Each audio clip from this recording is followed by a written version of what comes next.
Chapter 596. My father is Faust.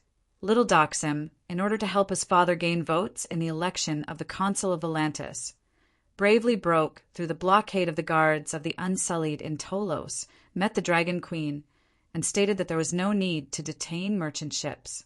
The Dragon Queen humbly accepted his suggestion. Allow merchants to use ransom money to redeem people and ships, and under Faust Doxim's guarantee, release a portion of Atlantis merchants with prominent backgrounds in advance.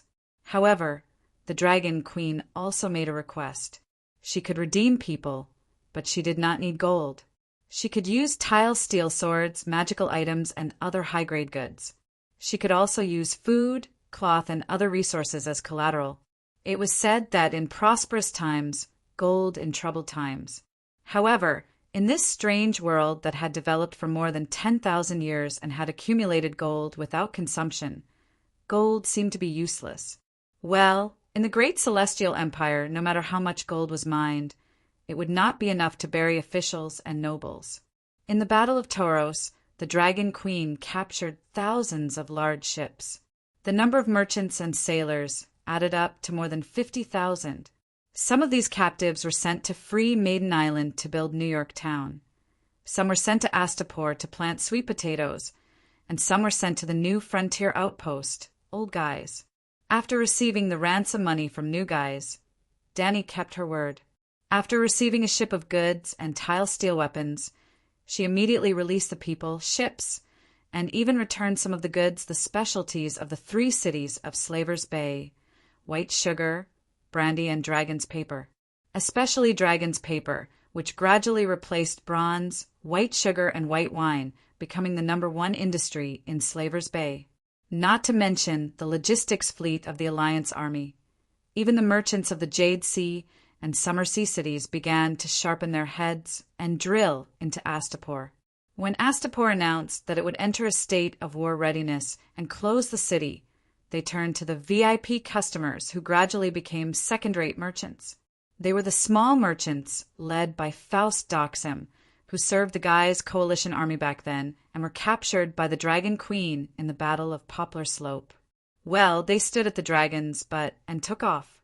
More than 1,000 ships, tens of thousands of people, and full of goods, entered New Guys in an endless stream, causing the port that was once bombed by General Wildfire to prosper again. Now, they were no longer afraid of General Wildfire, although the regretful guest had failed miserably, allowing the Wildfire General and Prince Aegon to escape with their lives. New Gith was now guarded by the Winged Dragon Legion, a total of 20 troops, mixed shadow and swamp dragons, and 2,000 dragon-slaying crossbows to form a terrifying crossbow formation. Even if the Dragon Queen came herself to come personally. Without a doubt, Daenerys has already given up on the Southern Expedition. Demon Tail Hatter's general of the Southern Expedition is a huge joke. More than a month after Aegon's assassination, New Guys, which had been peaceful for nearly 2 months, once again held a general assembly. The Maiden to the Fleet City, to patrol, guards bay to protect patrol, maidens to protect, fortresses not to, S to defend bays, 2's S to divides guard, the maidens guards, maiden to patrols maiden, S to attack maiden, S maidens to guards maiden. It, S, SS not, S, S's to the S2, 2S. Everyone nodded their heads in agreement. The news was true. They had even sent people to infiltrate the Old Guys' sentry tower to check it out. They had truly infiltrated, unlike the Blunder, where they had observed it from a few kilometers away. Old Guys' SS was not expanded, and it was only maintained as a small fishing village. This meant that the Dragon Queen had given up on her, planned to attack New Guys directly. "What do you think, General Grazdan?" Zero asked. Everyone looked at him with anticipation and respect. Recently, after suffering several setbacks, the war gods had gradually taken root. Dani Rise doesn't have the energy and time to attack New Guys, War God Yuan Kai said in a low voice. The Alliance's 100,000-foot cavalry has already left Materis, and a light cavalry vanguard has even entered Barash, which is only 600 kilometers away from Mirin. It is foreseeable that Mirin's battle will begin within 3 months. Moreover, a few cavalry generals and I are ready to ride the winged dragons to Toros, Dothraki Sea, and Black Hills Town in Raza tonight. 3 armies, sea, land, air, and river, besieging Mirin in 4 ways. Dany, Rise has to go all out, and there is no time to waste on New Guys. Other things aside, how will she defend New Guys if we take it? That makes sense. New Guys will have nothing to worry about now. Zaro nodded and sighed regretfully. He then said something else. There's news that Aegon and General Wildfire are not dead. Why aren't they dead? Did the regretful assassins miss their targets? Chuega cried out. No, Zaro shook his head. Both of them were stabbed, but only Aegon was poisoned, and Dany Rise knew the antidote. What the hell? Chuegu slammed the table in dissatisfaction and cursed. As a large assassin organization with a 1,000-year-old legacy, they don't even have a secret poison. Isn't that embarrassing? Don't worry, don't panic. If there is a first time, there will be a second time. A large wave of assassins is on their way to Astapor. Second Fleet Captain Zanetti comforted. But after Queers, will the assassins still dare to make a move? Zaro doubted. The Dragon Queen's revenge terrified all the large assassin organizations, but many assassins are alone. To them, the word poor is 100,000 times scarier than the Megalosaurus. As long as you can afford it, they will even assassinate the Grim Reaper. Those outlaws need money, and we have it. As long as we find the right way and use the money well, the effect will not be worse than the Megalosaurus. Zanetti sneered. Reasonable, reasonable. Everyone sighed and smiled. These people had a good plan, but it was a pity that things did not develop as they had expected. The more dangerous the situation was, the more determined Dany was to take down New Guys. The reason was simple. Before the Allied forces could surround Meereen, she had to do her best to weaken the Allied forces.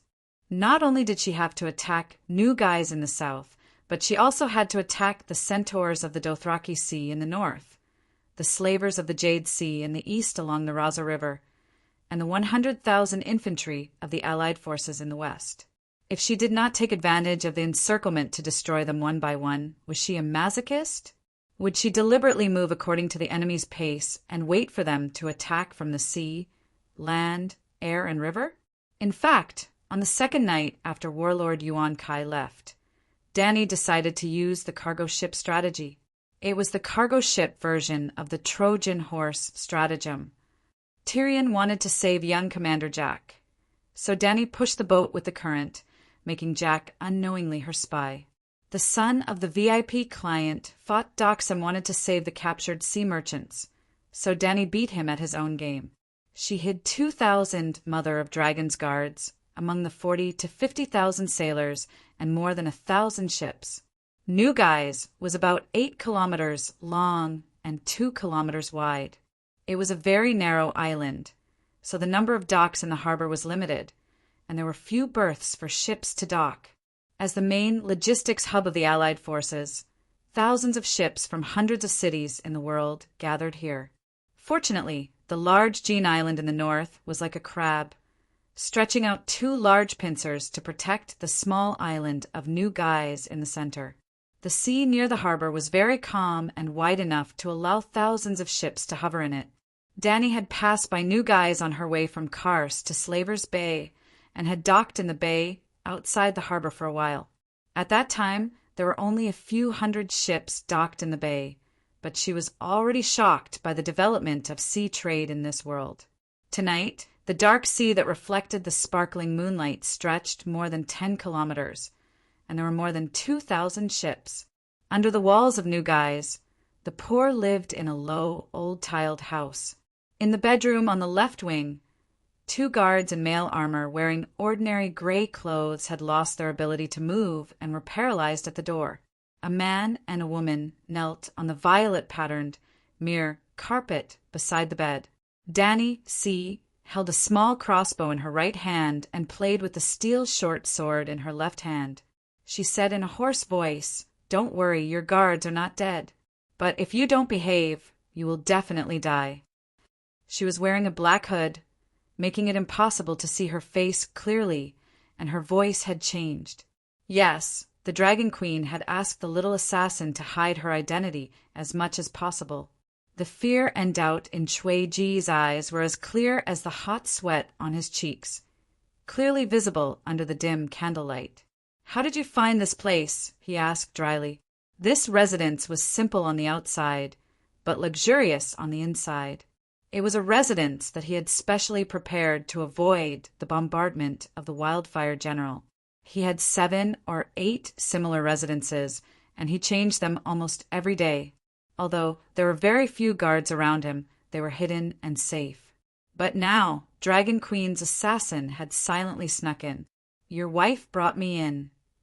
Facing her husband's furious and incredulous gaze, Linese, who was naked, immediately shook her head and denied. "I didn't. This is the first time I saw him." "You shop crazily every day in the shops of Nugais. As long as I follow you, I will naturally find this place." Danny C. lied. The shapeshifter had already figured out the location of every dragon-slaying crossbow in the city and the residence of every high-ranking member of the Alliance army. There was no need to follow them. But Prince Cui Gu believed her without hesitation, because his wife was such a person. He glared at the shopaholic prodigal woman and said helplessly, "You didn't kill me immediately. What do you want?" "The Queen needs your loyalty." "My loyalty?" Cui Gu opened his mouth wide and said in disbelief, "I am a slave owner." "Surrender or die," Danny C. said coldly. Cui Gu lowered his head and said with flickering eyes, "I surrender." "Swear." Cui Gu raised his hand and swore to the gods. Danny C. picked up a ribbon from the bed and threw it on the ground, saying, "Tie your wife up." Linese covered the big white rabbit in front of her chest and said in horror, "What are you doing?" "I know you. Even if you are wearing a hood, I can still recognize you. You are Tyrion the Kinslayer, the only dwarf under Dragon Queen's command. Who are you trying to hide it from? I also know what you want to do to me. But let me tell you, my father is—" "Shut up!" Cui Gu roared and pulled his wife's arm away. He smiled at the dwarf and said, "Do whatever you want. I will help you tie her up." Linese no longer struggled. She half refused and half hid, half shyly and half angrily. Cui Gu skillfully tied his wife up in a pose. Danny C. almost couldn't hold it in and cursed with her original voice. The little assassin left the bed and walked to the small study beside the bedroom. She turned back and shouted at the confused Cui Gu, "Come here." "Me." Cui Gu pointed at his nose and asked, "Who else is it?"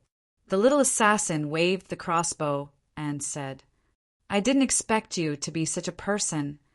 Linese looked at the dwarf bitterly. Chapter 597. There's no need to go to the study. Cui Gu stood up, raised his head and sighed. He began to take off his silk nightgown. In the blink of an eye, he was as naked as his wife. "Right here. Do whatever you want. There's no need to hide. I won't resist either." Cui Gu opened his arms, raised his chest, and faced the dwarf calmly. Danny C., who had grown up in the arena, was not a naive girl. She immediately understood Cui Ji's thoughts. She was very angry, but she did not lose her temper. She only raised her crossbow and pointed at Prince Rhys, who had sacrificed his body for justice. She said coldly, Come to the study. Go. Westeros are different from Prince Rhys. They are very conservative. Even if they want to play with you, they will avoid others. Linese said to her husband, who was still in a daze, in the tone of an old hand. Cui Gu had no choice but to follow the dwarf into the study. After the dwarf closed the door, he lay on the table and closed his eyes. Come. Danny C. took out a folded piece of dragon paper from her waist. She opened it and placed it on the table. Come, copy everything on this list. Chui Gu finally understood that the dwarf had no intention of neglecting his duty and taking advantage of him. What? He picked up the piece of paper and looked at it. His expression changed drastically. He said in disbelief, "Dear gods, this is the new guy's defense map. The positions and numbers of the dragon-slaying crossbow formation are, and our residence, it's all on it. Who is your spy? There are some things that even I don't know." Chui Gu stared at the dwarf and said angrily, "Do you want to die?" The sharp tip of the sword left a red mark on the jujube. Blood immediately seeped out. "Aye." Chui Ji's expression changed. He wanted to say stubbornly, "Kill me if you dare." But he was afraid that the dwarf would really kill him if he dared. Who would dare to doubt his magnanimity if he dared to kill his nephew and father? Chui Gu sat down with a humiliated expression. He took out a piece of dragon paper that was as wide as 2 A4 pages from the table. He picked up an ink pen and a wooden ruler and started copying. After more than half an hour, Prince Reese finally finished drawing the complicated military deployment map. And this. Danny C. put away Chui Ji's drawing and handed him a letter. After reading the contents of the letter, Chui Gu could no longer hold back. She said in shock and anger, "How cruel of you to use me as a scapegoat." This letter was completely a letter of loyalty written by a spy to the Dragon Queen. Not only was there disgusting flattery, there was also a detailed introduction of the situation in New JIS City. Although the name of the writer was blurred by ink, Chui Gu could deduce from the handwriting that the letter and the military deployment map were written by the same person. What did this mean? Firstly, there was a traitor in the upper echelons of the Alliance. Secondly, War God Yuan Kai had misjudged the situation again. Dragon Queen hadn't given up on attacking New Gith and was about to take action against New Gith. Finally, in order to protect the spy, Dragon Queen began to arrange for a scapegoat. And he, Chui Gu, was the scapegoat. But why me? Hurry up and write. Danny C. urged. Noticing the obvious impatience in the dwarf's attitude, Chui Gu was even more certain of her conjecture. There wasn't even a perfunctory explanation. She definitely wasn't sincerely asking for his surrender. "I'm not writing. Even if I do, I'll die. My reputation will be ruined, and I'll die a cowardly death. Why don't you kill me? At least you can keep your reputation, and you won't let that despicable person who betrayed the Alliance get away with it." Chui Gu said stiffly, "You're thinking too much." Danny C. finally gave him a perfunctory reply. Chui Gu laughed coldly. Danny C. raised her crossbow and pointed it at Chui Ji's forehead. She said in a low, muffled voice, "If you write, you won't necessarily die. If you don't, you'll definitely die tonight." The cold smile on Chui Ji's face froze. After a long while, he smiled bitterly and picked up the pen. He copied the letter obediently.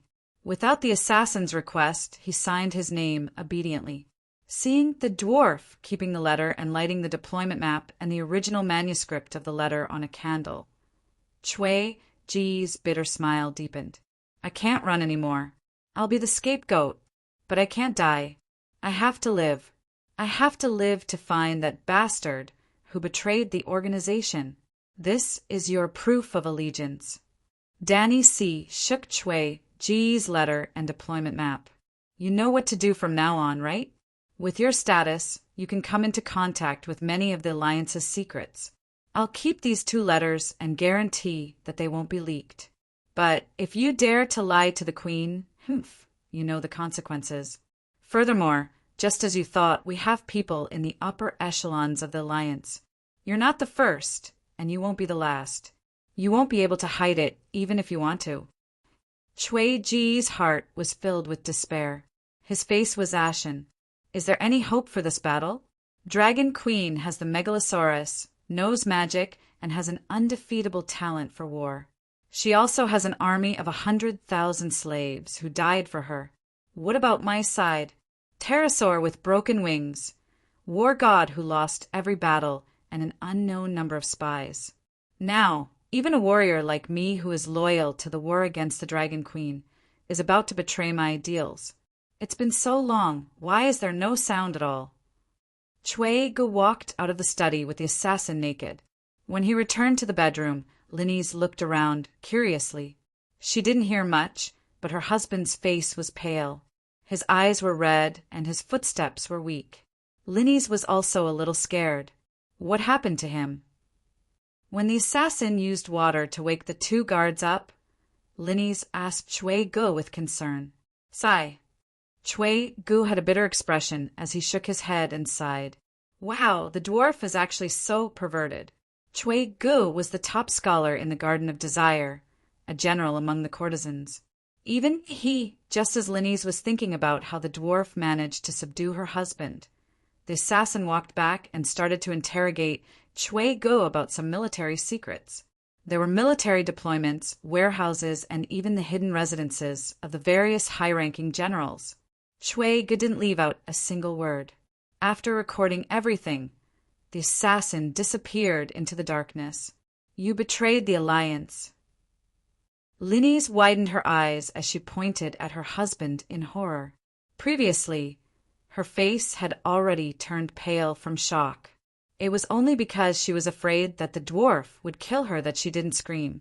You're quite loyal to the alliance, Chui Gu replied in annoyance. Then he stood up and started to put on his clothes. Where are you going? Linese asked. The 30 pterosaurs escorting the fleet just left in the afternoon. The location of the dragon-slaying crossbow formation in the city has been exposed. The Dragon Queen will definitely take action against Zingis tonight. I have to. At this point, Chui Gu was stunned. What should he do? Urgently report that the map of the Alliance's defenses was leaked? Then how should he explain? Perhaps he could explain it clearly, but there's a traitor in the upper echelons of the Alliance. Will he give me a chance to explain? Perhaps, when I explain, they'll be able to determine who the traitor is through the reactions of the commanders. What if there's more than one traitor? What if a few traitors work together to harm me? Perhaps I should find a few allies who are definitely not traitors and explain the situation clearly. Then, Chui Gu stopped buttoning his clothes. He stood in front of the dressing mirror without moving. Linese could see the hesitation and struggle on his face through the mirror. What's wrong? She asked softly. Don't bother me. Chui Gu waved his hand in frustration and started to walk back and forth in the room, muttering to himself. What should I do? What should I do? What should I do? An hour later, a mouse hiding in the corner of the wardrobe retreated into the cave and left Chui Ji's mansion.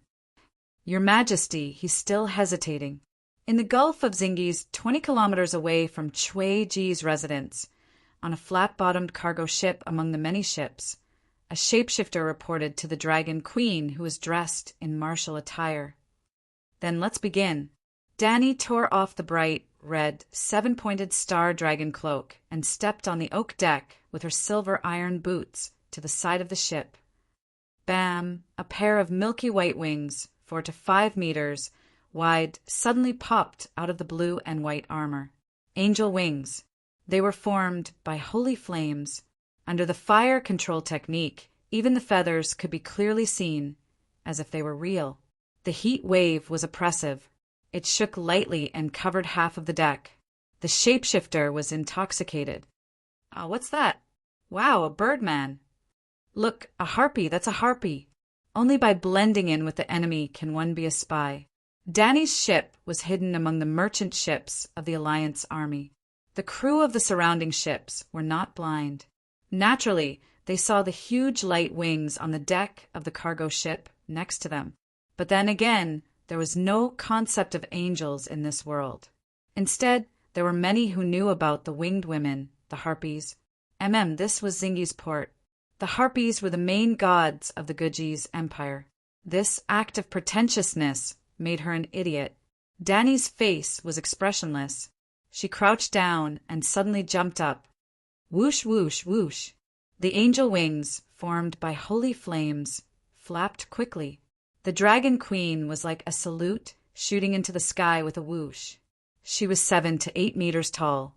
when she slowly floated down like a feather. Boom! There seemed to be a torpedo explosion on the surface of the sea. In the splashing water, a black shadow shot into the sky. Hiss! The megalosaurus roared. Its roar was like thunder. The sound shook the bay and shocked the entire city. Coincidentally, the dragon queen with the huge light wings behind her landed on the back of the megalosaurus that had just emerged from the sea. Dragon, megalosaurus, dragon queen. The dragon queen is here! The megalosaurus is attacking Zingies. The serene bay that was like the nursery rhymes of old grandmothers before they went to bed was instantly filled with commotion. It was like a bowl of cold water being poured into a pot of boiling oil. It exploded. Blackie's dragon roar was announcing the arrival of the dragon queen. It was also a signal that the battle had begun. Almost at the same time that the bay was alarmed, the dragons that had been hiding in the night started their attack. Under the lead of Little White and Little Green, the 15 pterosaurs split into two groups. One group went from south to north, while the other went from north to south.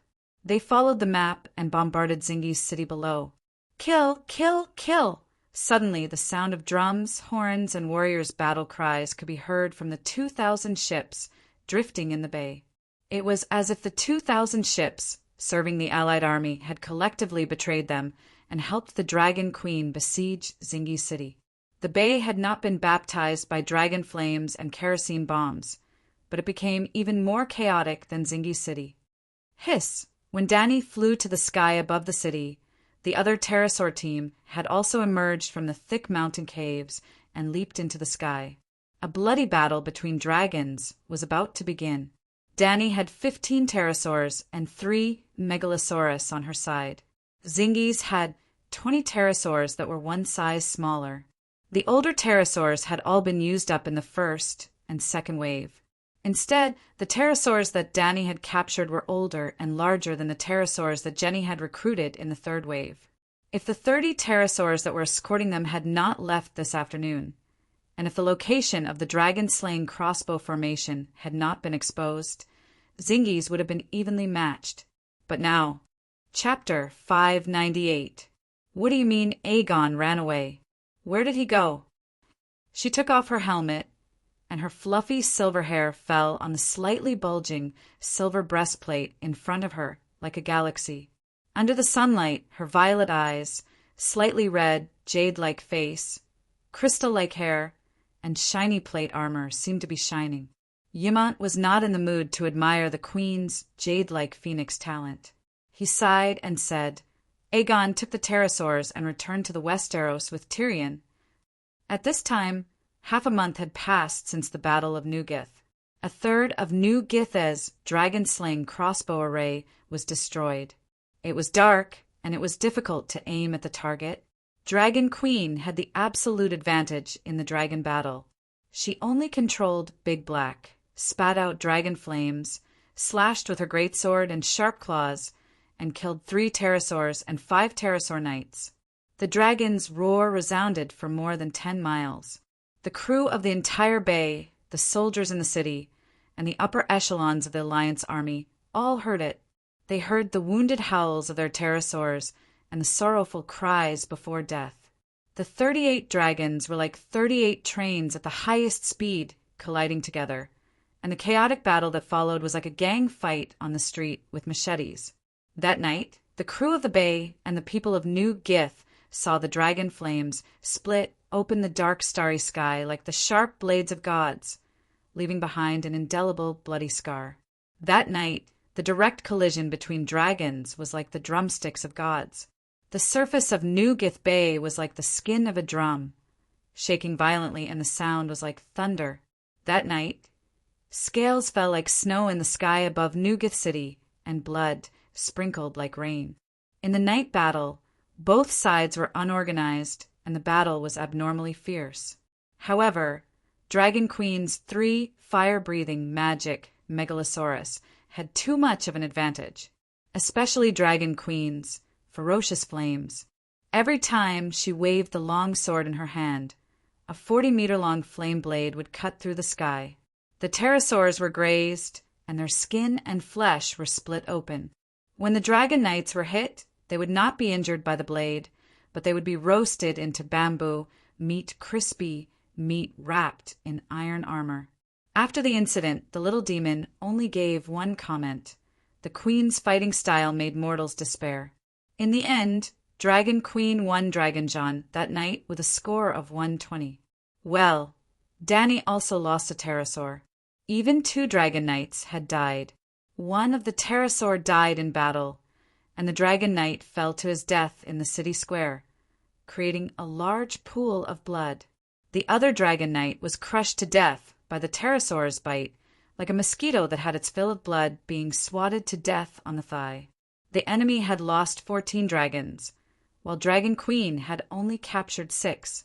It was truly tragic. Long John obtained a complete victory, and Dany obtained complete control of the air.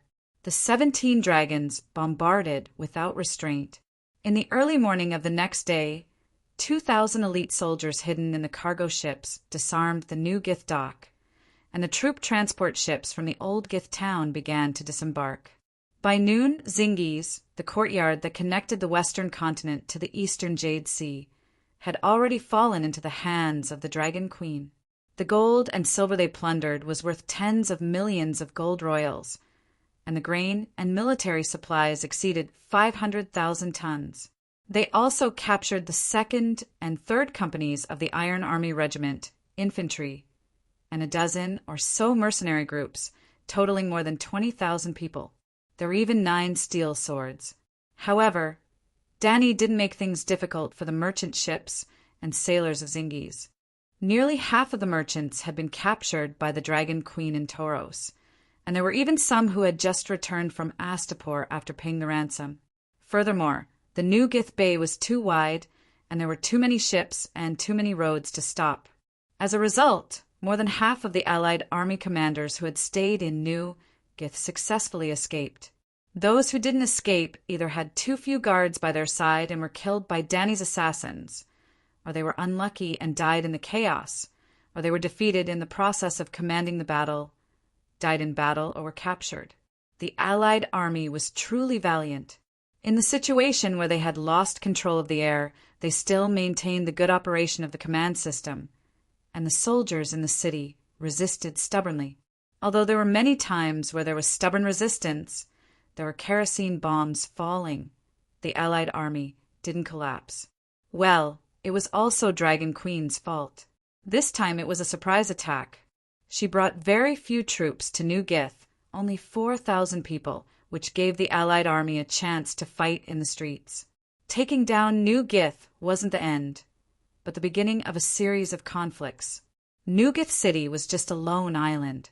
The real foundation of New Gith was Jean Island, which was more than 20,000 square kilometers in area. China's Taiwan province was only 36,000 square kilometers. Originally, the Allied army's first fleet was fast near Jean Island. That night, a large number of ships escaped to the next island. In this half a month, there were people from New Gith crossing the bay almost every night, attacking New Gith from Jean Island. That situation could be taken as a reference to how the railway guerrillas dealt with the Japanese in the city. Gith guerrillas versus true dragon Japanese. Actually, Dany's strength looked like a Japanese invading the village, but her goal was very much like the guerrillas. That was because she didn't take over New Gith to rule, but to destroy the Allied army's control of the summer sea route. Dragon Queen's strategic goal was the same as the railway guerrillas, to destroy the enemy's transportation hub and increase the enemy's cost of transporting supplies to the front lines. This scene was like the railway guerrillas taking down a crossroad in the 9 provinces. Not only did they want to blow up the railway, but they also wanted to defend that road. The railway guerrillas definitely wanted to defend a certain section of the railway and completely cut off the Japanese's transportation line, but they didn't have the strength. But Dany did. She only left 2,000 wings of liberty there. With the help of the Gith's fortifications, 2,000 people turned the 16-square-kilometer island into a sea fortress. Destruction was always easier than construction. She was a destroyer, destroying the summer sea route. In this half a month, the first and third fleets of the Allied army took turns to bombard New Gith indiscriminately, using catapults and ballistae. The 2,000 defenders didn't care. They only shrank their forces and placed them in the Great Pyramid and the city's tunnels. Because the wildfire general burned the city with oil bombs, the people of New Gith had dug many underground tunnels and underground fortresses. Unfortunately, the catapults didn't have any lethality against the Great Pyramid. In fact, the catapults had a limited range and couldn't reach the Great Pyramid in the center of the city. In other words, other than landing on the beach, the Allied army couldn't threaten the wings of liberty in New Gith. But did the Allied army dare to land on the beach? They had tried. It wasn't easy to take down the pier and climb up the city wall. The Megalosaurus had already rushed over from Astapo. Landing on the beach obviously couldn't carry scorpion crossbows that weighed hundreds of kilograms. But the strongest single-handed crossbow, the long-arm crossbow, which was loaded with feet and very powerful, which was the crossbow that Tyrion killed Tywin in the TV series Power Rangers, couldn't kill the Megalosaurus. Not to mention that the Megalosaurus was now wearing a steel belly armor that weighed hundreds of kilograms. Dany had just returned from New Gith at this time. In the early morning, the Allied army launched the fifth landing. That's right.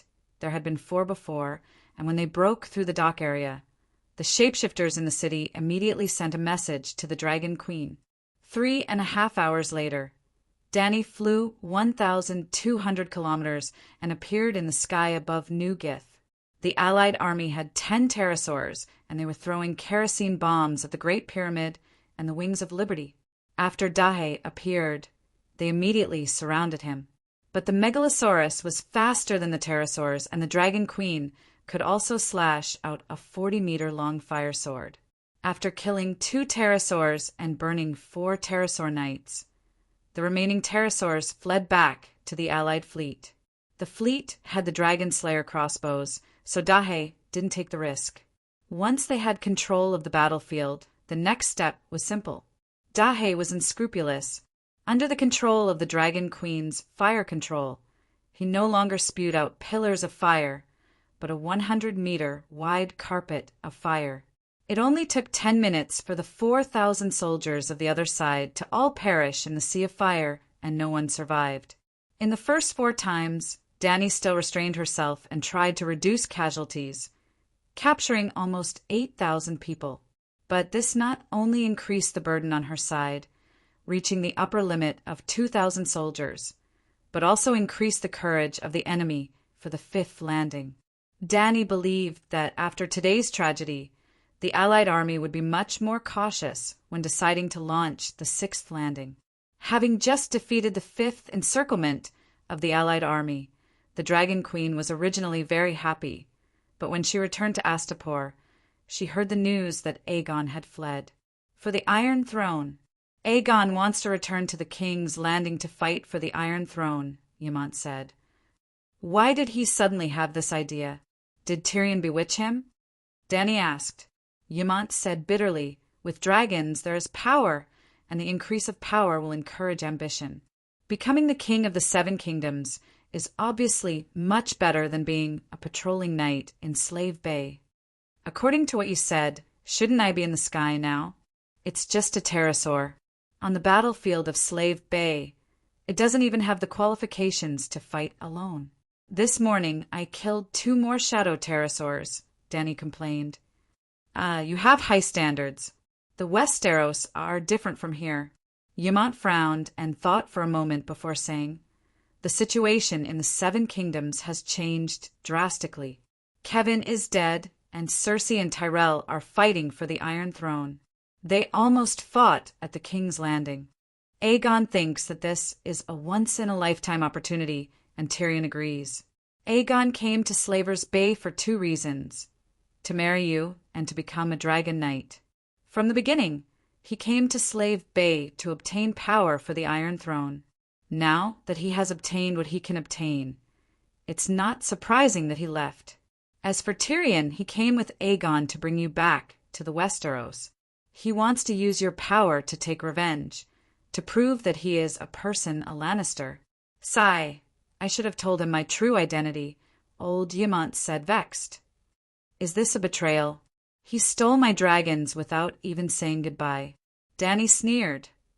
You swore that the one who ends the long night will be king. Aegon was worried that you wouldn't agree with his actions. Yemont explained, then continued. Aegon didn't betray you. He never swore loyalty to you, but Tyrion, the old man smiled bitterly and sighed. He is a brave man with a kind heart who cherishes family. Unfortunately, he only thinks of himself as Lannister. You will probably never get his kindness and family. His bravery will not be displayed on the battlefield of Slave Bay. Don't make it sound so mushy. You make it sound like I yearn for Dwarf's family. Dany cursed in her heart, but she sneered and said, Tyrion, that bastard, is usually afraid of battle. But now that the Battle of Meereen is imminent, he took my 2 largest pterosaurs. He really doesn't deserve to be human.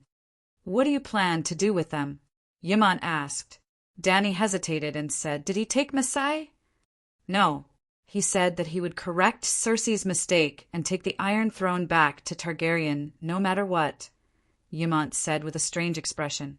Whether or not Tyrion took Masai determined the nature of his escape this time. Your Majesty, I'm sorry. I couldn't stop the prince. Dany was thinking about how to deal with the defector duo when John Clinton hurried over to her with a guilty look on his face. Knight, you didn't leave? Dany asked in surprise. I'm your military advisor. How can I leave on the eve of the battle? The old man said seriously. Chapter 599.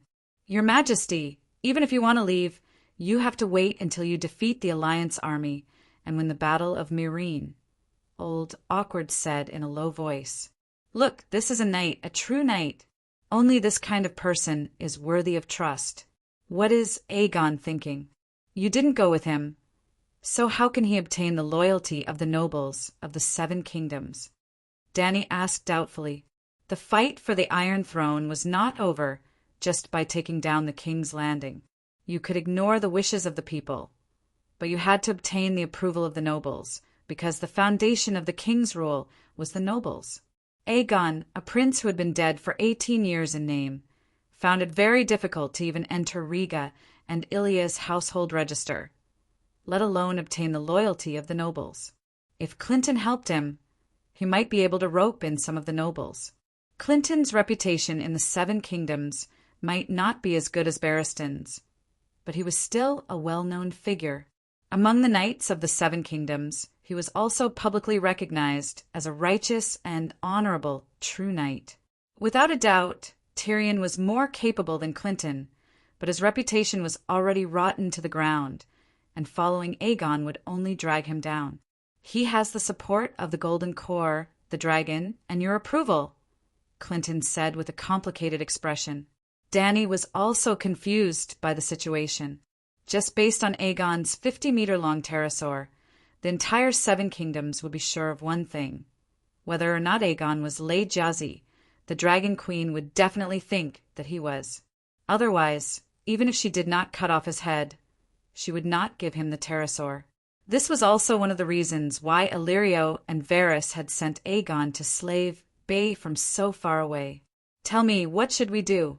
I have made an oath, and I will not go back on it. But if we tacitly agree that Aegon is using my name to fight for the Iron Throne, it will be the same as going back on the oath. Dany threw this difficult problem to the 2 honest people. Yemont was still frowning in thought when Old Awkward immediately said in a firm tone, Your Majesty, you are right. A sacred oath cannot be violated. His Highness is your junior and also he is not your vassal, but he has received your help and grace. You must not sully your honor for your own selfish desires. Look, this is a true knight with honor and conviction. The words of a true knight made sense. Dany was once again convinced that the knightly culture of Westeros still had some redeeming qualities. Sir, what do you think I should do? Dany asked kindly. I don't know, Old Face said bluntly. Dragon Queen was stunned. But I know what I should do. Oh well, Chon quickly added. What are you doing? Danny asked with a wooden face. I'm going to Pentos to persuade Prince Aegon to give up his irrational behavior and ensure that your oath is not violated and your honor is not tarnished. Oh, Chon said. If she didn't know old Guy well, Danny would have thought that he didn't succeed in escaping and was now planning to never return. You didn't persuade him before. Is it useful to go now? Danny asked suspiciously. O.L. Chon said with a serious expression. Whether it can succeed or not is one thing. Whether I do it or not is another. I've raised the prince for more than 10 years. I can't watch him do wrong. He's my adopted son after all. I have to persuade him to come back. At this moment, old Diamant also came up with an idea and said, Persuasion probably won't work. The temptation of the Iron Throne, sir. Tell Aegon that if he doesn't want to follow Her Majesty's oath, he shouldn't affect her honor. What should I do? Old Diamant's eyes flashed as he said in a deep voice, 2 branches in one family. 2 branches in one family? O.L. Chon exclaimed. Yes, 2 branches in one family, just like Dayan of Starfall City and High Recluse City. Old Diamant nodded. Master Diamant, are you letting Prince Aegon be the branch family? I'm afraid he won't be willing. O.L. Chon was the first to be unhappy. He didn't agree with Aegon's actions, but he didn't want the Silver Prince to become a second-class Targaryen for no reason. Indeed, the lords of Starfall City and High Recluse City were both called Dayan. But for thousands of years, High Recluse City had always been a vassal of Starfall City.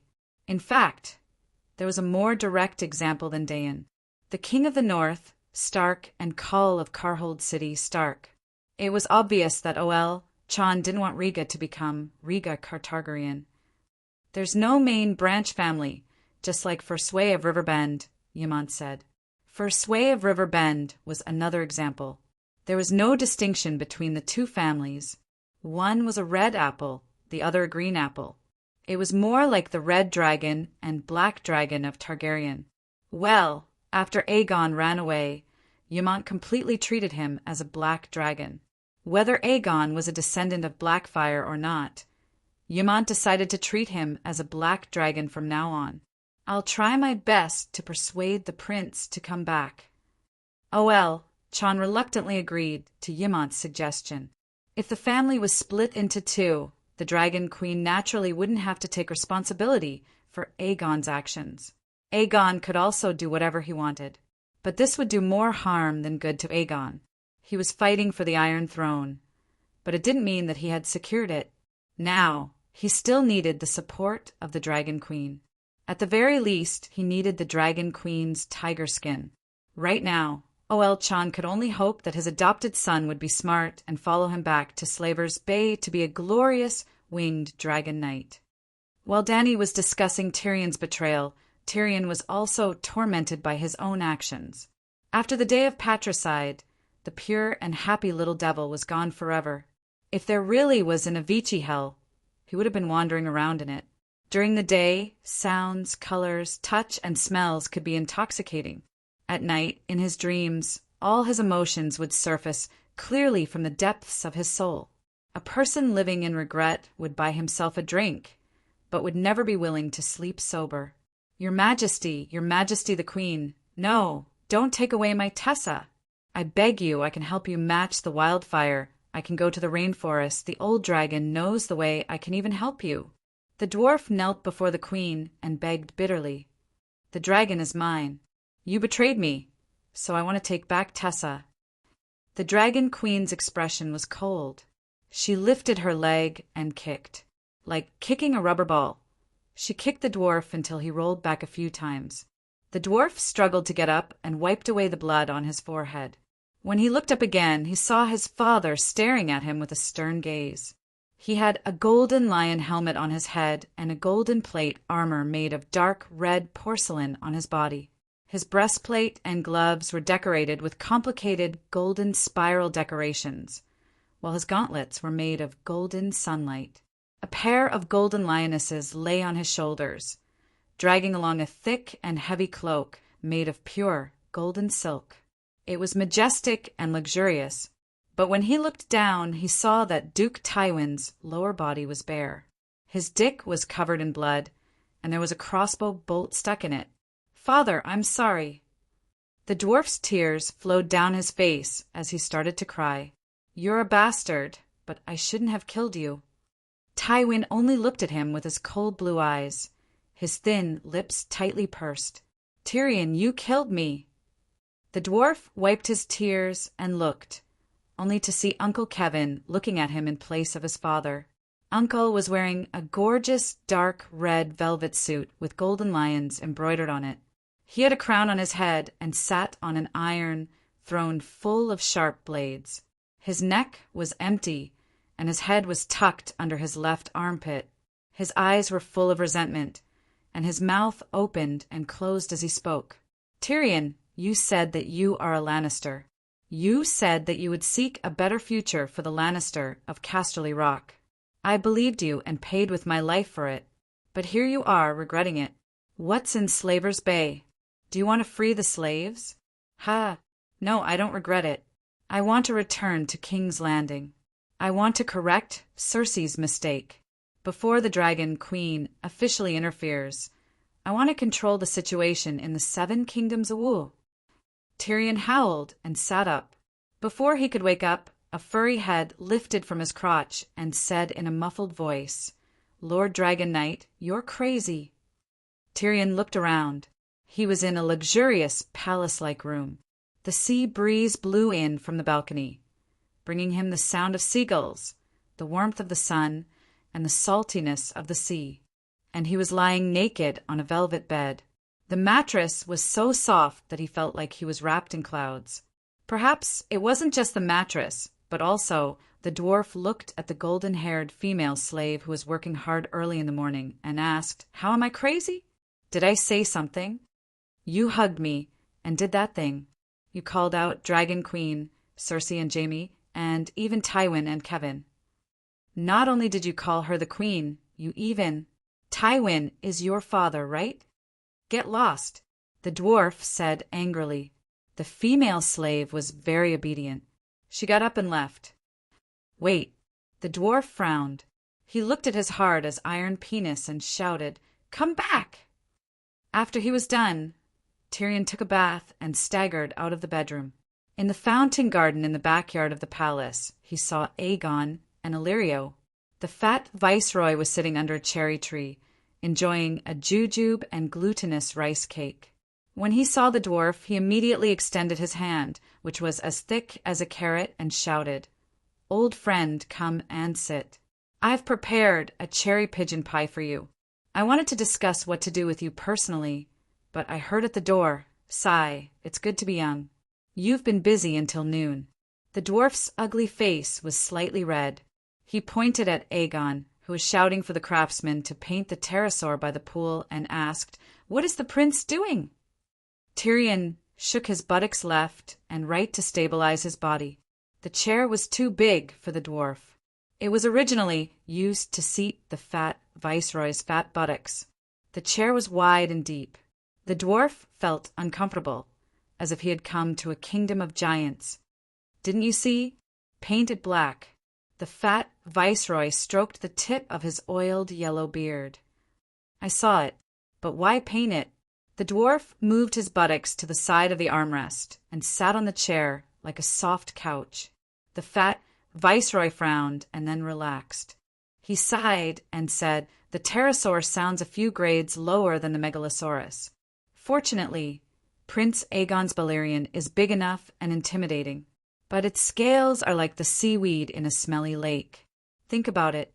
Don't the Westeros commoners and nobles have more feelings for the Black Dragon?" The fat viceroy chuckled. "So even the name was changed?" The dwarf lifted the tightly sealed bronze pot lid, picked up the pigeon pie inside, and chewed. The fat viceroy narrowed his eyes and inadvertently glanced at the stone sculpture in the middle of the pool. He said, "Obviously, Elia is far less fated than Balerion." There was a naked young swordsman sculpture in the middle of the marble pool. His body was lithe and his movements were agile. It was the fat viceroy when he was young. Yes, the current Roshan had a youthful period where he could rely on his looks to make a living. The dwarf chewed on the meat pie and muttered, "But Elia is obviously more favored by Uncle Dwayne. You called the prince back in advance and did not even inform the Dragon Queen in person. You have already greatly offended her. If you lose Dwayne's support..." Chapter 600. That's right, Illyrio and Varys changed their plans again. The first time their plan was simple. They wanted Robert to work hard until he became fat and weak and lost his ability to fight. They wanted the 7 kingdoms to empty their treasuries and lose their strength. In the end, Littlefinger came in and killed the best foster father of the 7 kingdoms, Jon Arryn. He exposed the secret that Robert's 3 children were not his own and started a war between lions and wolves. The second time, they planned to sell Dany and Rise in exchange for 20,000 roaring warriors from the Horse King and let Second Brother Way lead the way for the true dragon. In the end, Second Brother Way killed himself and Dany and Rise killed the Horse King. The third time, they planned to let the true dragon, Aegon, go to Slaver's Bay to find the Dragon Queen, marry her, tame the dragon, and return home together. In the end, the Dragon Queen did not care about them at all. The fourth time, they realized that the chess piece had become the player. Their plan was to follow the Dragon Queen's plan. Aegon tamed Blackie and survived the long winter, while the Dragon Queen led thousands of troops to help her nephew seize the Iron Throne. In the end, Aegon tamed a pterosaur. Illyrio cursed in his heart, "Fuck 10,000 times, and child, why are you so impatient 100,000 times?" If that was all, Illyrio and Varys would have just accepted it and continued to wait. However, 2 pieces of news came from Slaver's Bay and King's Landing, forcing them to change their plans. The first piece of news: Kevin and Pycelle were dead. Lannister and Tyrell, who were allies, turned against each other for the Iron Throne. King's Landing fell into chaos. The second piece of news: Aegon participated in the Battle of the New Gith Dragons. The death rate of the pterosaur knights in that battle was 215. It was terrifying. After the Battle of the Dragons, Prince Aegon also took on the task of patrolling the 3 cities of Slaver's Bay. Because the other side wanted revenge, there were even aerial battles in Meereen and Cayuan. Although Slave Bay's side won every time, there was no such thing as a complete victory in this world. Aegon's Ilia had a huge body and had been surrounded by several pterosaurs many times, but it had never succeeded. The Dragon Queen would not allow her side to be outnumbered. These 2 pieces of news could be summed up in 2 words: opportunity and crisis. In the Westeros, there was a once-in-a-lifetime opportunity to ascend to the Iron Throne. In Slaver's Bay, Aegon was in grave danger. The Battle of New Guise was just the beginning. One could imagine that the battle would only become more and more intense in the future. How could he let the true dragon, Aegon, die for the Dragon Queen? Illyrio did not hesitate to change his plans for the 4th time. "We've got everything we can get from Dany Rise. If we continue to stay in Slaves Bay, there will be assassins inside and enemies outside. The disadvantages outweigh the advantages." Varys also dragged his stump to express his agreement. Oh, Kevin's death was sudden and inexplicable. Varys had snuck into the secret passageway of the Red Keep to investigate how Cersei had assassinated Kevin. In the end, he had stepped on a trap that Tyrion had suggested and Kevin had arranged for people to set up, breaking his left leg. In short, Varys and Illyrio both believed that Aegon should not continue to stay in Slaver's Bay. Aegon received Illyrio's letter and agreed with his plan. To be honest, even without Illyrio's letter, he had planned to return to the Westeros after the Battle of Meereen to fight for the Iron Throne. Yes, Aegon was not completely heartless. During his time in Slaver's Bay, he had repeatedly fought at the forefront for Aunt Dany's great cause. Knowing the significance of the Battle of Meereen, Aegon had wanted to delay his departure, but Tyrion changed his mind. The dwarf told him, "When the Battle of Meereen ends, the chaos in the King's Landing will have subsided. Either my sister will suppress Tyrell, or Tyrell will control the King's Landing. Either way, you will face the pressure of half of the Westeros. Either you immediately return to the Westeros and seize this once-in-a-lifetime opportunity, or you stay in Slaver's Bay until summer comes. Moreover, the Queen has 20 pterosaurs now. Without you and me, she will only lose a tenth of her aerial strength. But Dragon Queen has 5 megalosaurus, so 20 pterosaurs is only a tenth of her aerial strength. Thus, if we leave now, it will have little impact on her. For you, Prince, this opportunity will change your life. If there is a long night and you hide in Slaver's Bay, you will definitely not be able to become a savior and have no fate with the Iron Throne. If there is no long night, when summer comes and the Dragon Queen helps you obtain the Iron Throne, you will only be Aegon, chosen by my aunt to be king. Do you want to be Aegon the Conqueror, or Aegon, chosen by my aunt to be king? Of course, Aegon wanted to be Aegon the Conqueror. Even if my sister is useless and a pushover, the nobles of the 7 kingdoms will definitely not stand by and do nothing when foreign enemies invade. Under the cherry tree, the dwarf chewed on a piece of meat pie and mumbled. Prince Aegon is not a foreign enemy. He is only taking back what belongs to him. Ilio put down the rice cake and said with a serious expression, of course, he is the son of Rhaega and Ilya. He should be the first successor to the Iron Throne. Tyrion nodded in agreement. But you have to convince the nobles of the 7 kingdoms. Varys' reputation is not better than mine. How do you plan to deal with the prince's relationship with Dorne? You even changed her name to Ilya. To think that I praised the prince in front of Princess Elaine for being filial. The prince is not a vassal of Queen Dany and Prince Mikhael. He should interact with them as a king. Ilio said in a low voice. Tyrion raised his eyebrows. How? Ilio said, we will follow your plan. We will attack and take down Storm's Rest. The prince will announce his identity and use his status as the rightful successor to the Iron Throne to summon the loyalty of the Storm Lords. After becoming the Duke of a kingdom, Prince Aegon will have the capital to form an alliance with Dorne. Then we will combine our forces and head north to King's Landing to seize the Iron Throne. This plan was indeed first proposed by the dwarf, a long time ago when they had just arrived at Slaver's Bay. With the Golden Regiment as the backbone, is it reliable? Tyrion frowned. The Golden Regiment is absolutely trustworthy, the fat governor said with certainty. That day, Tyrion rode Tessa, and Aegon rode the Black Reaper Balerion. They brought the spice merchants and flew south to Myr. By the time the old man found Myr, the Golden Regiment had already begun to board the ship.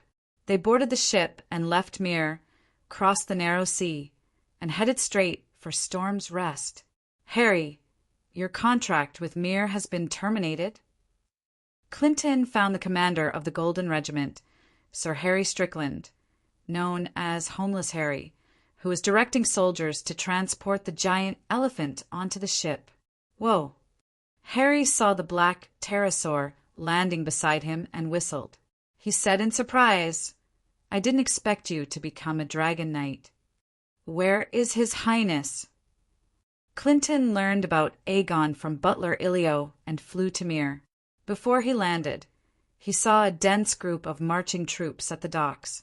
Before he looked for Harry, he circled the city and did not find any traces of the pterosaur.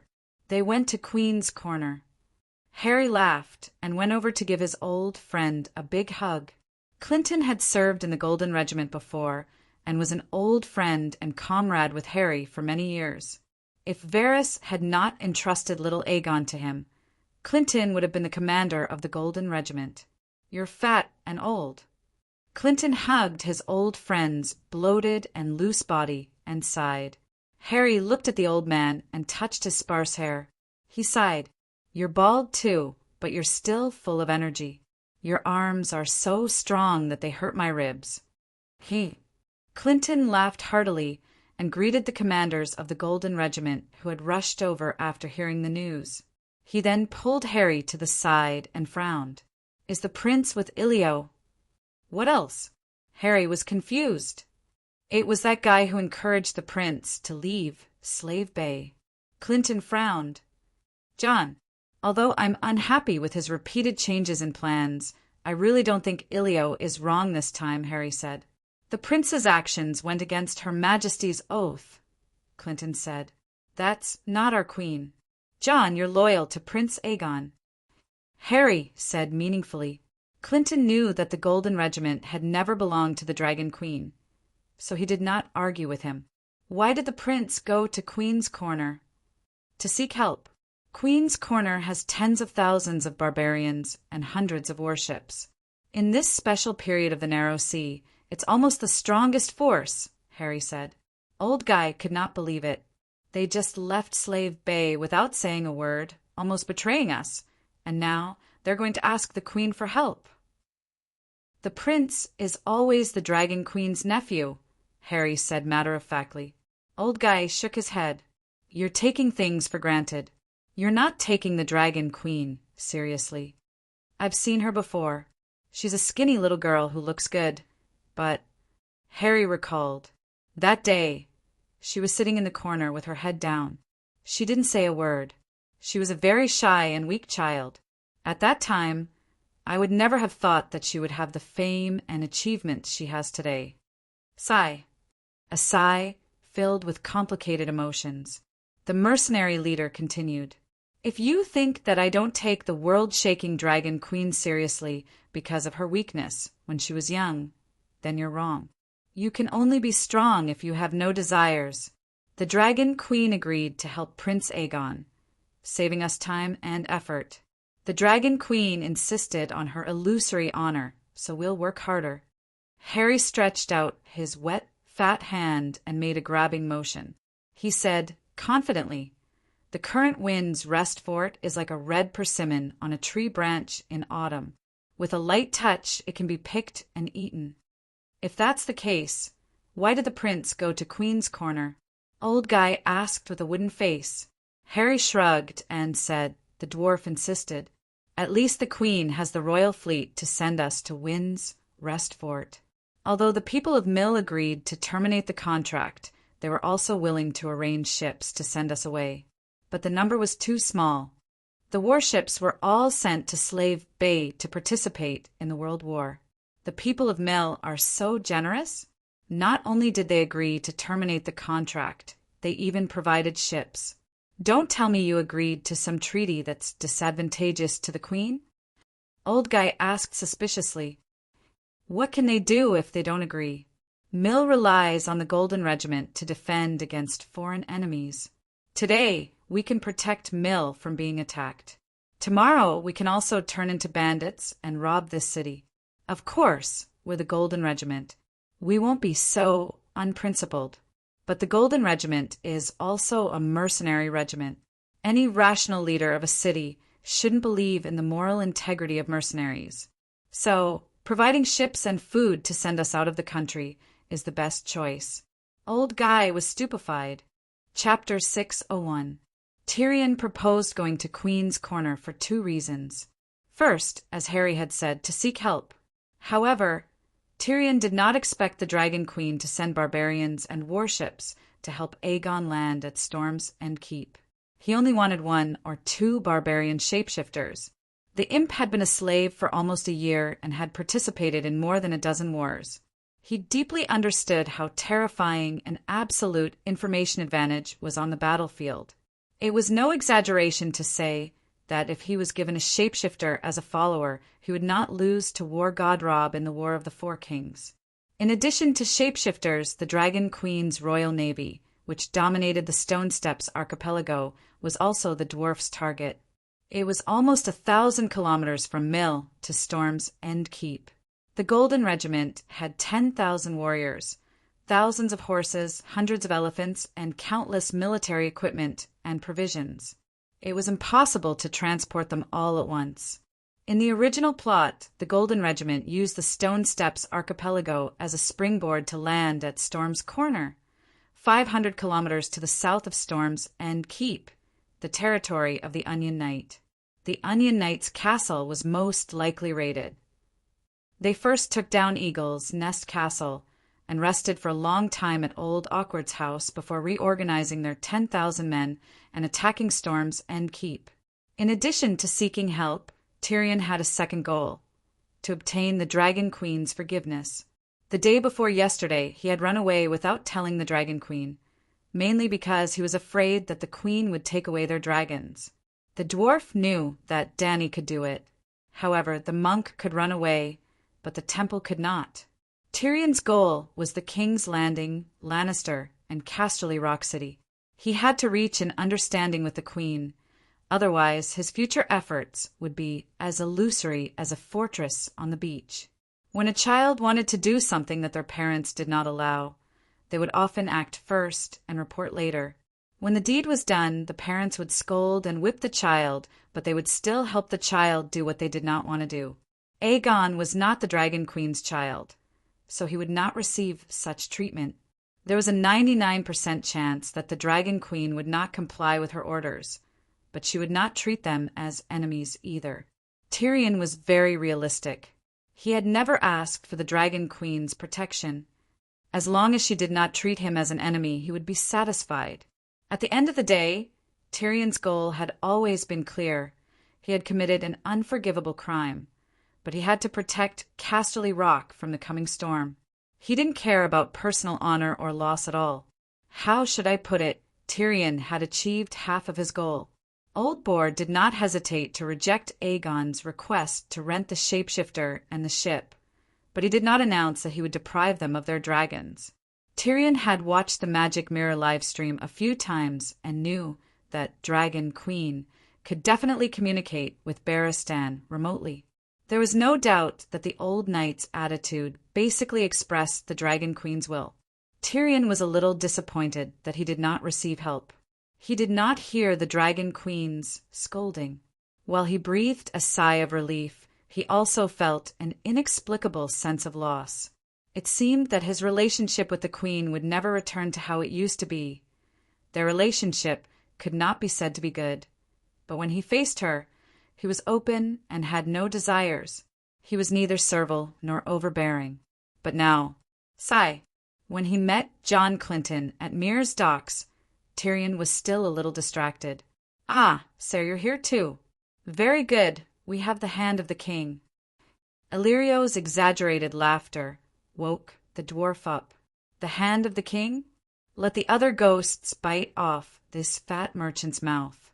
When he and Aegon had just flown from Slave Bay to Pentos the day before yesterday, the fat viceroy had promised that he, Tyrion, would be the greatest hand of the king.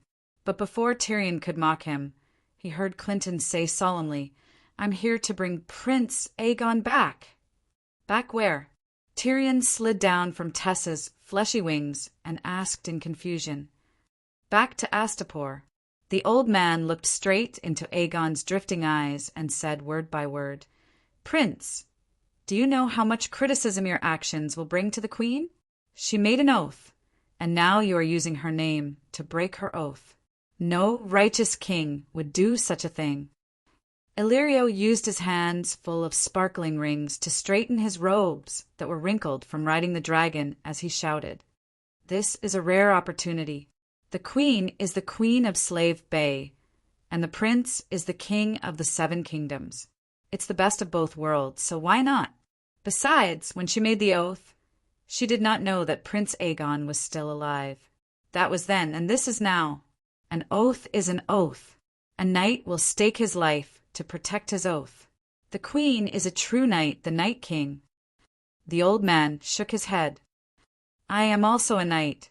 Aegon pursed his lips, no longer avoiding his gaze. He looked at his foster father and said, "I will take responsibility for my own actions. I will not use her name to do things. She cannot represent me. My actions have nothing to do with her, and her oath has nothing to do with me. Once I take down Windrest Castle, I will announce this to the nobles of the Seven Kingdoms." "One family, two branches?" Tyrion raised his eyebrows.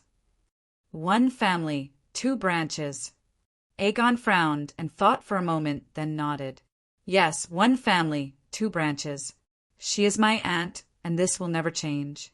But who said that my aunt and nephew will never be separated? The wrinkles between the old man's brows deepened, and a deep sense of fatigue assaulted him. But Aegon was the Silver Prince's son, and also his foster son. No matter how tired he was, he had to force himself to stay alert.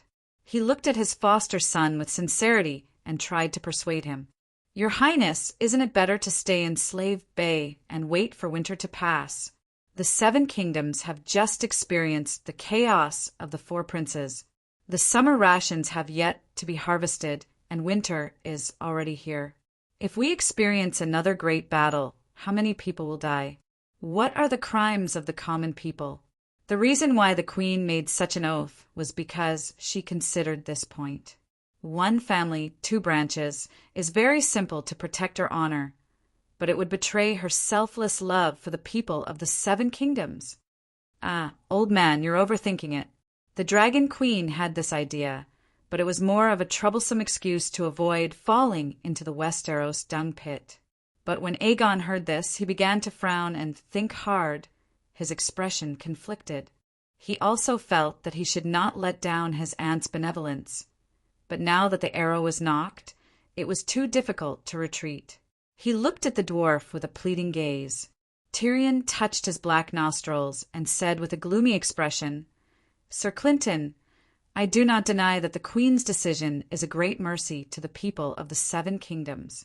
I also do not deny that the 7 kingdoms will have an upheaval that will not lose to the war of the 4 princes. But the current situation is like 2 hooligans fighting, and the innocent passers-by have already been killed. Then, if a 3rd or 4th hooligan joins in the fight, the dead passers-by will not come back to life and die again. This analogy, Clinton was stupefied. Aegon said angrily, I'm not a hooligan. Ilio glared at the dwarf and said unhappily, His Highness is not a 3rd hooligan. He will end the upheaval as an enforcer and bring eternal peace and true prosperity to the Westeros. Yes, my war to revive the Westeros will be the last war. After that I will reduce taxes, recuperate, and help the refugees, Aegon hurriedly said. Your Highness, do not make promises beyond your ability that will make the nobles of the 7 kingdoms think you are frivolous and unreliable. The dwarf could not help but perform his duty as the hand of the king admonishing the emperor. I'm not boasting, Aegon said with a red face. How will you help the people? Didn't my aunt use 50 million gold royals and 10 million gold royals worth of jewelry to buy 10 million tons of food? Since Slave Bay does not lack food, why not use it to help the refugees of the 7 kingdoms? Aegon said, Your Highness is so benevolent. Ilio immediately praised with a smile. The dwarf's cheek muscles twitched a few times and asked, Do you know the Queen's true purpose in buying food for 60 million gold royals? It's definitely to save people. I'm not eating it for myself. Aunt is so kind and treats me so well. She won't refuse a request that does not go against her principles. Aegon vowed solemnly, his eyes full of confidence. Sigh with her attitude towards gold. 60 million gold royals should be to save people. But her method of saving people is different from what you think. Right now, the Ursos continent is growing food, right? The last sentence was asked while looking at Ilio. The fat merchant frowned and said, I also received some orders from the Bravosi. Tyrion nodded and said with more certainty, The Queen only needs the world to produce more food. She doesn't have to gather all the food in her hands. What do you mean? Aegon asked blankly. In other words, if the night comes, the Queen will not be able to harvest a single grain of wheat. So, Your Highness, please do not promise anything related to food to the people of the 7 kingdoms. The dwarf spread out his hands. Then we should take care of ourselves first. I can bear the food of the Golden Regiment, Ilio said. Seeing that there was no turning back, Clinton sighed and said, If that's the case, I'll be leaving. Hey, knight, you are the king's hand of the prince. Where are you going? Ilio hurriedly pulled the old man back. When the Battle of Meereen is over, I'll come back to help the prince. After the old man left, the dwarf said with a wooden face, "Clinton is the king's hand. What about me? Knight is my foster father." Aegon said hesitantly, "My friend." Ilio placed his fat right hand on Tyrion's shoulder and advised softly, "You should know that a righteous and noble hand of the king is easier to attract people's hearts." Tyrion's ugly face contorted. For the first time, he had a trace of doubt about his decision to take this risk. While Aegon was leading the Golden Regiment west across the narrow sea, Dragon Queen was busy dealing with increasing number of armed conflicts. The old man had only been back in Astapor for a day before he volunteered to go to the rainforest to find the way. "Prince Aegon is my foster son." His actions of taking 2 dragons increased the difficulty of air defense at Slaves Bay. "I cannot correct his mistakes, but I must compensate him for the losses caused by his mistakes." That was what the old man said to the Dragon Queen. Dany saw his determined expression, and she did need more pterodactyls, so she agreed to his request.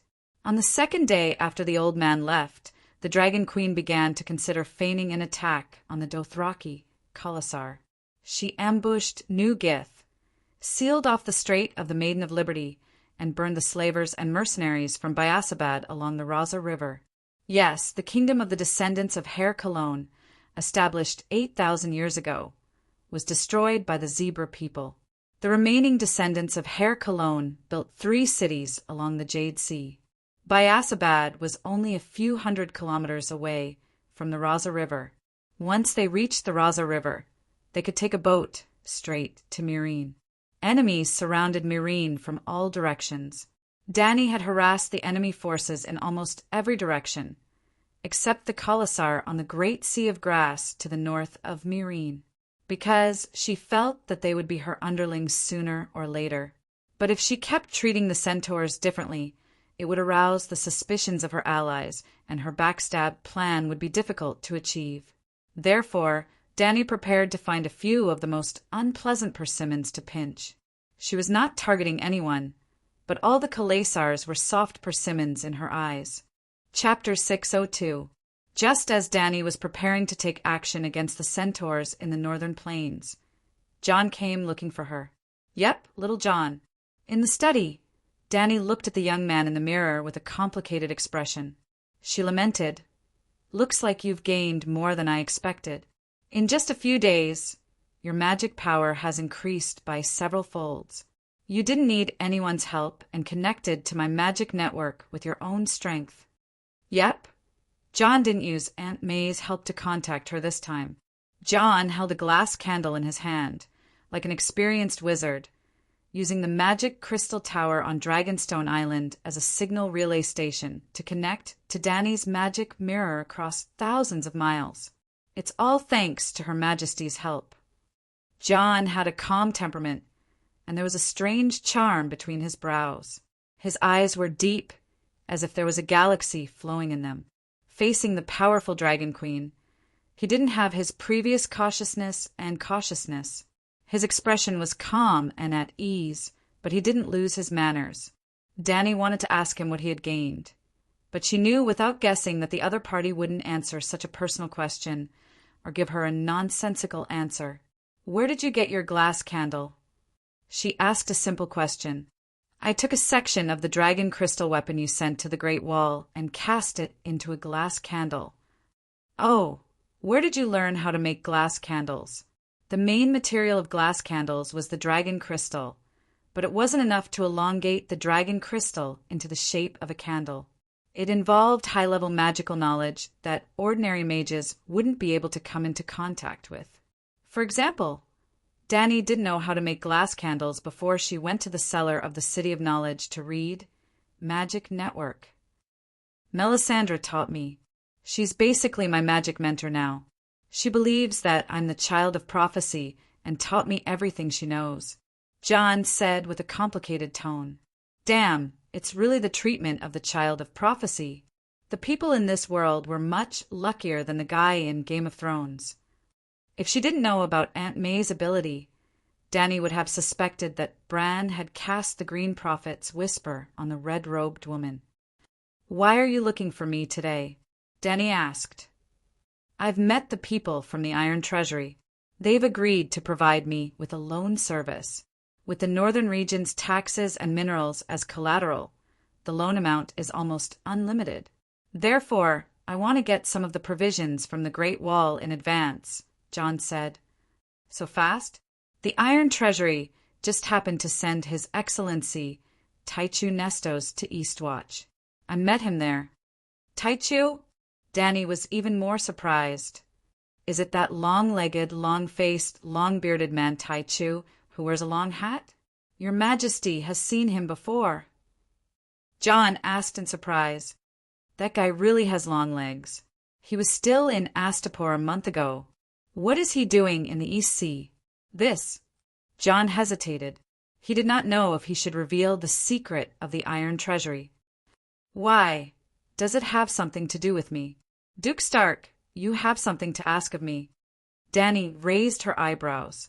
Jon shook his head and smiled bitterly. "It does have something to do with you, but mainly—" "Forget it. You can find out if you want to. I won't hide it for Stannis. The Iron Treasury plans to provide him with financial support, but when he takes the Iron Throne, he has to pay back all the debts owed by the Iron Throne." Danny was stunned for a moment before she said in a strange tone, "Stannis is already so weak, yet he can still make a comeback. P.S. Did he agree?" "Of course." Jon nodded. "For the sake of the Iron Throne, he can even agree to such humiliating terms. I overestimated him." Danny sneered. "Your Majesty, it's not an unfair agreement." Jon knew the inside story and decided to speak up for Erlu. The Iron Throne's debt to the Iron Treasury was all borrowed by King Robert. As his brother's successor, Stannis has no reason not to pay back the debt. "Ah, that's true." Danny was surprised. During the Mad King's reign, the Iron Throne was profitable with Tywin's help. After the War of the Usurpers, the Treasury accumulated millions of gold royals. Not only did they not owe the Iron Treasury money, but they also had a large amount of savings. After Robert's death, Cersei was on the Iron Treasury's list of losers because she was unwilling to pay back the interest. Not to mention borrowing money, the Iron Treasury was even funding Erlu to mess with her. So, the Iron Throne's debt was Robert's fault.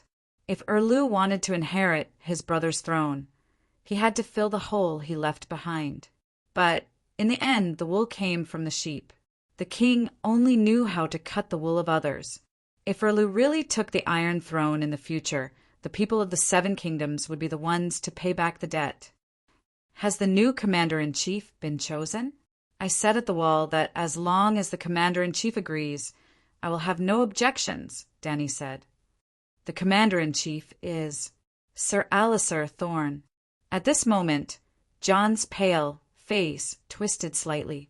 His tone had a strange mixture of disgust and frustration. "He said that he will listen to everything you say. If you say he will lend it, he will lend it. If you don't, the Night Watchman will never lend it to you." Danny's mouth began to twitch. "I said that the Commander-in-Chief of the Night Watchman is a very important position. You don't have to care about my face." The position of Commander-in-Chief of the Night Watchman was very important, but it was difficult to get anything out of it. Even if a trusted member of the Dragon family was chosen as the Commander-in-Chief, it would only make it easier for the Dragon Queen to ask for money and food. Jon's pale face twisted even more. "He was chosen based on his qualifications. It has nothing to do with you." "Ah, isn't he very foul-mouthed and disliked by the Night Watchman?" Danny was puzzled. "Sigh, he joined the Suicide Squad, hunted down the deviants, and even stopped the Weeper's attack on Eastwatch. He helped tens of thousands of savages leave the Great Wall." Jon's expression was helpless. When the Dragon Queen was at the Wall, in order to show that she was fair and just, every time there was an adventure mission, she would definitely choose a trusted member of the Dragon faction. After escaping death several times, Sir Alliser suddenly realized, "Holy shit, I've done so much!" Last time, when John killed Janoslynt, he even sent Alisar to Eastwatch, nominally because he was more suitable to manage the savages of the Great Wall. Indeed, Alisar was a trusted member of the Dragon Queen. Mansred and the other captains of the savages were very cooperative with him. When he arrived at Eastwatch, Alisar was like a dragon in the sea. Everything went according to his wishes, and he performed miraculous deeds. First, as the hub of communication between the savages and the Dragon Queen, he gained the support of some of the night watchmen who were originally savages. Then, when the Weeper disguised himself as a surrendered savage and attacked Eastwatch, Alisar had a group of savage underlings. They turned the tide and performed great deeds again. After that, under the protection of his underlings, he personally entered the depths of the Great Wall and helped Giro Dane recruit the last savage tribe, Dany's orders. With the food provided by the Dragon Queen and the credibility of the Dragon Queen's promises, Alisar was very respected by the savages. He once again succeeded and performed outstanding deeds. But no matter how outstanding his contributions were, he never thought of running for commander-in-chief because the Dragon Queen had excluded him from the election list last time. In the end, he did those things not because of the honor of the Night Watchmen or because of sympathy for the savages. He was simply loyal to the Dragon Queen. As a loyal subject of the Dragon family, he would do whatever the Queen told him to do. Even if he became one of the candidates this time, he thought that he would just be a sidekick. But when the voting results came out, he and the other higher-ups of the Night Watchmen were dumbfounded. He actually received 75% of the votes and was elected the 999th Commander-in-Chief of the Night Watchmen with an absolute advantage. In fact, Dany and Alisar had overlooked 2 points. First, including the savages, there were more than 2,500 Night Watchmen on the Great Wall. When Jon was elected, there were only 500 Night Watchmen. The new Night Watchmen had no prejudice against Alisar. Instead, they saw an old hero who was full of glory but indifferent to fame and fortune. Alisar really had no desires and did not do things for profit. Secondly, the impact of Jon's breaking of the oath was too great. Everyone subconsciously wanted to choose an old-fashioned and steadier commander-in-chief. The night was coming, and the Night Watchmen did not want any more accidents. There was no doubt that Alisar, who had 20 years of experience as a Night Watchman, met their requirements. After becoming the commander-in-chief of the Night Watchmen, Sir Alisar did not become arrogant, but his hatred for Jon was deep in his bones, and he did not want to lend him food. That was why Jon went to the Dragon Queen. How about this? Go and find Blacksmith Tanner. I'll ask him for his opinion, Dany said. Lend him. The blacksmith was only surprised by the glass candles, means of communication, for a while before he sighed. It's better to send Duke Stark and the savages who support him away as soon as possible. It'll be better for the stability of the Great Wall. Jon's face flushed red, and he felt very awkward. He had actually become the existence that destroyed the stability of the Night Watchmen. After that, Dany called old Ymont over and talked to the 2 old friends. Ymont had a lot of emotions when talking to Blacksmith Tanner and told him a lot about his experience in Slave Bay. Facing Jon Stark, complicated emotions spread in their hearts like seaweed, but they were speechless. Jon had failed to live up to Ymont's expectations and became a failed Night Watchman. But Ymont had also left the Great Wall and went to Slave Bay to burn his body for Targaryen. What right did he have to criticize Jon, who had broken his oath for Stark? New Jith had fallen into Dany's hands, and the Alliance's supplies were severely threatened. The army from Materis could not help but speed up their march. The Alliance hoped to start the siege of Meereen before their food ran out. At this time, there were already more than 80,000 Alliance troops stationed in Borash.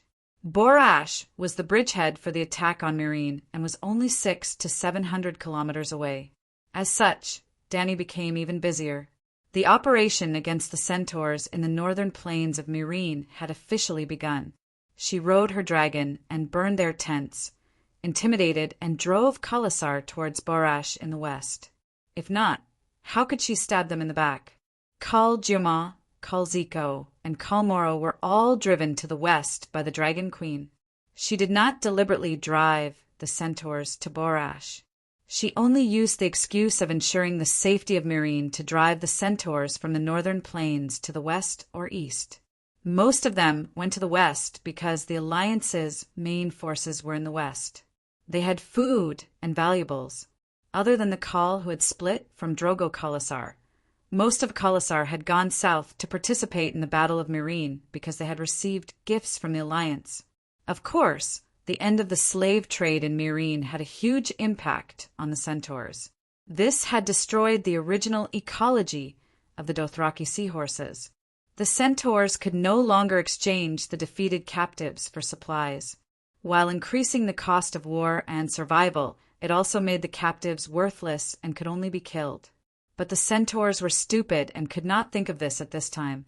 They were purely doing it for profit or revenge. Just as the Dragon Queen was attacking the enemies coming from all directions with Myrine as the center, the shapeshifters reported to her two pieces of mixed news. First, there was a blood plague in Borash. Dany was overjoyed. Bless the seven gods. On the eve of the Battle of Myrine, the Alliance troops had been infected. Second, Kal Jocko, whom the Dragon Queen had been looking for, had finally been found. His Khalasar was stationed in the plains 20 kilometers northeast of Borash. In theory, this was good news. Dany could finally bring her cheap son back. But when the two pieces of news were put together, it was a trap. Jocko's Khalasar had also been infected with the blood plague, and Khalasar was on the verge of collapse. Her cheap son was now Jocko's cheap son. Chapter 603. The blood plague was a highly contagious plague. The infected would have high fever, intestinal bleeding, diarrhea, and other symptoms.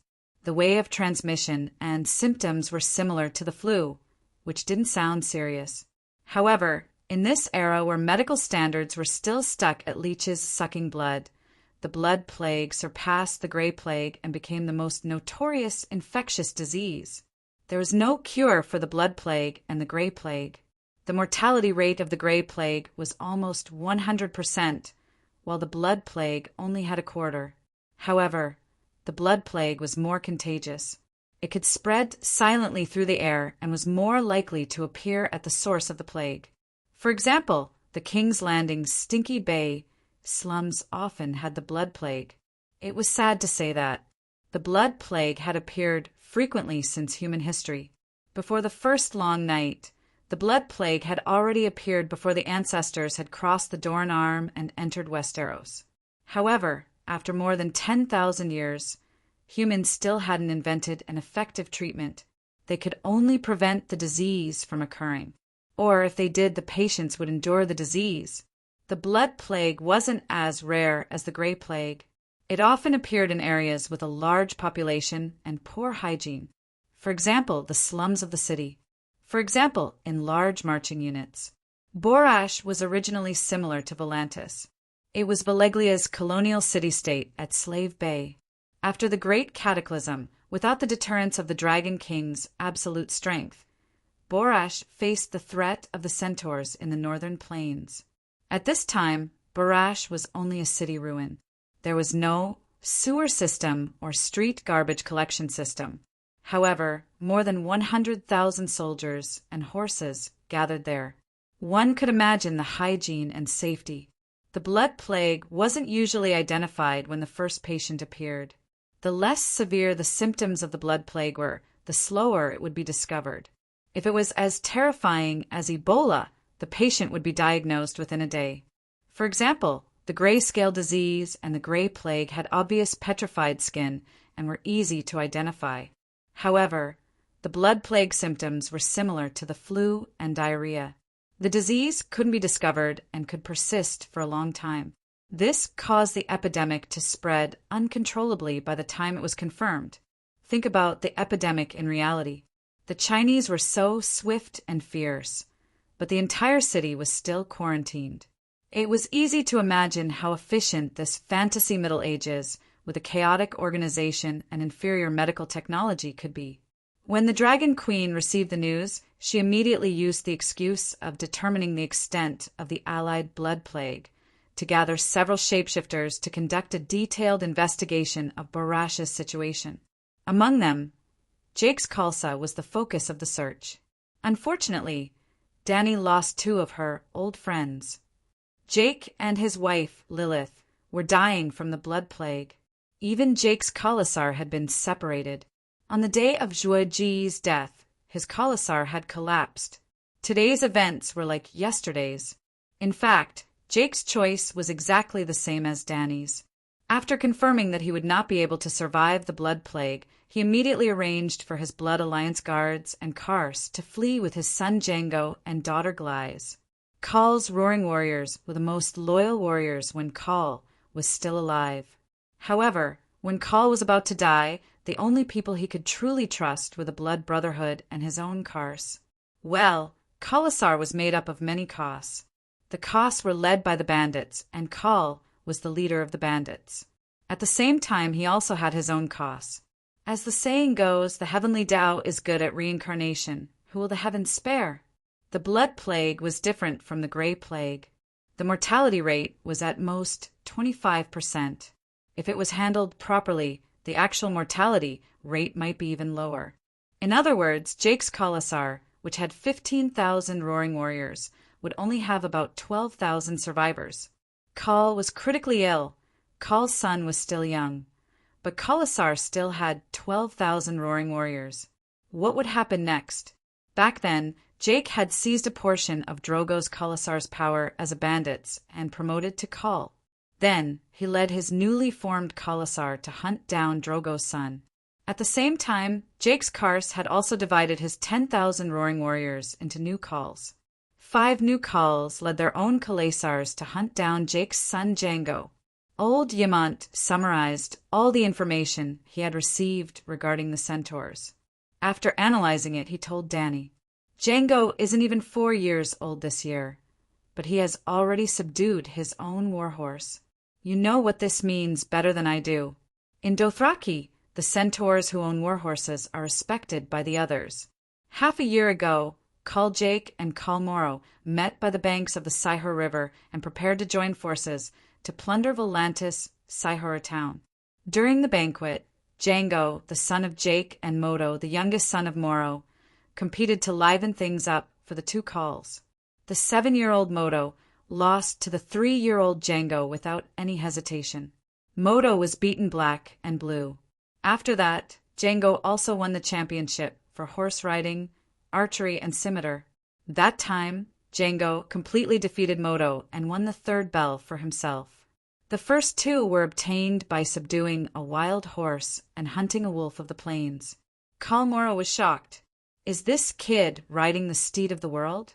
Because of that, Jake died. The bandits under him were not willing to let his son Django go. Aya, why is that kid so unlucky? Dany cried out worriedly. Ymant was stunned. He's not your son. Why are you so agitated? But when he thought of the pitiful Dragon Queen's experience of being a widow and losing her only son, the old man immediately understood. At the same time, he also felt sad for Dany. Sigh, Dany, you're still young, and Dany did not have the time to deal with old Ymant's consolation. She immediately informed the shapeshifters to search for Jake's blood brotherhood. She rode Blackie and headed to Meereen as quickly as possible. 2.5 hours later, Blackie landed at the Great Pyramid of Meereen. He asked the white-masked Morona, but the other party said awkwardly, "The time is too short." Within a radius of a few hundred kilometers, even if 2 ravens and 2 falcons were released, it would be impossible to search the entire area in 2 days.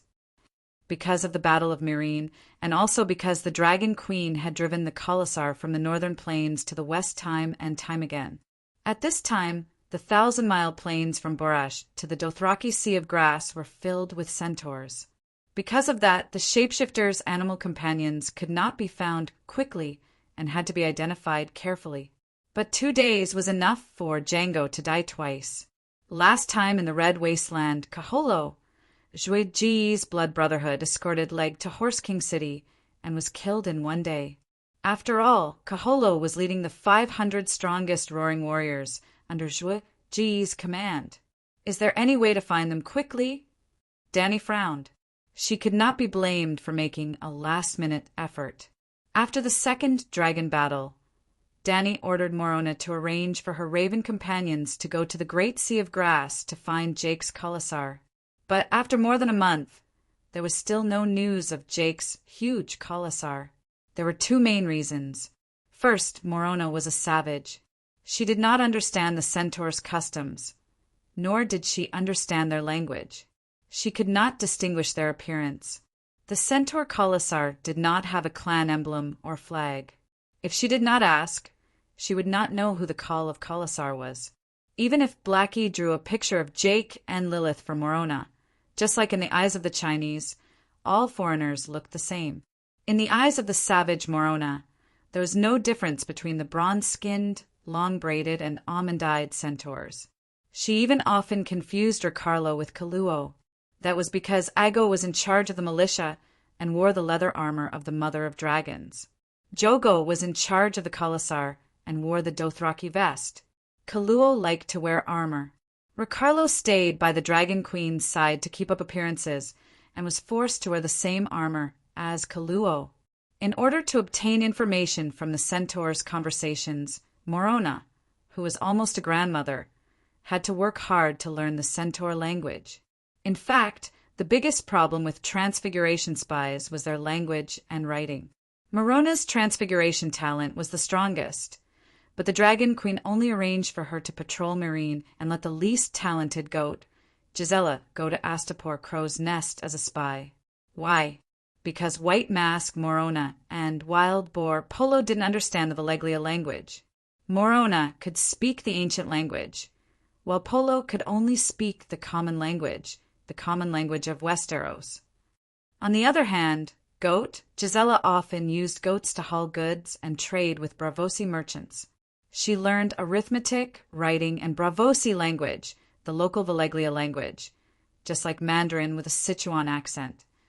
In order to make the Transfiguration spies more effective, Danny even arranged for scholars to organize a literacy training class.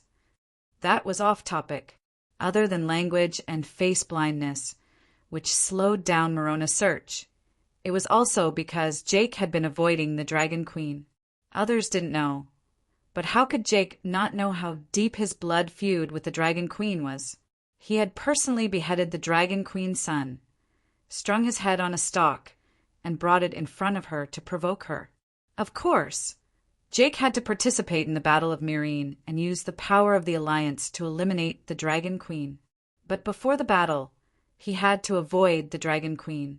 Your Majesty, why are you looking for Jake's Blood Oath Guard? Jake is already dead. Even if the Blood Oath Guard managed to escape this time, he would still commit suicide. Since Khal is dead, the Blood Oath Guard won't live alone. Morona was confused. I swore to kill Mago with my own hands to avenge my maid Aloy. Danny said, Mago, who is that? Morona was confused. Centaurs like to call this that ag, hag, jorgo, jango, leg, drogo, Mago. The barbarian spearwoman's head was about to explode. Sigh, it's a bit complicated. You can ask Sir Mormont or my Blood Oath Guard. Danny was anxious and didn't want to waste any more time. She waved her hand and prepared to leave. At this moment, she didn't expect Morona to provide any help or advice. Unexpectedly, the barbarian spearwoman was still thinking about the Queen's previous question. Actually, prophecies are the fastest, Morona said. Danny stopped and turned back in surprise. You can prophesy. I can, but this isn't the territory of the old gods. It's useless. Slave Bay believes in the 7 gods. Your Majesty, you can pray to the 7 gods, Morona said. Bring some people and continue to search. Danny climbed onto Blackie's back with a dark face, but just as she faced the midday sun and rose into the sky, a distant memory came to her mind in a flash. The house of memories that had been eroded by time opened its door to Danny again. It was in Queers, in the undying temple that froze the river of time. She met many doors. When she opened them, she saw many things that happened in the past, present, and future. She saw the Mad King ordering the burning of the King's Landing. She saw Rob's sad eyes in the bloody wedding. She saw 4 rats surrounding a beautiful woman called Westeros and violently violating her. She saw she once opened a strange door. It wasn't a door, but a simple old cowhide curtain. Chapter 54. She opened the curtain and saw a vast grassland, the Dothraki Sea. A silver ribbon-like river meandered past. A tall horse carried 2 children along the river bank, blessed the 7 gods, that's Leg, and Lilith's daughter, Glyze. Dany suddenly realized. Chapter 604. Dany suddenly understood the meaning of the prophecy. Shit, do you have to be so dramatic? I'm a transmigrator. How can a prophecy work on me? Dany was pleasantly surprised, but also a little shocked. But after complaining, she was faced with another problem. She was not familiar with the location mentioned in the prophecy. The Dothraki Sea was indeed a grassland, but in the first era, in the ancient mythological era, it was really a sea, a silver sea, the kingdom of the fisherman queen. Even today, the grassland was still covered with rivers and lakes. What was even more ridiculous was that as the seasons changed, the rivers changed, the lakes became grasslands, and grasslands became lakes. It was similar to the change between the rainy and dry seasons of the African grasslands. Many old centaurs who had lived in the grassland all their lives would not dare to say that they were familiar with every river. That was why the old bed slave Watson's notebook was so precious. Watson's notebook. Dany was stunned, then slapped her forehead and laughed. You're really riding a donkey, looking for a donkey. When Dany had just transmigrated, when she led her little caste tribe through the red wastelands, she had sent an old Volantis man to the horse god's night kingdom, according to the centaur custom. He was originally a bed slave, but later on he had a mixed blood centaur with a centaur woman, Blue Eyes Hag. Blue Eyes Hag's experience was legendary. Not only did he become a Khal, but he also had the ambition to unify the Dothraki Sea. For his son's ambition, Watson began to draw the terrain of the Dothraki Sea once a year. Even though Blue Eyes Hag died before his ambition was realized, and Watson himself became Drogo's slave, he could not give up on his dream. It took Watson 60 years to figure out the pattern of the Dothraki Seas, rivers, and pastures. Even the cities that the centaurs of the Ursos continent passed by, such as the 3 cities of Slaver's Bay, Coer, the towns along the Lone River, Pentos, Myr, and other coastal cities, their customs, history, culture, city defense, and ruling families were all recorded. The cover was as big as an A4 paper and as thick as a chinois dictionary, other than the 12 types of spring cry that belonged to his old profession. Everything else was to help the centaurs conquer the world. When the notebook fell into the hands of Dany, who had changed her core, it helped her understand this world better. Now, her cheap son might have to rely on that notebook to save his life. While sending a message to Xiao Go, the Blood Alliance guard, Dany took out a large piece of dragon paper and shared her memory with Dahe with the black dragon spirit. Dahe drew on the paper with its claws that were thicker than Dany's waist. Well, a dragon meat printer was also Dahe's first profession.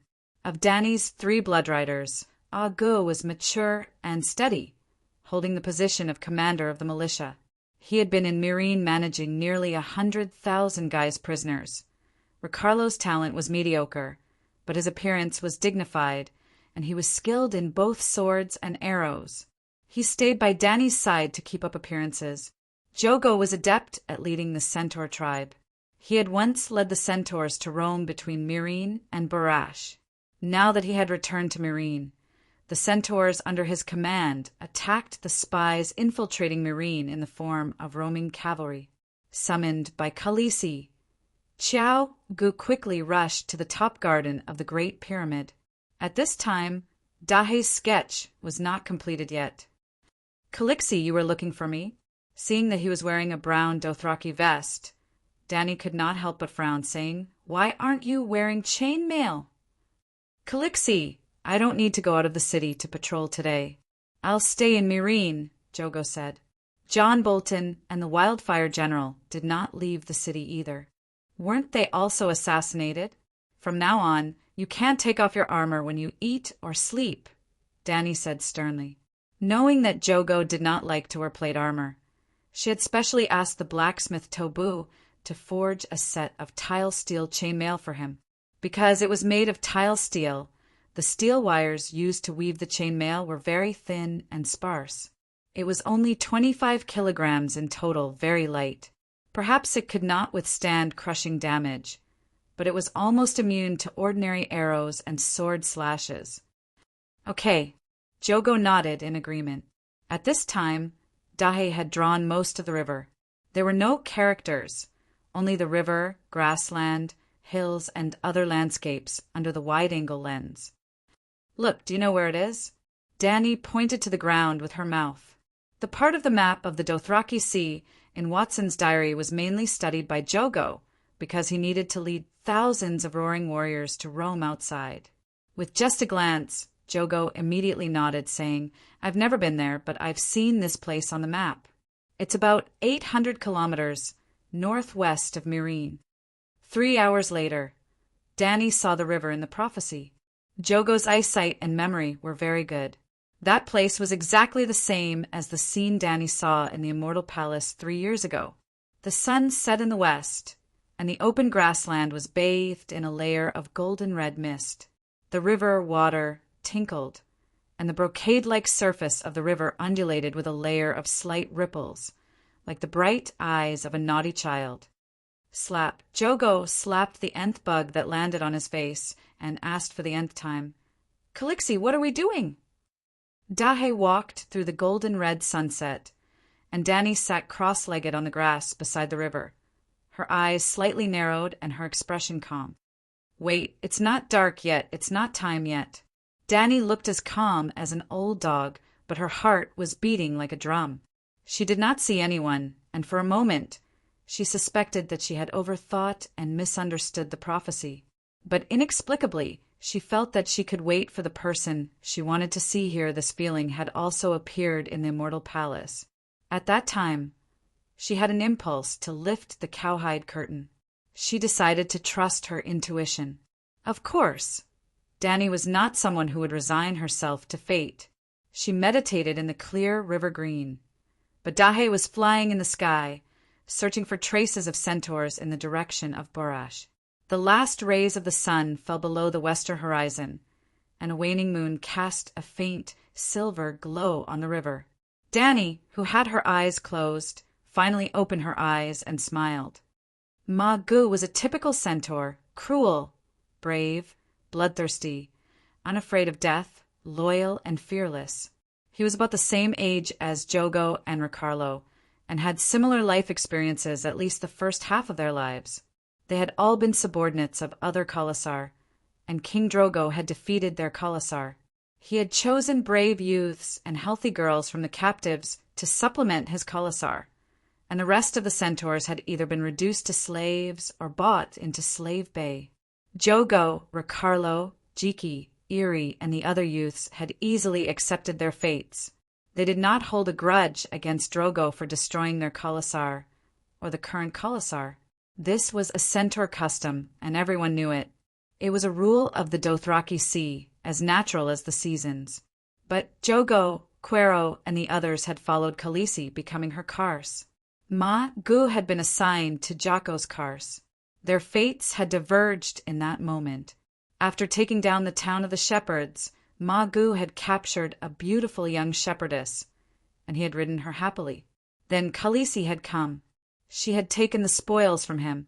This was a great insult to the centaurs.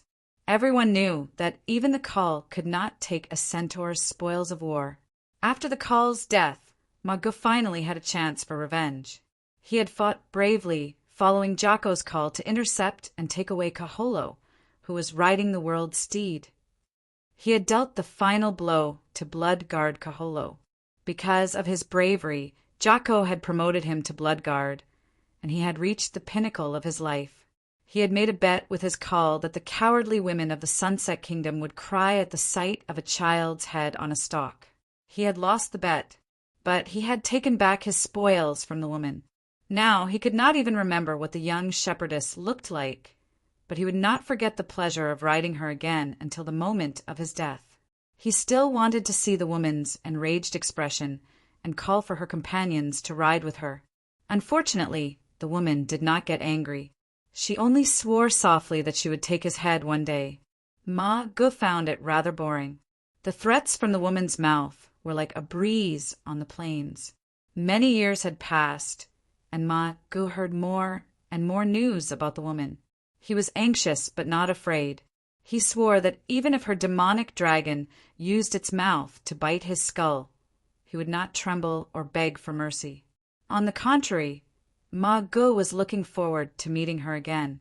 Next time, he would use his curved sword to make her suffer. Only her tears and blood could wash away the humiliation of his spoils of war. Even the Cull could not take his things, so what right did Calixi have?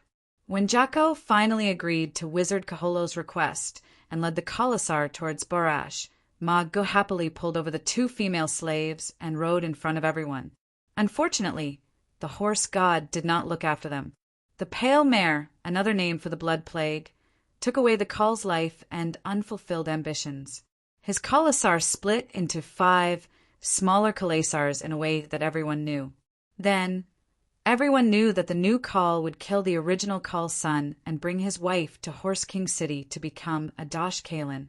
Lilith and Calixi were also dead. The new Cull only had one goal left: to kill Django, who rode the world steed.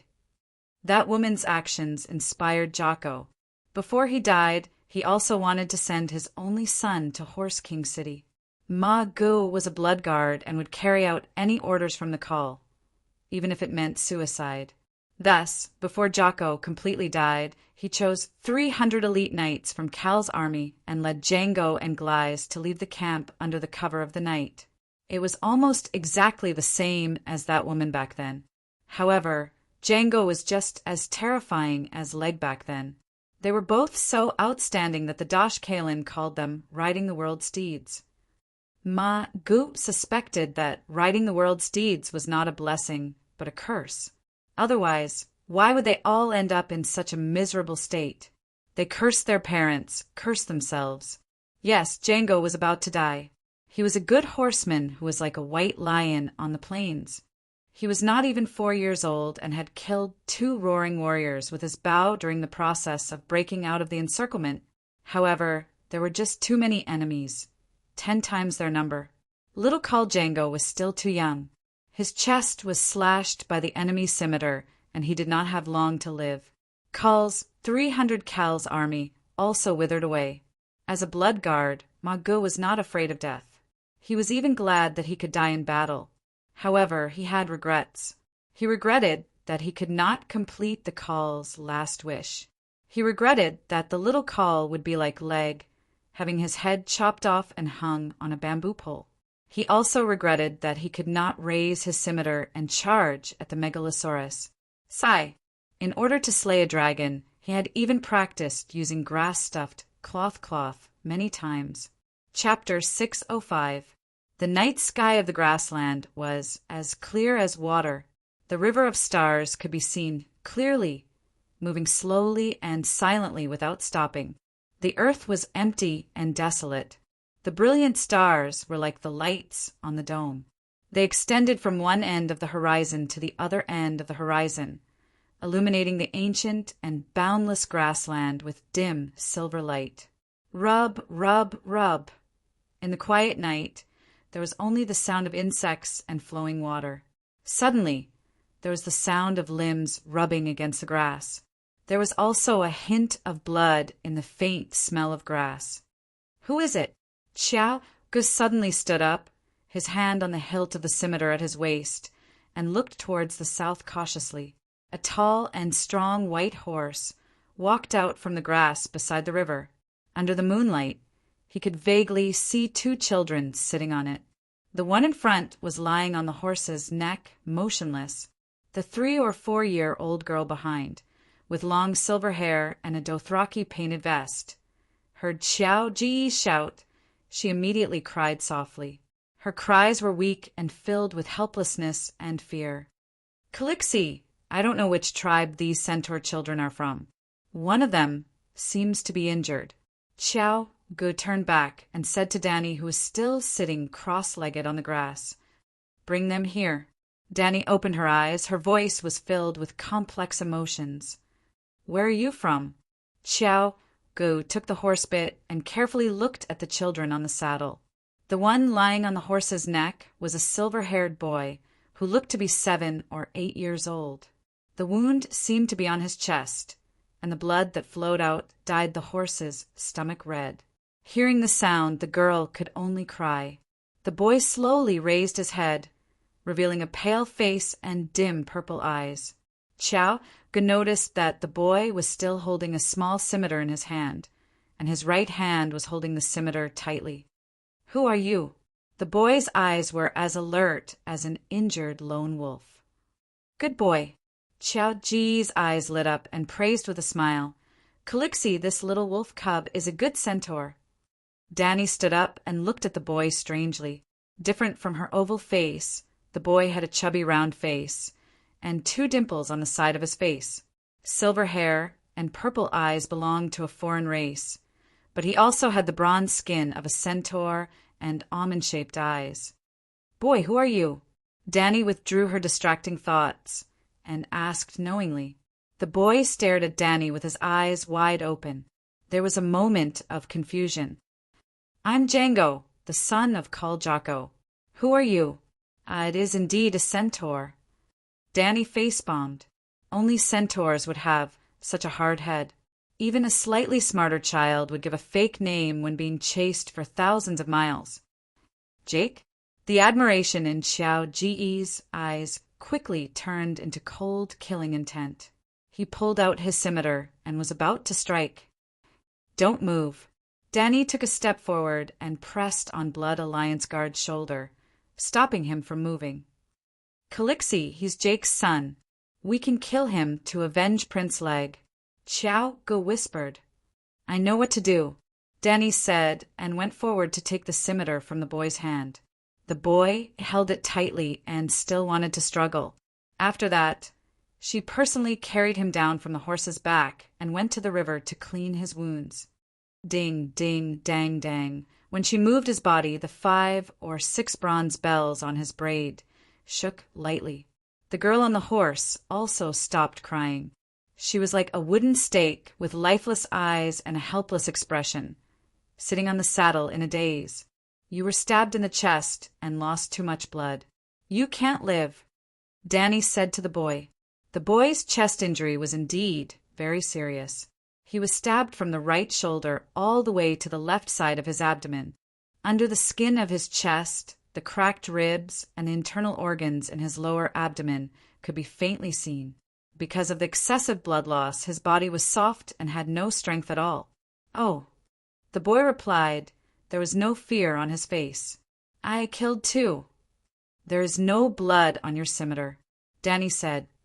"I used a bow and arrow and pierced their throats." The boy said, "You're going to die. Aren't you afraid?"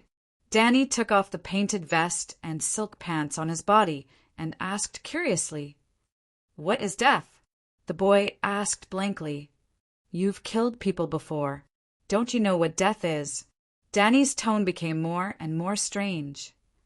"I don't know, but I'm not afraid. My mother said that I'm riding the steed of the world. There's nothing that can scare me." The boy's face was pale. The pulled wound was so painful that his gums clenched and his body trembled. A pair of large almond-shaped eyes unconsciously flowed with tears. "You're crying, and you're still saying that you're not afraid?" Danny laughed. I'm so cold. I don't know. I'm cold." The boy's voice gradually weakened, and the light in his eyes disappeared bit by bit. Danny sighed and began to extract the thin spiritual essence in the world. She chose a type B active spiritual essence and merged it with the Holy Mother's divine power to create the holy healing art. Boom! A ball of milky white flames appeared out of thin air and enveloped the boy who had been washed clean of blood. The white ball of light had a holy and majestic aura, but it also had a kind and holy aura. The dragon queen held the boy with both hands as if she was holding up a bundle of firewood that was burning with white flames. The wound on the boy's chest was healing at a speed visible to the naked eye. The temperature and power that he had lost gradually returned to his body. However, he had lost too much blood and was still unconscious. Elixir. Xiaogo was dumbfounded. This is the holy healing art, Danny explained. I know it's the holy healing art. However, isn't the holy healing art not supposed to be used on people other than believers? Moreover, it's so huge. Xiaoga gulped and said with difficulty, Ha, I'm different from others. At this moment, Danny had already given the holy healing art to the high-ranking believers. There were already many holy disciples who could use the holy healing art in the Westeros. They could obtain a certain number of spell slots through praying. 1/3 to 1/2 of the power of faith would be used as Blackie's reward. The rest would be converted into the Holy Mother's divine power and stored in the pool of faith. When needed, they could extract it at any time and convert it into holy healing art. Unlike in D&D, where mages had to memorize and could only memorize one spell slot every day, after using the spell, they could not use it again today unless they had a special specialty. The holy priests of the seven gods were like saving money and depositing it in a bank. For example, Big Sparrow had the highest salary and could accumulate hundreds of holy healing arts every day. If he could not finish using them, he would continue to accumulate them. Although the interest was 0, after 3 to 5 years of accumulation, he could almost support a small war. The only thing was that they could only heal devout believers of the seven gods. This was a restriction that Danny had added to save costs. Apart from the Holy Mother's divine power, the holy healing art also required spiritual bestowment. Type B spiritual substance would not distort one's will and was safe and harmless. Only when it combined with the Holy Mother's divine power could it produce the miraculous, holy healing art. Devout believers were connected to the seven gods through the channel of faith. They could bestow spiritual substance to the other party through the channel of faith. It was similar to pouring water directly into a bottle through a pipe. The spiritual substance could be used up 100% and there was almost no additional loss. If there was no channel of faith, for example, Danny was healing leg in her arms now. She could only use the crude, outside-in spiritual bestowment method. It was similar to putting a bowl outside the house to catch the rain on a rainy day. When the bowl was full, who knew how much spiritual substance would be wasted? That was why the scene of Danny healing leg was so exaggerated. It was like a downpour. He's Jake's son, Jogo reminded with a frown. It's the custom of the Dothraki Sea to take in the children of the defeated Khalasar. From today onwards, these 2 children will join our Khalasar. Oh, someone's coming. Danny placed the boy on the grass beside the river and looked into the distance. Thud, thud, thud. Rumble. The silence of the grassland was broken. The sound of horse hooves rumbled. It was as if an army of thousands of men and horses was approaching from afar. The earth began to shake. The surface of the river rippled. The stalks of grass that poked out of the river swayed. Gently, they were getting closer and closer. The galloping of thousands of horses was like thunder, echoing through the vast and desolate starry sky. The neighing of horses, the shouting of battle, the clashing of swords, the wailing of anguish, the maniacal laughter. After crossing a line of low hills, large numbers of torches suddenly appeared in Danny and Jogo's vision. It was as if a wildfire on the grassland was spreading from afar. With the help of the moonlight, Danny could see that in front of the cavalrymen holding torches, there was a small group of knights that was being nibbled away. Swoosh, swoosh, swoosh! The pursuing cavalrymen stood on their saddles, let go of the reins, and drew their bows to shoot arrows. The fleeing cavalrymen in front were not just taking the hits without retaliating. They lay on the backs of their horses and loaded their crossbows. Then they turned around and shot down a few cavalrymen holding torches. There were about 2,500 cavalrymen chasing after more than 50 fleeing centaurs. Django Glies. The white horse that the little girl was riding was very eye-catching under the moonlight. She was quickly noticed by the cavalryman in front. "Horse God, it's you!" When they got closer to the white horse, the leading cavalryman in front also saw Dragon Queen standing there with both hands on her sword. He recognized the Dragon Queen. "Ah, Calixie! Dani Glies of the Sea of the Setting Sun. Dragon Queen!" Most of the chased cavalrymen in front recognized her and shouted out in shock. There were all kinds of names, but most of them were Calixie. She was indeed their Calixie. For years ago, these people were still the roaring warriors of Drogo Khalasar. "Ha! Horse God bless me, for me to meet you at this time. Kill, kill, kill!" When the leading centaur saw the queen's smiling face under the moonlight, he was so shocked that he stopped his galloping warhorse. But in an instant he whipped his horse's butt, pulled out his scimitar, and charged over. Dragon Queen stuck her sword in front of her, one hand on the hilt and the other pulling down her visor. She did not dodge. Jogo carried the crying little girl down from the horse and placed her beside the boy. He held up a large oak shield and squatted in front of the two children. "Kill, kill, kill!" The cavalryman was getting closer and closer. She could even see his blood-stained, twisted face and his red eyes that were shining with madness. Scram! When the cavalryman was within 10 meters of Dragon Queen, she spoke. 5 dragon spirits, imitating the soul-destroying blow of the dragon slayer horn. Hiss, hiss! Bearing the brunt of the attack, the cavalryman's eyes rolled back. His war horse's hooves trembled and fell to the ground. It slid 7 to 8 meters and stopped right beside Dani. And this was just one of them. The 50 or so cavalrymen who were running away were all thrown off their saddles and fell to the ground, groaning in pain. Their war horses lost their strength and fell to the ground. The few hundred cavalrymen who were the most anxious at the back were too close to Dragon Queen, as if they had stepped into a horse trap. Their horses lost their footing and the cavalrymen fell. The remaining cavalrymen quickly pulled on the reins and tried to calm the war horses that were out of control. Chapter 606.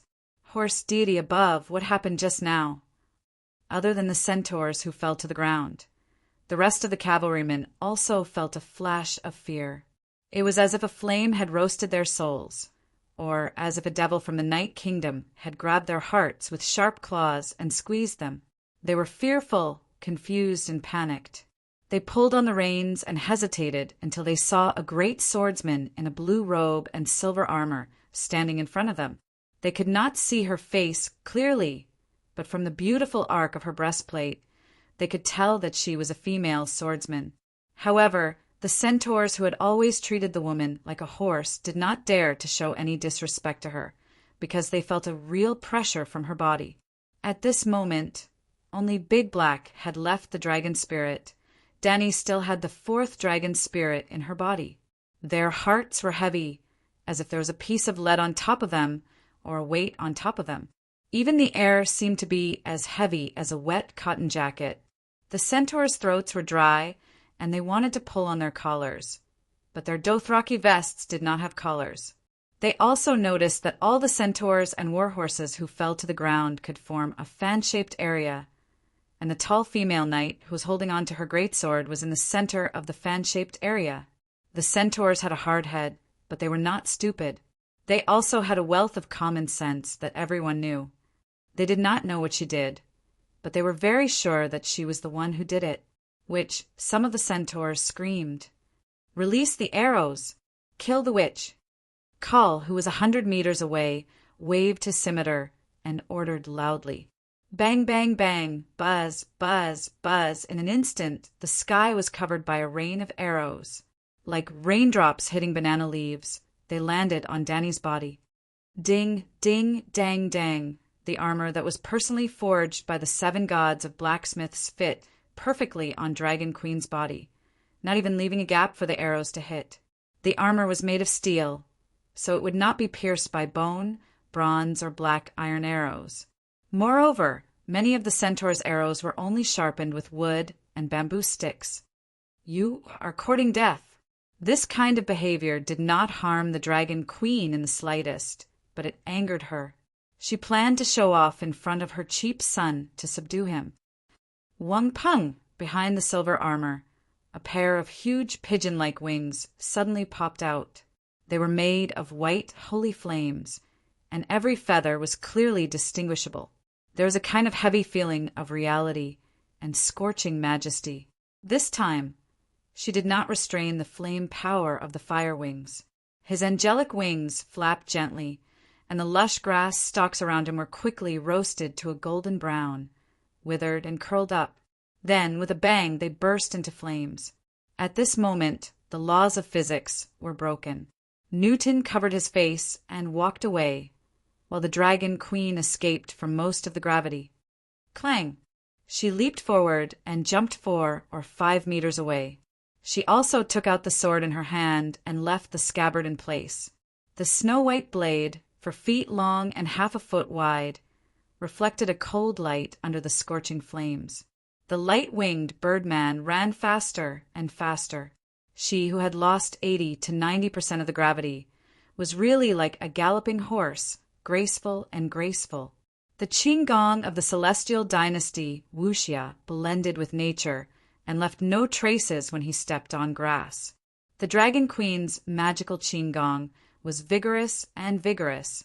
Along the way, heat waves rolled, and the grass and trees were set ablaze, creating a path of flames on the ground. Wong, wong, wong.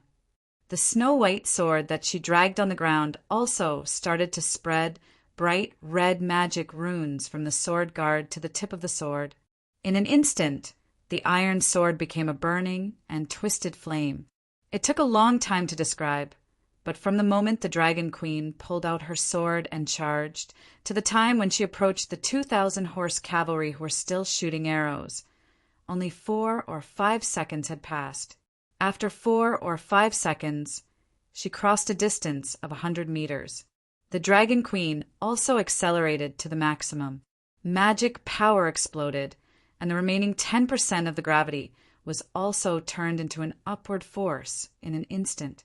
Then she leaped up like a real bird, flying 10 meters high and spreading her wings of light to glide 30 to 40 meters. Under the shocked cries of the 2,000 horse cavalry, she landed in the middle of the cavalry. Kill! With the addition of the 5 dragon spirits, the soul-extinguishing strike rippled in all directions like water waves. Boom! The blacksmith's flame god power caused the king's sword to explode with heat, and the air was also distorted. Chi! With a wave of the Dragon Queen's hand, a few horse cavalry within a 3-meter radius were sliced in half. Not a single drop of blood flowed out from their broken bodies, and a ball of orange flame even rose up, igniting their clothes and hair. Hiss, hiss, hiss! Ah! With the Dragon Queen as the center, the people and horses within a 100-meter radius were thrown off their feet. The horses fell over in fear, crying out in grief. The horse cavalry fell to the ground, howling wildly. Danny raised the blazing Red King's sword and stood in the middle of the chaos in a daze. This pretentious act, the dragon spirit's soul-extinguishing strike, was already enough to clean up the small fries, and the flame sword had instead become a useless dragon-slaying skill. SSSS, this group of horse cavalry was too weak, making her lose interest in acting pretentious. Danny directly called Blackie down. Ah, demon mother of dragons. Ah, Calixie. It's Calixie from the Sunset Sea. Immediately, the clear-headed horse cavalry recognized the identity of the person who was unparalleled just now. Many people called her Calixie. Jake's Blood Alliance guards and Kars came from Drogo's Khalasar. Many of the horse cavalry who were chasing after them were also Drogo's original subordinates. Back then, these horse cavalry followed Jake and betrayed Drogo. Now, these horse cavalry are still following the new call, chasing after Jake's orphan. You can't blame the horse cavalry for not being loyal. The weak are prey to the strong, and only the fittest survive. Following the strong is the social law of the Dothraki Sea. Who is the Khal? After Blackie burned a few hundred horse cavalry who were trying to escape, the remaining 2,000+ horse cavalry all surrendered obediently. Dragon Queen raised a dragon flame fireball and looked around. Using the Dothraki language, she shouted, "After Jake's death, there are 5 new Khals. Stand out." The horse cavalry closest to her was 20 meters away. They all widened their almond-shaped eyes and looked in horror at the fireball that was wantonly releasing light and heat in the air. They looked at the inhuman Calixi under the fireball and the megalosaurus that flitted across their heads like a demonic shadow above the fireball. "Dragon Queen, I am Terpukal. I admit defeat to you." A tall horse cavalry in his 40s had the word "door" painted blue on his face. His braids were 1/2 meter long, and every step he took caused a string of bells to ring. When he was 10 meters away from the Dragon Queen, Terpukal knelt on one knee and pulled out the Iraq scimitar at his waist. Sticking to the back of his head, he cut off the greasy black braid and threw it at the Dragon Queen's feet. "You're the only one?" Dany asked. "I am the strongest Khal after Jake's Khalasar. I have 3,000 roaring warriors. With me chasing after Khal Jake's Blood Alliance guards and son, they will be at ease," Terpukal said. "Where are your Blood Alliance guards?" "Tell them to come out," Dany said. Terpukal was puzzled, but he still waved to the crowd. A young and 2 middle-aged strong horse cavalry walked out. Dany raised her foot and kicked Terpukal's long braid back, causing the bells to ring.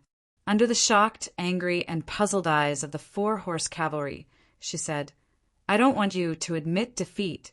I want your Khalasar." "You're not Khal." Terpukal shouted angrily. "I'm not." Dany nodded and said loudly, "I'm riding the steed of the world. I'm the supreme Khaleesi of the Dothraki Sea of Grass. All horse cavalry must submit to me." It sounds a little embarrassing, but Dany didn't want to compete with her cheap son for this embarrassing title. "Riding the steed of the world" was the original translation, but the real meaning was Heavenly Khan. It could only be said that even if Leg was really riding the steed of the world in the horse cavalry's prophecy, he could only be the 2nd-generation leader. He had to wait for the Dragon Queen to retire. Terpukal was shocked, and then he became furious. He shouted angrily, "You're delusional. You're a woman, and a woman can't ride the steed of the world. Everyone knows that." "Everyone knows." His 3 Blood Alliance guards answered loudly. "Everyone knows." The horse cavalry in a circle also looked at each other, and then there were scattered voices. "Come on, this is Khal's challenge." Dany pointed her sword at Terpukal and said, "I'm Khaleesi, your Khal.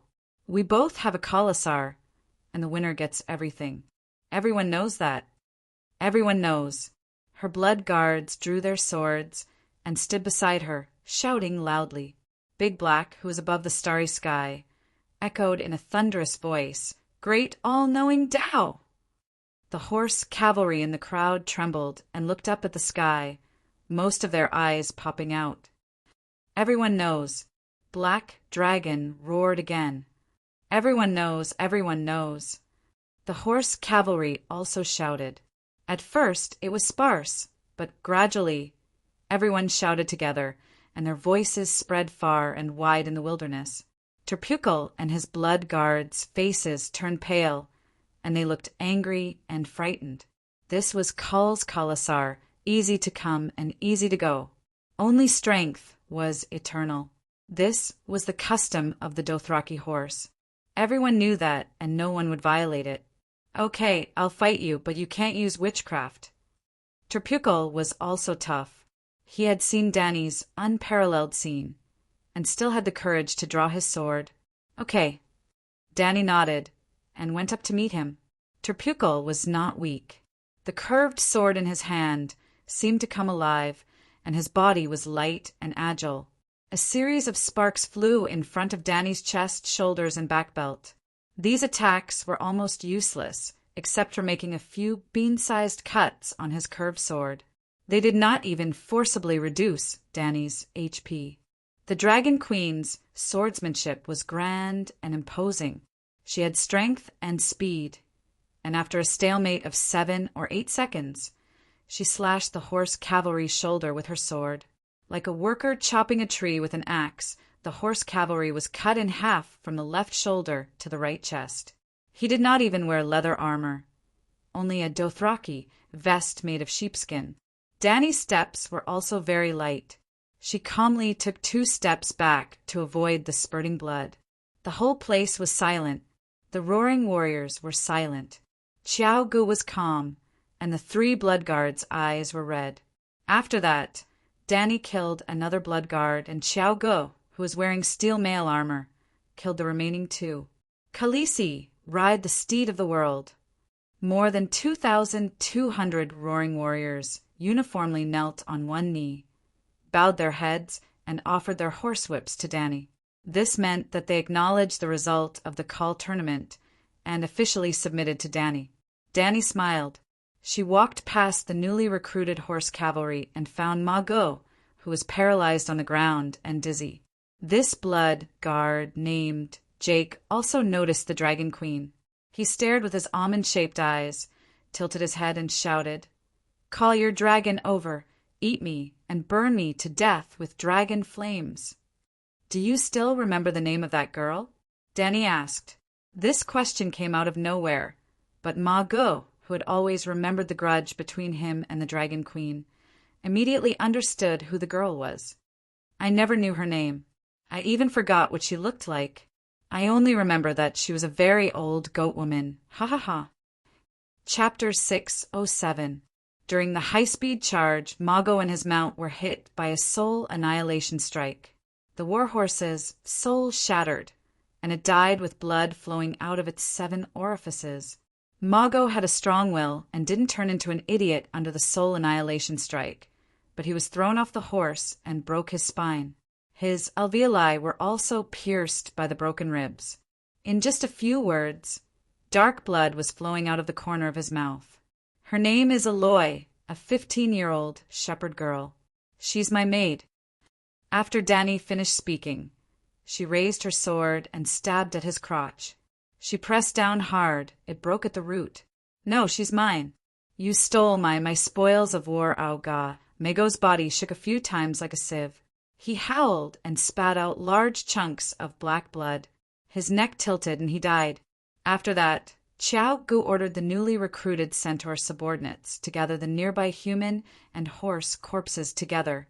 He called Blackie to come down and burn them all. Yes, Terp Khal and his Blood Alliance guards, even Jake's Blood Alliance guard Mago, all had their own special crematorium. Their war horses and weapons from when they were alive also entered the Night Kingdom with them in the fire. You saw it all.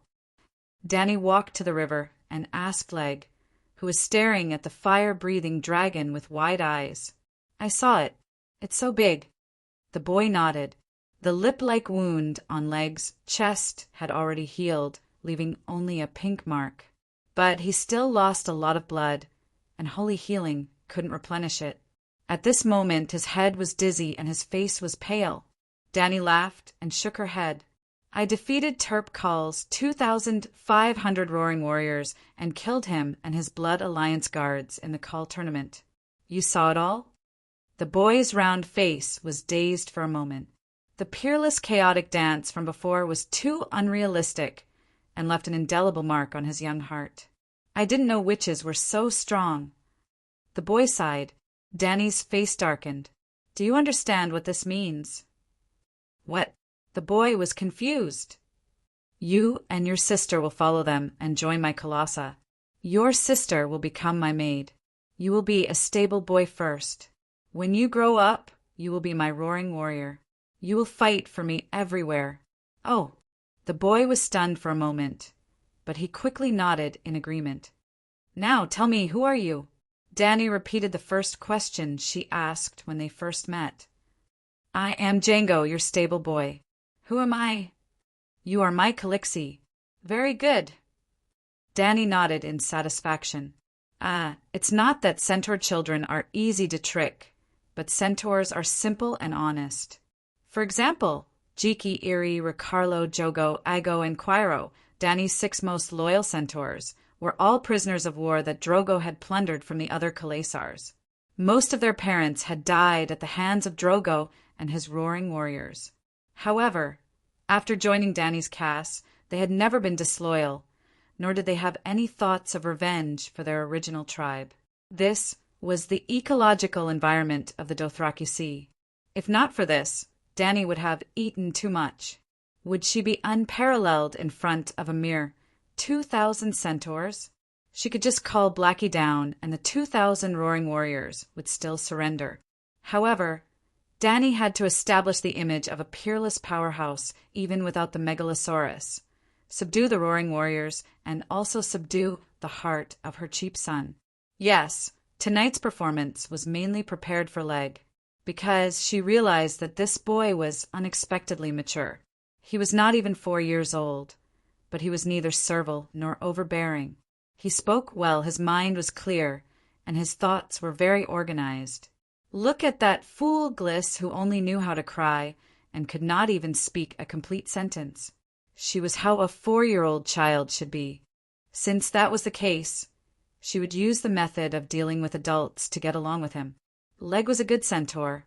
He would be like Jogo and the rest, loyal and devoted to Calixi. That was enough. From today onwards, forget the name Django. I will give you a new name, Danny frowned as she pondered. What kind of name would have both meaning and not arouse suspicion? How about following his younger brother's names? Blackie, Little White, Little Green, Little Gold, Little Red, and then call him Little Silver because his hair was silver, or Little Purple because his eyes were purple, or Little Round because he had a round face. Well, Leg was born a few days earlier, so he really was Blackie and the other's older brother. However, Leg was born by cesarean section. If one counted from the birth of consciousness, Blackie, Little White, and Little Green were older than Leg. No, Little Silver, Little Purple, and Little Round were too close. People might guess something. Danny shook her head and began to recall the historical figures of the Celestial Empire. It seemed that there was no emperor with Leg's experience. How about choosing one from Genghis Khan, Nurhasai, and Aguda? It would be too different among the centaurs, too rare and even more eye-catching. Hey, you'll be called Simba. In the end, Danny, who had run out of ideas, had no choice but to choose the name of a little lion, Lion King Simba. After that, Danny pulled Xiaogo aside and warned him seriously. Not many people know about Simba's injury. Don't tell anyone that I treated him. If someone asks you about what happened tonight, just say that there was a blood plague in the Sea of Grasses. I was worried about the centaurs, so I came out to investigate. It was purely an accident that I met Simba and these roaring warriors. Also, immediately inform me of the person who asked about this. Why? Xiao Go asked blankly. Danny frowned and thought for a while. Xiao Go was not as intelligent as Kue Luo, but he still had some brains. At least, he had the talent and magnanimity to be a captain. Moreover, she needed someone to secretly take care of, protect, and nurture Simba. For safety reasons, Simba would continue to hide his identity and grow up among the centaurs. Xiao Gu had always been her choice to lead the Khalsa. Thus, she decided to tell him the truth. He is Leg. Who? Xiao Gu was confused. Django, the child of Zhugu, and me, Leg. Danny repeated. Xiao Gu widened his almond-shaped eyes and muttered. Calixi, you miss His Highness Leg too much. It's a little. That's not your child. Leg has black hair and a small head. Simba, Leg was born 2 days earlier. I purposely used a feather pillow to disguise myself as a big belly. After Lilith's child was delivered by the witch, I swapped Leg and Django. The real Django also has silver hair. I dyed his black hair because I wanted to make the difference between the two to prevent others from making dangerous associations. Danny told Xiao Gu everything that happened that day. The centaur's large eyes almost popped out of their sockets. Are you kidding? It sounds even more exaggerated than the legends of the dock singers. Xiao Gu stammered. This kind of trick was beyond the imagination of the centaur's simple-minded brain. What's there to exaggerate? How did Aegon survive? Danny gave another example, unhappily. Varys used the leathersmith's son to take the fall for leg, and Calixi used Django to take Jake's knife for leg. Calixi was even more vicious. Django is Jake's son. This Xiao Gu was stunned. What kind of place are the Westeros? Why are they so? Xiao Gu immediately retracted his disrespectful thoughts towards Calixi and said thoughtfully, Calixi, do you think it's possible that Prince Aegon is also a fake? Varys used his relative's child to take over Prince Aegon's identity and usurp the Iron Throne? Centaur Xiao Gu now felt that everyone was fake. It's good that you can think so deeply. Calixi praised her little brother sincerely and said, It doesn't matter if Aegon is real or fake. I don't care about the Iron Throne at all, but I am now the enemy of the whole world, and the world also views me as an enemy that must be killed. Look at General Wildfire and Aegon. Didn't they get assassinated the last time? I'm not afraid of those rascals, but Simba is too young and overprotected. It's like a flower in a greenhouse, which is not conducive to his growth. Let my enemies think that I only have Aegon as a relative. My enemies hate me, so they can only attack Aegon. Aegon is a target, but also a magnet that draws out my enemies just like the regretful guest of Queers last time. And Simba can be like an ordinary person.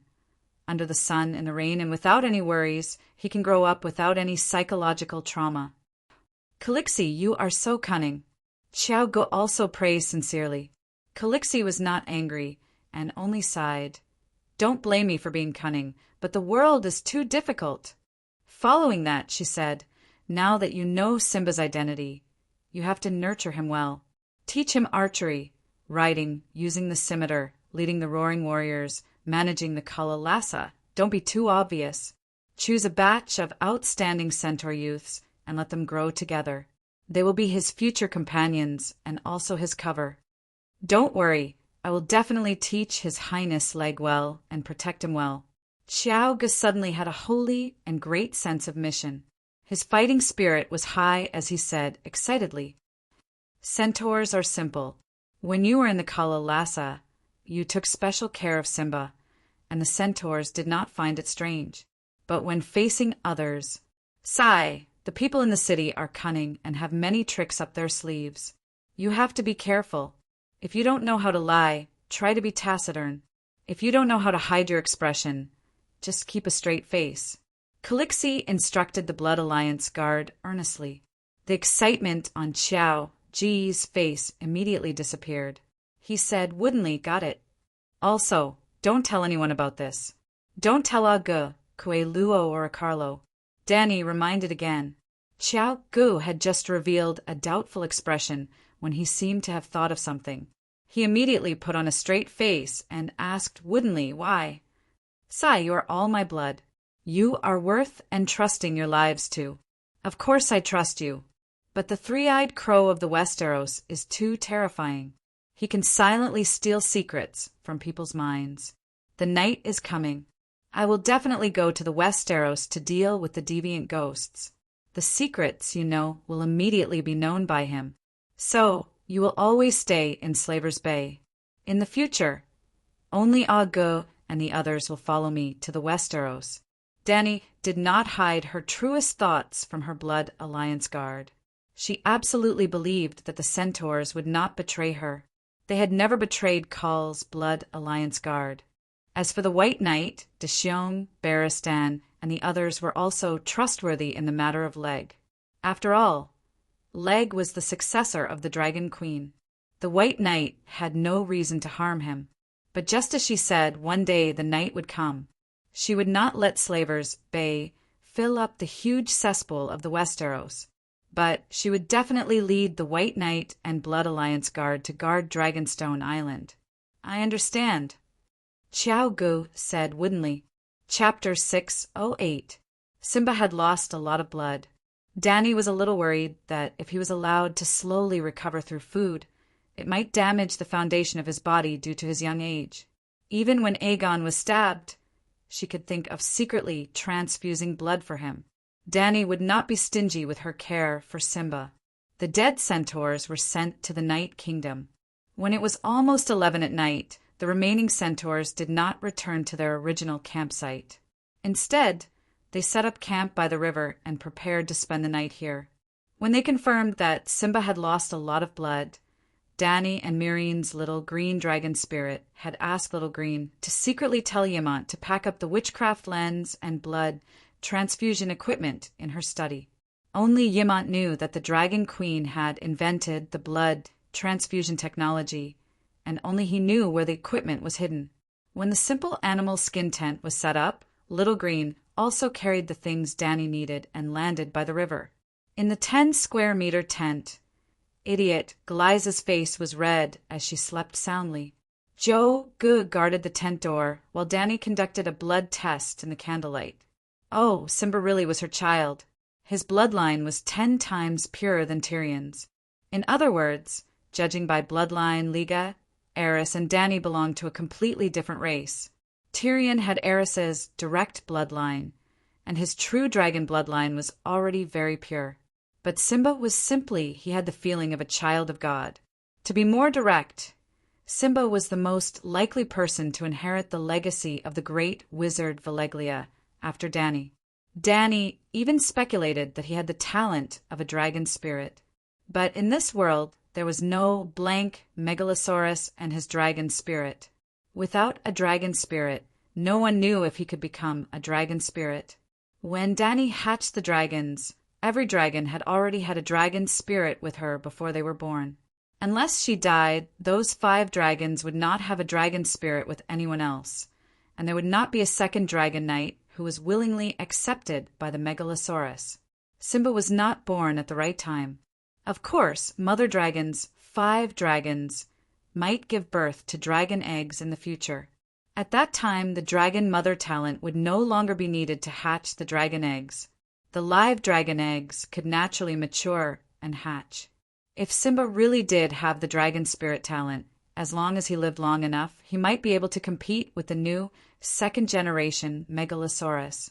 Perhaps Simba and his descendants could develop a dragon and magic civilization based on the Targaryen bloodline. The only question was, could Dany's 5 dragons lay eggs? This would take time to verify. At this moment, after testing Simba's blood type, Dany was surprised to find that his blood type was exactly the same as hers. Previously, she was prepared to choose a blood donor from the 2,000 roaring warriors. Of course, in the real world of science, direct blood transfusions between immediate family members were forbidden because there was a high probability of transfusion immunity. Well, the plot that often appeared in TV dramas, which one of you is the child's parent? Prepare to do a blood test and give him a blood transfusion was wrong. The TV dramas only wanted to use blood transfusions to lead to a conflict in the plot of The Old Man Next Door or The Hospital Changing the Baby. Any doctor with a proper academic background would not say that. Dany's medical master's degree was not obtained through the back door. She knew this from the beginning, and from the beginning, she had used the witch lens to study possible anti-host diseases. She worried for nothing. In this world, status was divided into high and low, and bloodlines were high and low. This was not a boast by the nobles to flaunt their status. The power contained in their bloodlines was stronger than that of the commoners, and the blood of the king was especially domineering. Blood transfusion was not without rejection, but it had nothing to do with immune cells such as lymphoids. The attribute and energy level of the magic in the blood were the key. It was very unscientific, but very magical. Dany's blood contained powerful and ultra-high energy level magic, and others could not accept it at all. Simba was directly related to her by blood, but unscientifically there was no rejection. There was even an additional benefit. In just 2 or 3 minutes, his pale and dim round face became rosy and lustrous. He also woke up from the dizziness of low energy, opened his eyes wide, looked curiously at the tube on his right wrist, and asked, Calixie, what are you doing? Danny raised her right hand that was also inserted with an iron needle, shook it gently at him, and asked with a smile, "What do you think?" The blood transfusion tubes between the two were not directly connected, and there was a pressure difference conversion device in the middle. Simba frowned and thought for a moment, and said uncertainly, "Calixie is a witch, and she is using blood magic on me?" "Well, it's not wrong," Danny nodded and said strangely, "You don't seem to be afraid?" Simba opened his almond-shaped eyes wide, looked at the dark red blood in the light-colored gum tube, and murmured, "It's very comfortable, hot, and strong, not afraid." Danny rolled her eyes and quietly used the fire-gathering witchcraft in her body. Well, it was like using magic flames to roast herself. She took out a thermometer and inserted it into her armpit, waiting for the temperature to soar to 40 degrees dragon before stopping. "How do you feel now? Is it hot?" "It's hot, not hot." Then Danny replaced the thermometer with an outdoor thermometer, raised the temperature by 5 degrees dragon, and asked, "How about now? Is it hot?" "It's not hot." After that, Danny raised the temperature by 3 degrees dragon every time until it reached 80 degrees. Simba's round face was fiery red, and he was sweating profusely. The true dragon bloodline was resistant to heat. This was not unusual. On the contrary, Simba could only persist to 80 degrees, which made Danny a little disappointed. But then she had a trace of doubt. 80 degrees was already very inhuman. Did Jake and the others not notice any abnormalities? Impossible. Did anyone else notice the abnormalities in your body? Danny asked. Simba was at a loss, as if he did not understand what she was asking. "Were you scalded when you were bathing or drinking soup?" Danny asked. Scalded.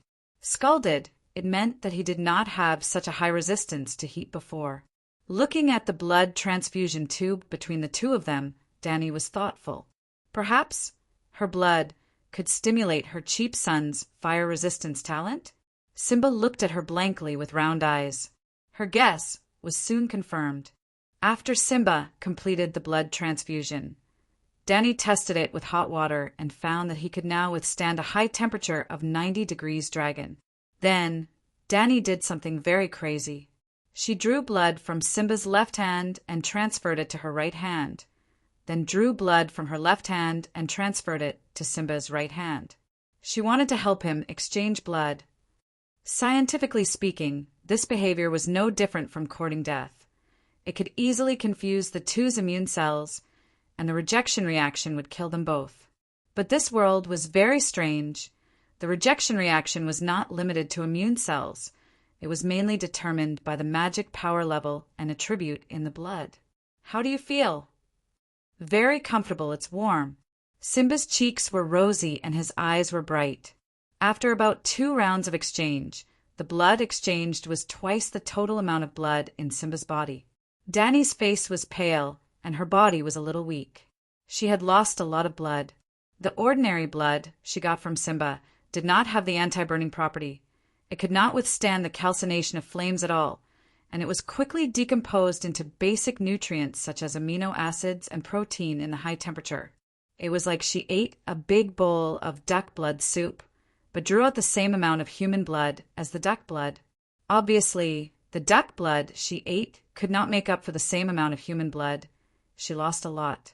After the ordinary blood was removed, Simba's body was almost entirely Danny's anti-burning blood. In other words, Danny had lost the total amount of blood in Simba's body tonight. She could not take it anymore. But the effect was gratifying. Simba's fire resistance had almost undergone a qualitative change, from 90 degrees to the thermometer specially used to measure the outdoor temperature in Astapor could only reach 100 degrees. Anyway, Simba was no longer afraid of scalding his mouth when eating hot pot. Danny was not sure how long the state would last. After all, leaving her body, the anti-burning blood would slowly lose its magic power. Joe Go would stay in the grasslands, leading the newly subdued Howling Warriors back to Myrene from the grasslands. After Danny helped Simba exchange blood, she rode Blackie and left alone. Yep, Simba stayed with the group, with the many centaur children. Danny did not want him to stand out too much, lest he arouse the suspicion of some quick-witted but evil people. Of course, the grasslands were in chaos and danger. There was the Barash blood plague, and the Colossus who had joined the Alliance army all over the grasslands. Danny was not naive enough to think that nothing would happen to Jogo and the 2,000 people. When treating Simba's injuries, Danny left a soul mark on his chest. Little Green, who had delivered the witch lens and blood transfusion equipment, also stayed. Little Green would hide in the clouds, watching the group enter Myrine. When the sun rose in the east, Danny landed on the top of the Great Pyramid of Myrine. After a tiring night and giving so much blood to Simba, she slept until 2 in the afternoon. When it was time to eat, the centaur maid even brought the spearwoman Morona over. "Your Majesty, did you not find the blood oath guard Mago? Should I continue to search with Hogg and the others?" The spearwoman asked with concern. "No need, I found him." "Then, what orders do you have for me?" Morona asked curiously. "Don't bother about the Jade Sea mercenaries at the Raza River in the east. Focus on investigating and monitoring Barash. I need to know how much damage the Blood Plague has done to the Alliance army and the Dothraki Colossus. We also need to prevent those people from secretly sending the plague patients to us." Danny originally only had Barash, Gisela, and Morona, 3 shapeshifters. Later, she borrowed 4 from the Horn of Queen, making a total of 7 shapeshifters. But the 3 cities of Slave Bay had a wide area of air defense, and they also had to monitor the Alliance army. Their military strength was very tight, so they did not discover Jake of Barash early. Now that the blood plague had appeared, Danny had to strengthen the quarantine of the epidemic before she could create an antidote for the blood plague. She also had to prevent the plague patients from falling from the sky. Danny was sure that the slave master with no moral integrity would do such a wicked thing. After arranging work, Danny waved to Morona and called her to her side. She whispered, "Don't tell anyone else about me asking you to find Mago." "Your Majesty, I don't know many people in Myrine. Who should I tell?" "It's best if you don't tell anyone," Danny said. Morona nodded and agreed. She then asked curiously, "Why can't I tell anyone?" "Sigh, chasing a small fry thousands of miles away makes me seem too petty and narrow-minded." The spearwoman's face was distorted. "If you say that, don't you seem even more petty and narrow-minded?" Looking at her expression, Danny guessed her thoughts. She asked, "Tell me, should I keep the sacred oath I made?" "Of course. For years ago, Mago raped and killed my maid Eloy. I swore to take revenge. Last night, I used the king's sword to cut off his lower body. What do you think?" Chapter 609. "Your Majesty, you have fulfilled your oath," the spearwoman said hesitantly. "But you are the awe-inspiring Dragon Queen. Your every action is related to the future development of the world. A small character like Mago is not worthy of your oath." Danny loved to hear it, especially when it came from the lips of honest, simple freemen. Mago is not worthy of the Dragon Queen's concern, but he is worthy of the oath of the Calixi who is in distress. The me 4 years ago was completely different from the me now. I didn't have a dragon then, and I only had a few dozen centaurs under me. The other party was the Blood Alliance Guard who commanded thousands of roaring warriors. Morona was stunned. Wasn't that the case? Now it seemed that the Dragon Queen's oath to kill a Blood Alliance Guard was a little petty. But at that time the weak and sickly woman with a bleak future swore to kill a general who controlled millions of troops. How heroic, confident, and brave was that? For years later, even though the difference in strength and status between the two of them is huge, because Targaryen's words are as heavy as a mountain, the queen risked being misunderstood by others as petty and narrow-minded to carry out her vow even though she was thousands of miles away. This spirit... Thinking of this, Morona looked at Danny with more admiration. Well, when the content was reasonable, Danny's whispers were really powerful. "Your Majesty, I understand. I will keep the matter of sending ravens to search for the Blood Alliance guard Mago in my heart. I will not tell anyone." Danny nodded in satisfaction and said, "I went to the Great Plains last night mainly because of the information you provided about the blood plague. I was worried about the epidemic in the Great Plains, so when I rode a dragon to check it out, I accidentally met Turpkel's Khalasar. After being offended by Turpkel, I killed him and took his Khalasar." "Yes, I understand. Morona was already a few decades old, and she used to be in charge of a tribe. She was not stupid." After everyone's confession was agreed upon, Danny immediately began to arrange the epidemic prevention mission. In fact, after the Grey Plague, Slavers Bay already had mature and standardized epidemic prevention measures. Mireen and Yuan-Kai completely shut down all maritime trade. Other than Slavers Bay's own warships and cargo ships, no foreign merchants were allowed to enter. However, Estapo made it easy for those VIP customers. Danny built a fake barbican between the port and the main city. A real barbican should be inscribed, but Danny's commercial city was circumscribed. The small trading city allowed goods to enter and exit at will, but strictly regulated the interactions between merchants and city residents. At this time, it still maintained a flourishing trade. Now, Danny simply closed the small barbican. In addition to the epidemic protection, Danny also moved her palanquin from Astapor to Mireen. Old Diamant, the mages, and the Minister of State all flew over on the pterosaur. No one knew when the war would end, but in the next 2 months, Mireen was bound to be embroiled in battles, both big and small. The final Battle of Mireen would also take place within 3 months. 5 days later, the shapeshifters gradually came to understand the situation of Borash's blood plague. They didn't know the source of the infection, but nearly 1/3 of the mercenary groups were infected. But the collapse of the alliance that Danny expected did not come. The mercenaries had experienced too many blood plagues. Some countries had experienced too many influenza epidemics, so they treated similar diseases as common colds. Even if people died every day, they still lived happily and freely. The people of the Celestial Empire found it inconceivable, but they were used to it. Those famous mercenary groups all had decades and centuries of history.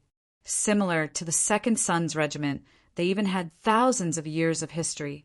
Even if they were wiped out by the Dragon Queen, a large number of mercenaries immediately rushed to rebuild the Second Sons Regiment. These old mercenary groups fought every year and every month. The number of blood plagues they experienced was really more than the number of colds Danny had in her life. If they collapsed after encountering a blood plague, their mercenary groups wouldn't be able to hold on for more than a few years. How could they create a century-old mercenary group? Therefore, the Borash Alliance, which mainly consisted of mercenary groups, was very calm. They began to treat the patients according to the thousands of years of experience, isolated the areas where the epidemic was concentrated, and then continued to march and fight. The centaurs, on the other hand, were a little panicked. Once, when they encountered the White Cloud City in the Red Wasteland, everyone knew that there were ghosts in the Dead City. They couldn't enter as they would be cursed. It was obvious that the centaurs' way of dealing with the plague was to hide, stay far away. The 7 to 8 colossus that swarmed towards Borash were like frightened birds in the forest. They scattered in all directions and escaped into the sea of grass in the north. This made Danny very disappointed, because her original plan was to let the centaurs eat, drink, and use the Alliance's food, and deplete the Alliance's resources. When they reached Marine City, they would launch a surprise attack into the centaurs' camp and challenge all the cars to a call contest. They would seize control of the colossus, lead 100,000 roaring warriors, and attack the Alliance's waste like a flood. After half a month, they finally managed to drive all the centaurs in the north of Mireen to Borash. In the end, an unexpected blood plague caused all the centaurs to run away. Motherfucker. Danny was cursing motherfucker, but the Alliance was cursing even more viciously, and they were more frustrated than her.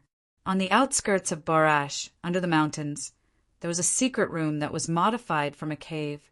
There was a chandelier with 8 candles, a 30-square-meter cave, and an oval-shaped stone table. There were 4 to 5 people sitting around it. At the head of the table was a beautiful young lady. She had long silver blonde hair, a white priestess robe with gold trim, a small face, big blue eyes, and a cute and sweet appearance. The few people sitting around her were intimidated by her majestic aura and did not have any thoughts. Their attitude towards her was respectful and a little fearful. A middle-aged man with a triangular face said, "High Priestess Jenny, Kalbono was worried that he would be taken away by the Pale Mare, so he refused to come back. He wanted to go to the Horse King city to pray to the Mother of God." Yes, Danny's guess was right.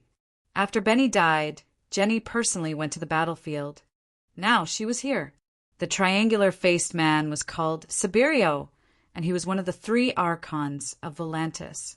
He came from the Tiger Gang and was proficient in the art of commanding large-scale battles.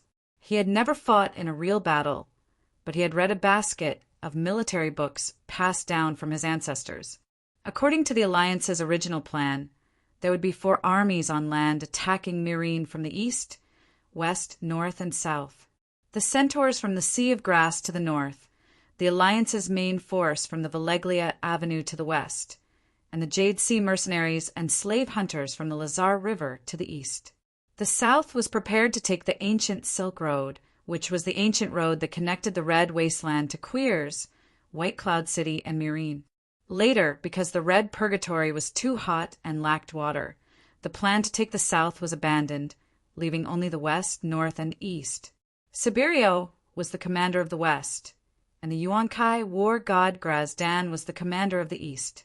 The north was made up of centaurs, led by the strongest horse king in the Sea of Grass, Bono. Yes, it was Bono, the one who took away Zhui Ji's 20,000 roaring warriors. Call Bono. Bono was the most capable Banu under Zhui Ji's command, and 20,000 of Zhui Ji's 40,000 roaring warriors were taken away by him. It was like a dragon returning to the sea when it met the wind and clouds. After 4 years of hard work, Bono almost managed to recreate Zhui Ji's past glory. He had 35,000 roaring warriors under him, and was known as the strongest Khal in the Sea of Grass. More importantly, King Bono had a blood feud with the Dragon Queen. Although Danny replaced Leg with Django, she did her best to ensure Django's safety. Before Zhui died, she quietly arranged for 500 elites to escort the fake Leg out of the camp. Her plan almost succeeded. Jake and the others didn't think it would work and didn't notice her movements. But Bono was shrewd and ruthless. Long before Zhui died, he had secretly taken over Colossus' troops. The other bandits didn't move, as they were all waiting for Zhui to die. He had also been closely monitoring the new world-riding horse. It was also him who blocked the path of Kaholo and Zhui Ji's 500 guards. But he didn't kill the sons of Kaholo and Kal. He only crippled the 500 guards and let the other bandits kill the sons who were once loyal to Kal. Bono was powerful, and Bono had a blood feud with the Dragon Queen. Bono was chosen as the commander of the North. Now, the leader of the North had run away. High Priestess Jenny, Bono betrayed us. Can we teach him a lesson? A bald and short fat man asked. The fat man had a pink sarcoma the size of a plum on the tip of his nose. He was known as the Long Nose King. He was a prince of Ko Chang Island and also the commander of the Alliance's 5,000 elephant soldiers. There's no point. The ragged prince shook his head. Prince, you don't know that centaurs are stubborn. They don't fear death, so they won't be threatened. It's better to give Bono a gift to make him feel ashamed, and then persuade him to understand the meaning of this battle. Centaurs will feel ashamed? The Long-Nosed King said incredulously. Centaurs will usually complete what they promise. They are much more reliable than mercenaries. Accepting gifts, making promises, and completing missions, they will feel honored. They will add a bell to their braids and boast about it. The leader of the mercenaries, the Ragged Prince, said. The long-nosed king rubbed the sarcoma on his nose and smiled bitterly. But we don't have time to wait for the centaurs to change their minds. We must fight as soon as possible, not to mention the 100,000 cows and horses. Just my 5,000 elephants are enough to make people despair. Fortunately, the whole world is providing us with food. Sai, it's hard to be fast. Tauros has been robbed, New JS has been lost, the Dragon Queen is attacking everywhere, and the Alliance is having a hard time. Now we have the Blood Plague. Sibirio's triangular face was almost drooping. What about Myrene? Did we throw in the plague corpses? The long-nosed king asked. We arranged 4 waves, but all of them failed. Before we even got close to Slaver's Bay, we were intercepted by the Megalosaurus. 5 pterosaurs died and 3 were captured. Sibirio said dejectedly, Not even once. Isn't that too strange? The long-nosed king was shocked. There must be a traitor. Maybe we should form a disciplinary team to catch the traitor. Sibirio's triangular face showed a hint of hesitation. The Ragged Prince frowned and said coldly, When Tauros fell last time, we already caught a traitor in Materis. Jack Harley, the young leader of the Spear Corps, was fed to the dragons. All the large mercenary groups were terrified and felt insecure. When New JAS fell, there were rumors of a traitor. The upper echelons of the Alliance gathered to catch the traitor. Prince Reese and Kaz Zaro argued with each other, causing chaos and panic. Now, we still have to catch the traitor in Borash. How can there be so many traitors? If they don't hate the Dragon Queen, who would come all the way to Slaver's Bay to suffer? If there are no traitors, why have we failed so many times? This doesn't make sense. Sibirio said. The Ragged Prince thought for a moment and said, Could it be a supernatural power? Princess Jenny said that Dragonstone Island should be rebuilt with magic power networks. Everyone turned their eyes to Jenny, who had only listened and not said a word at the head of the table. Jenny frowned, and her beautiful face showed some confusion. The magic power networks can transmit information, but they can't eavesdrop. Who? Suddenly, the young priestess's expression changed.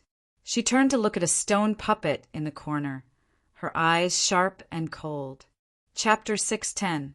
Squeak, following Jenny's scolding. A mournful cry came from the gap in the stone wall.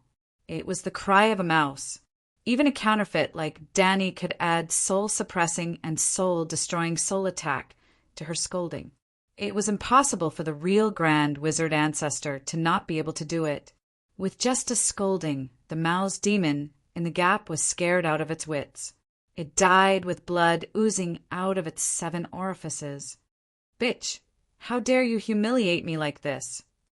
Jenny's face was pale. Her face was distorted, making people think of a devil that chose people to devour. Everyone looked at each other, not knowing what was going on. The prince in ragged clothes said carefully, What's wrong? It's just a mouse. This is the outskirts. It's normal for there to be mice in the cave. That's a shapeshifter. Jenny suddenly stood up and walked out of the cave with quick steps. She climbed to the top of the hill and faced Borash's direction. She opened her mouth wide, and her blue eyes flashed with countless gold, purple, blue old man, young man, and woman's pupils. Kill! She spat out a word softly like a lover's whisper, but it was like a girl's mouth. A detonated nuclear bomb. The transparent air in front of her was twisting and wrinkling, forming a ripple-like pattern. Further away, the white clouds trembled slightly and then exploded with a bang. Bang, bang, bang, bang. In the Alliance camp 2 kilometers away from the hill, an eagle, 2 ravens, a cat, and a mouse had their heads blown up at the same time. Their heads exploded like fresh cow dung stuffed with firecrackers. Other than Gisela, who stayed in the Marteris crow's nest, Danny's shapeshifter scouting team was wiped out in one wave. Myrene, the Great Pyramid. 6 shapeshifters died on the spot. Dragon Queen was immediately alerted. She quickly rushed to the 10th floor of the pyramid. As soon as she entered, She saw 6 people lying side by side on the carpet. They were bleeding from their 7 orifices, and their chests were barely moving. Danny sighed. This is bad. We lost our information advantage. Shapeshifters could not split their thoughts. After their souls entered their animal companions, their bodies would lose consciousness. As such, Danny had prepared a safe and tranquil bedroom in the pyramid. The bedroom was divided into 7 separate rooms for the use of the 7 shapeshifters. Now, Gisella's eyes were filled with panic and her face was pale. Her 6 companions were in miserable states, and it was unknown whether they were dead or alive. Your Majesty, how are they? The spearwoman asked nervously. Don't worry, don't panic. This isn't the first time. Watch me use my saint healing technique to save them. Danny calmly comforted the female savage. Shapeshifters only had their souls scattered. The Dragon Queen specialized in this. As expected, on the morning of the 2nd day, the most heavily injured savage hog also woke up. Yes, it was that unlucky guy who used a rat's body to peep at Jenny. Danny didn't mean to blame him. How could one's shoes not get wet if they often walked by the river? As long as the shapeshifters were still monitoring the higher-ups of the Alliance, and as long as Danny was still planning to obtain secrets from the higher-ups of the Alliance, Jenny would find out sooner or later. Because he couldn't hide. It's not like you can avoid Jenny whenever you want. If you want to avoid her, you have to at least confirm her location, right? But as long as you look at her, she can sense it. Shapeshifters were very strong and were like a bug to muggles. But the transcendent world was like a game. There was no transcendent profession that couldn't be solved. It could only be said that each profession had its own characteristics and advantages. As long as the mage's soul was strong enough, it would be easy to find a shapeshifter spying on them. If he also mastered soul attack techniques, then the shapeshifters would be very miserable. Rest well first. From now on, avoid Jenny's camp, and don't come online at the same time in the same area. Danny told the shapeshifters and provided them with new animal companions. Unfortunately, the Alliance's actions were stronger than she thought. Not even a day after the shapeshifters came online, another person was severely injured. Raven of the Polo District was caught by the Dragon Granny when she was investigating the battle plan of the Gisela guerrillas on Jean Island. The savage's soul was contaminated by the evil energy, and the savage almost went crazy. Fortunately, the Dragon Queen's soul suppression was effective. Other than Jean Island, Toros, Materis, Raza River, and other areas monitored by the Alliance also found a group of mages who knew soul attacks in just a few days. The Alliance didn't even need to go to Asia to find experts. Other than the Westeros, every city in the continent of Ursos had transcendence active. For example, the Dragon Granny had been hatching dragons for the Alliance in New Gisela. In fact, Bo, Chung, and Tam could also effectively prevent the shapeshifters from spying on them. Previously, the Alliance didn't prepare these mages because they didn't think of it. It wasn't that they didn't have the means to deal with the shapeshifters. Without the shapeshifters' advantage of accurately stealing information, Danny was worried that they wouldn't be able to stop the Alliance from airdropping the blood plague victims into Meereen. So, she arranged for Blackie to loudspeaker above Barash to threaten them. If you dare to drop another corpse into Slave Bay, I swear to transform into the wings of death and return 10 times the number of corpses of the Grey Plague victims to the Alliance. Barash's Alliance camp, Materis, Volantis Blackwall, Lys, Mir, and Terrassai's wealthy districts, calls Black Goat Temple, Kel's Palace, Elef Island. The above areas will be burned by the wings of Death's fury. Today, I hereby warn you, Targaryen, your words are like a mountain. Don't say that I didn't warn you. Danny also swore that she didn't want to use biochemical warfare against the slave owners because the slave owners were rich, had the best medical and health conditions, and had the strongest ability to prevent epidemics. In an epidemic, the ones who would suffer the most would always be the ordinary people. But if the Alliance really succeeded in dropping a plague corpse into Slave Bay, she would also open Pandora's box. Megalosaurus was faster than pterosaurs, and its flying height was several times higher than pterosaurs. Megalosaurus was a hybrid of magic and air, while pterosaurs could only rely on their wings to fan the air. No city could stop Megalosaurus from dropping biochemical weapons. Blackie's declaration was still very effective. After that, no pterosaurs entered Marine's airspace. On this day, Danny was treating Morona, who had been shattered for the third time. The spearwoman sighed, "The war here is so huge.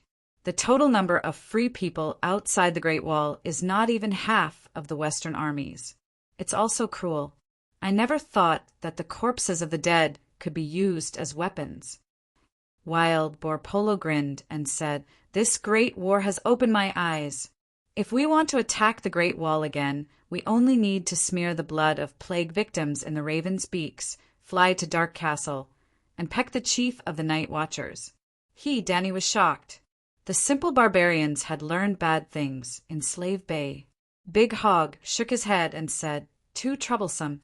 We can smear poison on the rats' claws, and then let the goshawks send them to the other side of the Great Wall. Under the cover of night, we can kill one rat with each claw. In just one night, Dark Castle will become a dead city." Danny was shocked again. The barbarians had not only become treacherous, but they had also begun to innovate. If this group of veterans who had been nurtured by the Great War returned to the Great Wall alive and wrote a book, The Art of War, the Night Watchers and the Northerners would be in trouble. Just as she thought of this, Gisela said, "The Great Wall is so cold. There's no food, and there are also deviant ghosts. I don't want to go back." "That's true." Hog took a bottle of cider from the table and took a sip in satisfaction. He sighed and said, "I never dreamed that I could drink to my heart's content every day, and it's always such good wine." The environment in Queen's Corner is similar to Slave Bay. You can fill your stomach with any sweet potato. Even if you can conquer the Great Wall, the northern region is freezing cold. What's there to fight for? Thorn, another female barbarian from Queen's Corner, said. Danny was stupefied. She had worried about the Night Watchers for nothing. Screech, woo, as they were talking, the loud howl of the Megalosaurus came from outside the house, followed by a long and sonorous horn. After many days, Little Green finally returned. The Colosseum behind the Great Pyramid of Myrine had also been transformed into a dragon cave. Danny's Megalosaurus and the others' pterosaurs would often eat a cow or sheep in the dragon cave. The Megalosaurus lived at the top of the Great Pyramid, while the pterosaurs lived in the dragon cave. However, during the day, the two little dragons, Little Gold and Little Red, would conduct flight training in the spacious Colosseum.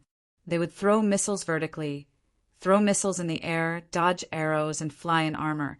Even the three big brothers, Blackie, Little White, and Little Green, would often fly 2 laps in the Colosseum. They needed to get used to flying in heavy armor and how to fight with the pterosaurs while wearing underwear. Therefore, Cuello's Megalosaurus guards did not disband. Instead, they expanded from the initial 10 to 100. They were all centaurs. Other than the official members, there were also many auxiliary police. They were the teenagers in Danny's Colosar. They were 8 or 9 years old, 11 or 12 years old. They were talented and had outstanding martial arts skills. However, because they were too young, they could not become roaring warriors, so they joined the Megalosaurus guards as trainees. Yes, the Megalosaurus guards were treated well. They had dragon essence to eat, which strengthened their bodies and made them Smart Cuello's nickname in Colosar. Ignoring the dragon essence, the Megalosaurus guards were also considered the Emperor's personal guards. Being in close contact with the Megalosaurus and the Dragon Queen was a very good job. At this moment, a round-faced centaur who looked 7 or 8 years old was holding a mop to bathe Little Gold, who was the size of a wild bull. Under the sunlight, the soap bubbles on Little Gold's body reflected colorful light. The centaur was tired and hot. His round face was red and he was sweating, but his expression was serious and he did not slack off. On the high wall walkway, Danny and Yimont held onto the railing and looked at the centaur working hard below. You have been in contact with Simba for 2 days. How do you feel? Danny asked with a smile. Dragon Queen was a woman of her word. If she said that she wanted Simba to be her stable boy, she would definitely do it. However, Dragon Queen's horse was the steed that rides the world Megalosaurus. It's very complicated. Yimont said with a complicated expression. What do you mean? Simba is a good child. He is hardworking, honest, smart, and is especially talented in riding and archery. His silver hair also makes me feel close to him. However, when I think of his identity... Sigh. Yimont shook his head and sighed. Old man, I want you to open a bachelor's class. Choose the most knowledgeable people from the scholars under me. Literature, mathematics, history, politics, and economics. The first batch of students for the class were the most talented centaurs in Kalasar. Simba was one of them. The others were all cover, but not really cover. They were all Simba's future subordinates. Your main goal is to nurture Simba. You have to do it quietly and not arouse anyone's suspicion. Danny said with a smile. Yimont was not stupid. Danny had already made it so clear. If he did not understand, he would be letting down his 100 years of experience. Who is Simba? He widened his eyes and asked in surprise. Danny had a faint look of satisfaction on her face. She said faintly, Leg Targaryen. Leg Targaryen? Yimont frowned and thought for a while before he found the name, Leg, in the corner of his memory. Then he thought of Varys secretly swapping little Aegon. 7 gods above. Yimont's face turned red. He trembled and turned his head to look at Danny. He asked in disbelief and anticipation, Your son, Leg. Danny nodded slightly. Holy Mother. The old man's eyelids rolled and he fell back. He was too excited and fainted. Chapter 611. Yimont had always been in good health. He only fainted for a while before waking up. There were no after effects, and he was even more energetic than before. However, while he was pleasantly surprised that Targaryen had a successor, his attitude towards Danny had changed a little. It was a kind of reverence towards a monarch. The old man had lived for more than 100 years and had experienced too many people and things. However, the act of the Dragon Queen swapping sons with the enemy still made him feel incredulous and shocked. After all, she was only 15 years old at that time. And under those conditions, the old man began to recall what the Targaryen ancestors were doing when they were 15 years old. They were either fooling around with women or playing with wildfire. If they were in Danny's position, what would they do? Perhaps only someone with such shrewdness and scheming could succeed. The Targaryens were truly fortunate. Previously, they were on the brink of extinction. In less than 20 years, they were thriving and were about to ascend the throne of the world's greatest royal family. Or, as the Westeros proverb went, every time a Targaryen was born, the gods would flip a coin to decide whether he was great or mad. How mad the Mad King was, how irrational Legger was. For the sake of balance, how great would Danny be?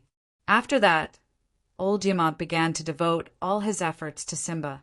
He had already made grooming Simba his main task for the rest of his life. Simba had Jogo's guidance and had Yimont's nurturing.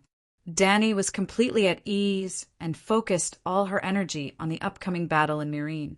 On the 3rd day of Simba's arrival in Meereen, news came from Dragonstone Island. A week ago, Aegon Targaryen rode the Black Reaper Balerion in a surprise attack and took down Storm's Rest Fortress. Aegon and Tyrion's 2 swamp dragons were Danny's largest pterosaurs. Each of them weighed more than a ton. Aegon's knockoff Black Reaper was 2.5 tons. Because of that, they only needed one wave to lead 20 fully armed knights up the walls of Storm's Rest Fortress. First, use kerosene bombs to clean up the ground, clean up the sentry towers and the external defense forces, then transport 200 knights up the city walls. Aside from the fact that he did not know magic, Aegon's method of conquering Windsend Fortress was almost exactly the same as how Dany had conquered Dragonstone Island. On the other hand, there were only a little over 100 guards in Wind Rest Fortress. Because they hadn't received any news from Erlu for a long time, they had lost their fighting spirit and even lost the meaning of guarding the fortress. The number of casualties did not exceed 10, and Aegon took down the Windstop Fort. With the Storm's End Fortress as their base, the 10,000 mercenaries from the Golden Mercenary Group successfully landed in the Westeros. 7 nations in the week since Aegon took down Storm's Rest Fortress. Almost no nobles outside of the Stormlands had noticed him except for vague rumors and slanders. First of all, Aegon's speed was too fast. He took the castle in half a day and ended the battle. Secondly, the little devil was intentionally keeping a low profile. According to Tyrion's original plan, the first step was to reorganize the armaments and allow the Gold Regiment that had traveled thousands of miles to recuperate and recover their fighting power. The second step was to use the identity of Ilya's son to contact Dorne Myrtle and reminisce about old times. The third step was to use the identity of the nephew of Prince Dowling and the nephew of the Dragon Queen to subdue the various vassals of the Stormlands and become the true ruler of the Stormlands of the 7 nations. The fourth step was to use the identity of Lay Jazzy and the Duke of the Stormlands to officially form an alliance with Dorne. The fifth step was to announce to the nobles of the 7 nations that he had the right to inherit the Iron Throne and rope in the vassals of the 7 nations who had a relationship with Targaryen and a grudge against Lannister. The sixth step was to form an alliance of Dorne, the Stormlands, and the Dragon Society. Aegon, as the leader of the alliance, would lead his troops north to the King's Landing and ascend the Iron Throne. In the dwarfs' plan, at different stages, Aegon's identity as a guard of honor would be different. This was a step-by-step process. Step by step, he would obtain real strength and use it to stabilize his identity as a true dragon. There was no lack of idiots and fools in this world, but there were definitely smart people. When Aegon said that he was the son of Lay Jazzy and Ilya, Tyrion himself did not believe it. He was not sure if the Dragon Queen really believed it or if she had other motives. Then the Big Crab was suspicious. Big Cousin Quentyn did not believe it. Big Cousin Elaine did not believe it either. Why would the nobles of the 7 nations believe it? But when he rode on a pterosaur and led the vassals of the Stormlands and the Golden Regiment to appear in front of the world, regardless of whether he was Lay Jazzy or not, he was still a true dragon. How should he put it? Tyrion's plan was stable and realistic, but the people involved did not accept it. Aegon felt that it was too complicated and a waste of time. Didn't we leave Slave Bay to seize the opportunity when Kevin passed away and the King's Landing is in chaos? If we want stability, we might as well stay in Slave Bay and wait for my aunt to finish her business. Aegon, retorted Tyrion. Tyrion was speechless. He could not tell Aegon the deeper meaning of his plan. Whether he was Lay Jazzy or not, he could use his powerful strength to make this a reality. But in Aegon's heart he was, of course, the son of Lay Jazzy and Ilya, the nephew of the Dragon Queen. There was no need for him to doubt it. Aegon's position of his identity was different from Tyrion's. This caused the two of them to have different plans for the future of Aegon VI. Once the Golden Regiment was ready, Aegon would send out letters and announce the fact that Aegon VI had arrived in the Westeros. Then Dragonstone Island would know about it, and so would Dany. Of course, Aegon did not completely ignore Tyrion's suggestion. During the week he occupied Storm's Rest Fortress. He sent letters to Uncle Dowlord and the various lords of the Stormlands. The content of the letter was very sincere. I am the son of Lay Jazzy and Ilya. Count Varys saved me by swapping me for someone else. For the past 17 years, I grew up under the care of Sir John Clinton. In the past year, I went to Slave Bay and learned the art of governance by Aunt Dany's side. Dany wanted him to be the magistrate of Meereen, but he did not go. Instead, Ymont taught him the art of governance. When Aunt Dany made the vow, she did not know of my existence. That is why she and I cannot agree on the Iron Throne. but I am also unwilling to break her vow. I only represent myself. Aegon Targaryen and Dany, Liz Targaryen, are blood relatives of 2 branches. She acknowledges that my right of inheritance is above hers, but she will not take responsibility for my actions. That is why I need the support of my uncle, my lords. I swear that I will bring true peace to the 7 kingdoms. I swear that if there is a long night, I will be at the front. I swear that I am not vying for the Iron Throne with a vengeful heart. I wish for justice to be served. I will convene the Great Council and use the Great Judgment to settle the grudges of the previous generation. I heard about this from Aunt Dany. Aegon told everyone about his life, his current situation, and his future plans. He was very sincere. When he handed the letter to Tyrion and asked him to help fix it, the dwarf suddenly had a strong wish. He hoped that he had guessed wrong. Varys and Illyrio did not play any tricks. Aegon was the son of Laejazi and Ilya, a true dragon. He was not destined to be as great as the Dragon Queen, but he would definitely be a good king. At least, being his subject would be 100 times better than working for the Dragon Queen. Tyrion thought, oh, the subjects did not wish for their king to be too muddle-headed, but they also did not like an emperor who was too smart. At the very least, they could not be smarter than themselves. Otherwise, how could they fool the emperor? It had to be said that the Westeros nowadays were too bad. Even sincerity had become a rare virtue, especially for those old foxes who were smart. Tyrion felt Aegon's sincerity and passion and was a little touched. Prince Dowling also acknowledged Aegon's character and was a little touched. He really hoped that Varys did not lie and that Aegon was really Aegon. It was not a loss to have such a nephew. Take a fast ship and go to Storm's End Castle. Help me take a look at that Aegon VI. Dowling said to Elaine. Look at what? Even the Dragon Queen was deceived. I am afraid that I will not be able to tell if he is real or fake. Elaine said, being real or fake is only one aspect that is not important. Dowling's eyes flashed, and he said faintly, what is more important is whether he has the temperament and strength to ascend to the Iron Throne. Father, you are willing to let a liar use the identity of Aunt Ilya's son to ascend to the Iron Throne? Elaine asked in disbelief. Dowling closed his eyes. When he opened them again, the last trace of hesitation in his eyes had disappeared. He said firmly, Dorne needs to take revenge on Lannister.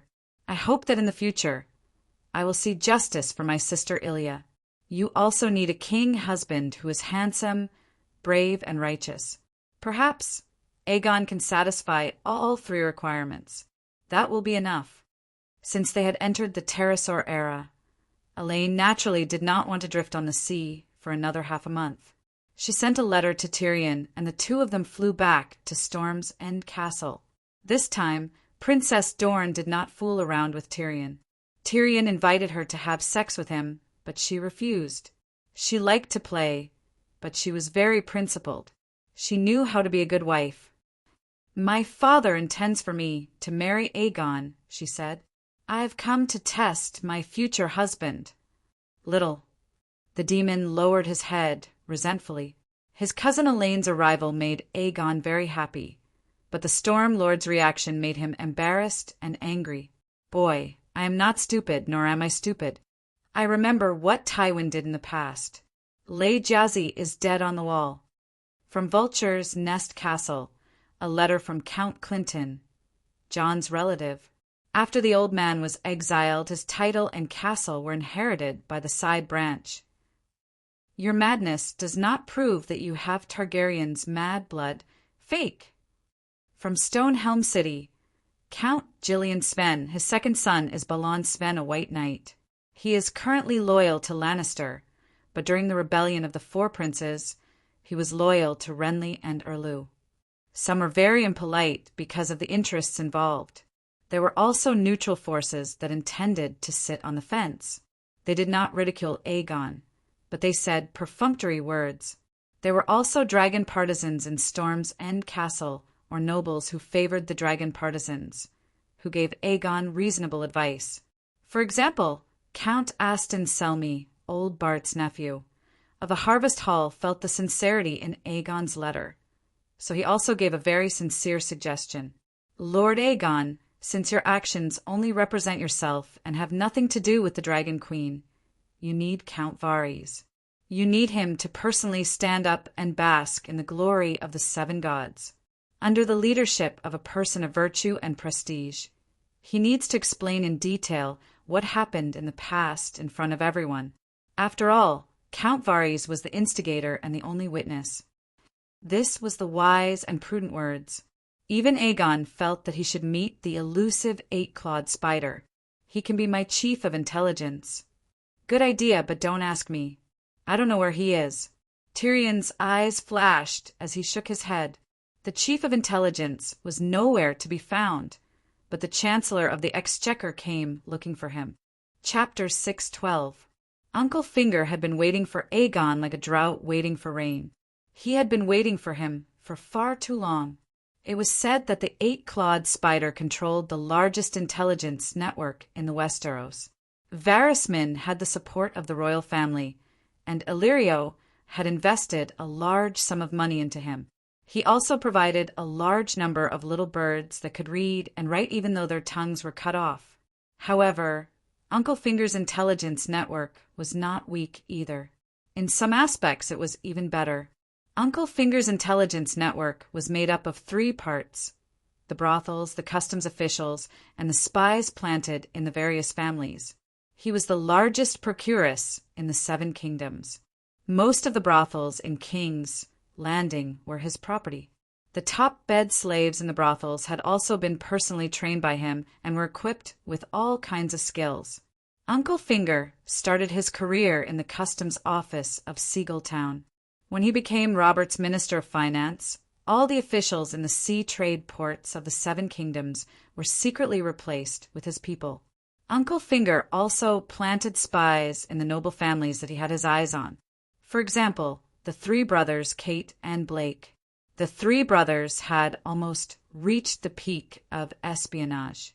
007, Mission Impossible, and the Ace Spy were all inferior to them. The three spies entered King's Landing as mercenaries. In just half a year, one became the garrison of King's Landing, one became a White Knight, and one became a trusted aide of the Empress Dowager. He even went to the Empress Dowager's bed. Thus, when Aegon had just taken down the Windstop Fortress, Uncle Finger received the news. However, Tyrion's appearance surprised him. He delayed for a few days to settle some loose ends before sending a letter to the Windstop Fortress. "Tyrion, look!" Aegon excitedly waved a piece of paper in front of Tyrion. "It's a letter from Duke Baelish. He invited me to the Eagle Nest to discuss pledging my loyalty." Tyrion took the letter with a serious expression and read it carefully. Aegon excitedly paced back and forth in the room, muttering, "The seven gods bless us." Only the Valley and Dorne were spared from the rebellion of the Four Kings. The Valley's knights are second only to the River Bend, and they are currently the strongest power in the Seven Kingdoms. If we gain the loyalty of the Valley, we can join forces with Dorne and attack from the north and south. Even if Lannister and Tyrell reconcile, they won't be able to stop us. Your Highness, Littlefinger is the most untrustworthy person in the Seven Kingdoms. You should have known this long ago. Tyrion put down the letter and said with a frown. Aegon said seriously, "You told me that I can't completely trust anyone except myself, including Uncle Dowling, foster Father Clinton, Aunt Dany. I've always remembered. Since there were no completely trustworthy people in the world, there was naturally no need to judge whether the other party was worthy of an alliance based on loyalty. Benefits were the strongest and most reliable link." Tyrion understood Aegon's unspoken words. His smile was bitter, and his heart was both happy and sad. "I didn't expect you to remember it all this time and even apply what you've learned." "Yes, I remember." The excitement in Aegon's eyes faded, and he said with a complicated expression, "I remember much of what you said, for no one had ever taught me those things before. Foster father and sister Lemore only wanted to nurture an ideal king, but you taught me how to survive in the real world." If that's the case, wait a few days. Tyrion entered his strategist mode, thinking of ways to help Aegon. Let the scholar send a letter to Bronze Yohn, telling him that Littlefinger invited you to the Eagle Nest, and earnestly asking him to be your guarantor. Bronze Yohn, who? Why do I need to earnestly ask? Aegon said with a frown. Tyrion explained slowly. Do you know the Roose family of the Valley? They are the old nobles of the Valley, and their status in the Valley is equivalent to the Bolton of the Northern Territory, Hyder of the River Bay, Starfall City of Dorne. Bronze Yohn is the leader of the Roose family, and is worthy of the respect of any prince. He once formed an alliance of justice with the vassals of the Valley and almost chased Littlefinger's wifeless son-in-law out of the family, but in the end... Sigh. Tyrion did not hide his disappointment as he shook his head and continued. Bronze Yohn is an old-fashioned knight who values honor. As long as he agrees to be your guarantor, Littlefinger will not be able to do it even if he wants to learn from Wade Fry. I see. Aegon rubbed his chin and thought for a while. He made a decision and said, a letter is not enough to express the prince's respect. I will personally go to Runestone City to meet Count Roose. Tyrion was shocked. He looked at the determined Aegon in disbelief.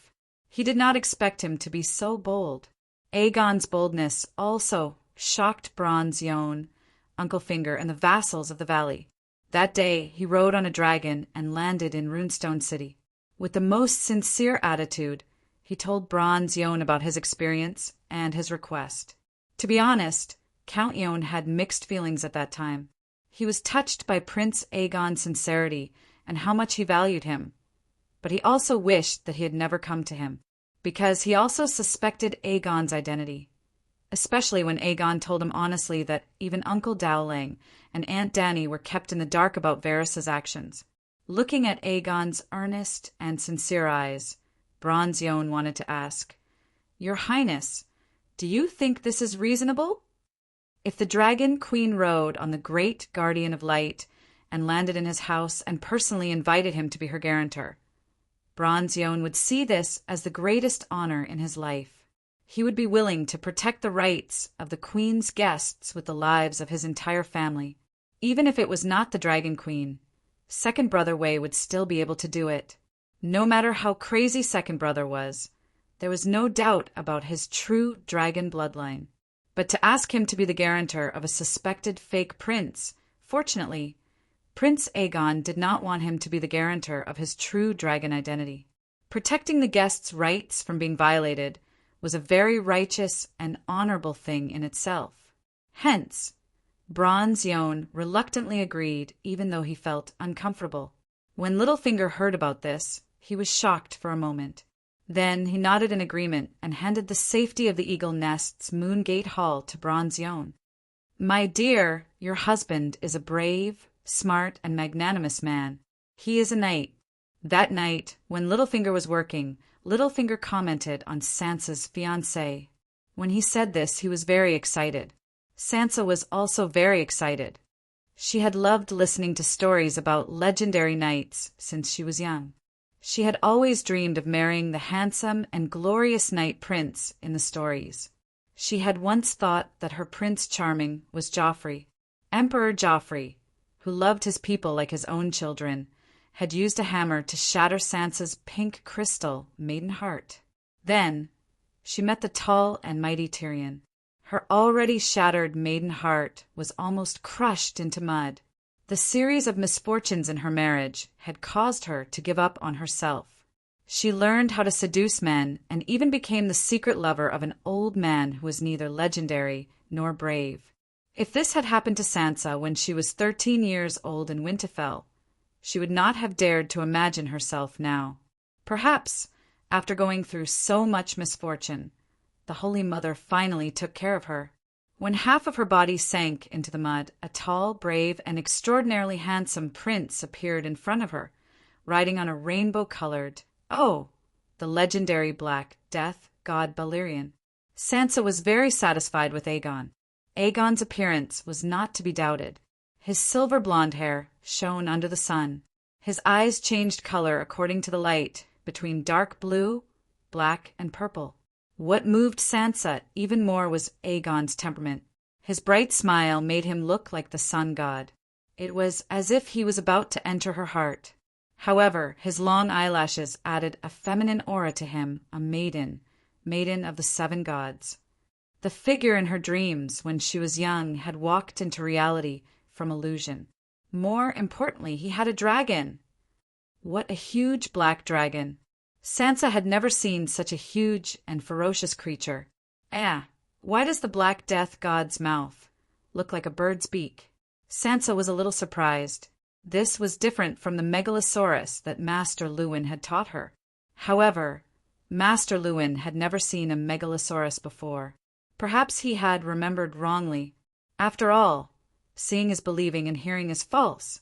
Sansa followed her father, Duke Baelish, in the Aerys' open-air garden under the identity of Elaine Stone. She received Prince Aegon and his 3 servants who had arrived on a dragon. Tyrion did not come. Black Death, God Balerion, alone, took up half of the garden. He could only stay outside. Aegon, accompanied by his guards and Bronze John, entered the Moon Gate. It was located in the main castle of the Eyrie. It was a hall with a suspended door in the middle of the floor. Yes, it was also the place where Lisa fell to her death.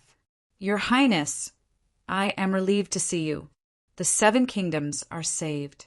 The people of the 7 kingdoms are blessed. Uncle Finger's smile was gentle and his tone was sincere. Aegon had a good impression of him. My lord, I also have the ambition to change the current situation of the 7 kingdoms. However, I do not have the power to realize my dream. I hope you can help me return the 7 kingdoms to the right track. Aegon smiled humbly, and his eyes were confident. Of course, that is the main topic of our discussion today. Uncle Finger's eyes flashed. He had a higher opinion of the young man in front of him. This was Aegon VI, not the Mad King IV. In the hearts of Westeros, Joffrey was the Mad King II and Cersei III. Uncle Finger was such a smart man. Why was he not worried about Aegon's identity when everyone else was suspecting him? He had a spy. The spy on Dragonstone Island did not manage to find out the Dragon Queen's core secrets, but he confirmed one thing. The Dragon Queen completely recognized this nephew of hers. That was enough. Even his aunt did not suspect him. Who was an outsider to poke his nose into other people's business? This is my daughter, Aegon Stone. After some pleasantries, Uncle Finger introduced Sansa to Aegon. Sansa was beautiful to begin with. She had exquisite cheekbones, delicate facial features, smooth skin, big and charming blue eyes, and thick red hair that fell behind her head. Today, she dressed up for Aegon. She wore a dress made of ivory and silver thread. The edges were trimmed with silver satin. When she lowered her arms, her long sleeves almost touched the floor. She looked pure, elegant, and very girlish. However, the deep V-neck corset and her slim waist created a strong visual impact. It showed her mature and seductive womanly charm. Aegon was stunned. He had seen beauties before. He had seen Aunt Dany. However, among the women who had given him sexual hints, Aegon was the most beautiful, charming, noble, and elegant. She really looked like a princess, Aegon thought. However, Aegon still had his manners. Clinton and Ashera were both direct descendants of great nobles. Their earnest teachings made it so that Aegon did not lose his composure today. There was only admiration in his eyes. There was no lust. He kissed her hand like a gentleman and said, Lady Aegon, you are the moon in the sky above the Eyrie. Sansa was like a young girl meeting a man for the first time. She blushed and smiled sweetly. Uncle Finger also smiled in relief. There was a high chance of a marriage alliance. He did not feel uncomfortable at all about his woman marrying someone else. Instead, he was very happy. Look at how sincere his smile is. Chapter 613. There was a long table in the hall. Aegon and Uncle Finger sat on the left and right respectively. Elaine did not sit at the table, and Bronze John sat in the middle. Outside the hall, there were 3 of Aegon's guards and the family knights, led by Bronze John guarding the place. After the greetings, Aegon and Uncle Finger began to get down to business. Well, Bronze John was only a guarantor and would not participate in the negotiations. Uncle Finger went straight to the point and said, "I am only the guardian of Duke Robert Arryn, acting as the guardian of the Valley. As for the matter of the Valley pledging loyalty to Targaryen, we can only reach a preliminary agreement today. I will not make the final decision for the nobles of the Valley." Bronze John nodded in satisfaction. Littlefinger was very sensible and did not consider himself as the master of the Valley. "I will not hide my intentions. I need the support of the Valley. With your cooperation, I am confident that I can take down the King's Landing within 2 months and completely quell the turmoil of the 7 countries," Aegon said confidently and sincerely. "To be frank, when the news of the Dragon Queen first reached the Valley, I discussed the future of the Valley with the various vassals. The Knights of the Valley are not afraid of battle, but meaningless war is not good for us. It will only make the Westeros worse. Winter has arrived and the night is unknown. So, the Valley hopes for peace, a peace led by justice." Littlefinger looked at the youth opposite him and said meaningfully. Aegon frowned. At this moment, he suddenly missed Tyrion, who helped him manage the Storm's End fortress. Littlefinger obviously wanted to make a request and negotiate, but he suddenly realized that he could not guess the other party's bottom line and was not used to this kind of conversation. If only everyone were as frank and honest as Aunt Dany, how good it would be. Aegon sighed in his heart and asked tactfully, "Duke Baelish, as the guardian of the Valley, what expectations do you have for the future of the 7 countries?" This was to let Uncle Finger make the first request. "I don't dare to have any extravagant hopes for the 7 kingdoms. That is a matter for the king to consider. You are the king of Loina, the Undulls, and the ancestors. As for me, I am Robin Robert Arryn, Robin is his nickname, as adoptive father. My only hope is that he will be safe and sound, and that he will be able to preserve the legacy of his ancestors in the new dynasty." To put it simply, Uncle Finger's only request for Arryn Vale to join Aegon was for Targaryen to forgive Jon Arryn's crimes in the War of the Usurpers. Bronze Yohn nodded slightly, satisfied with Uncle Finger's performance. On the other hand, Aegon was a little surprised. According to Aunt Dany and Tyrion, Littlefinger was sinister and cunning. He had no bottom line and only wanted to climb up the social ladder. He should not be so selfless and selfless. Aegon trusted Aunt Dany and Tyrion's judgment more. Therefore, he believed that Littlefinger was saying beautiful words. As for the grudges of the previous generation, I will not directly announce who to forgive or punish. My aunt recognizes my right to inherit, but she has not given up on the grudges of my father's generation. On the day of the long night, if there is no long night, it will be in the 2nd year of the next summer. She will convene a great council. In the great council, she will openly and fairly judge all the dishonorable things that have happened since my grandfather ascended the throne. For example, my grandfather's atrocity of burning Duke Ricard and his son to death. You all call him the Mad King. My aunt and I will not distort the truth and deny his madness and brutality. My aunt once told me that she will give justice to Duke Ricard in the great trial, regardless of whether Stark is still alive at that time. She can forgive Stark's rebellious actions, let go of Jon Snow and Stannis on the Wall, and will definitely not harm Duke Robert Arryn. Nephew Goo's information is outdated. Dany's aunt received the latest news that Ricard was the source of the War of the Usurpers and deserved to die. However, when the 3 people present heard Aegon's words, their reactions were intense. Sansa was so excited that her eyes turned red and tears almost fell. She no longer had to worry about being eaten by the mystic dragon. Her marriage with Prince Aegon had also removed the biggest obstacle, what she thought. Uncle Finger pretended to show an obvious expression of relief, joy, and respect. Bronze John praised sincerely, The queen's magnanimity shames all the men of the 7 kingdoms. She was the only one who wantonly provided relief during the war in Hudjian. 7 gods above. Even Duke Tully has never provided relief to the commoners of Hudjian. Not only Duke Tully, but all the nobles in the Westeros did not have the concept of providing relief to the commoners. Little Rose Marjorie was almost praised by the commoners of King's Landing as the Holy Mother. This was mainly because Gao Ting used her name to transport cheap food for King's Landing. The Queen's love bread that Marjorie sent to the streets every few days was free. However, the food provided to King's Landing was not free. If it was free, how could brown soup survive? Let the 500,000 commoners of King's Landing eat and drink for free? Even the Dragon Queen could not do that. I have lived for decades and seen many people, but I have never seen a ruler who is more just and benevolent than her. If she fights for the Iron Throne, I cough, cough. My aunt admits that my right of inheritance is above hers. Aegon reminded him again. Mention Aunt Dany more when you communicate with the nobles of the 7 kingdoms. This was the brilliant plan that Tyrion gave to Aegon. The reason that Tyrion gave to Aegon was that the Dragon Queen's reputation was resounding. Mentioning her would make your words more convincing.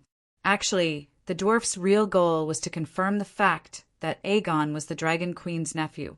You kept saying Aunt Dany is so, and Aunt Dany is with me. You kept showing your close relationship with Aunt Dany. Anyone who had doubts in their heart would swallow them down. As a matter of fact, because of his sincere admiration for the Dragon Queen, Bronze John's head kept popping up with acknowledgement of Aegon +1 notifications. The notifications and whatnot were all illusions. However, the way he looked at Aegon was really more cordial than before. Duke Robert Arryn is not guilty. If he can pledge his loyalty to me and help Targaryen restore the kingdom, his title and fief will naturally be under my protection. Aegon gave such a promise. Bronze John happily announced that today's meeting had come to an end.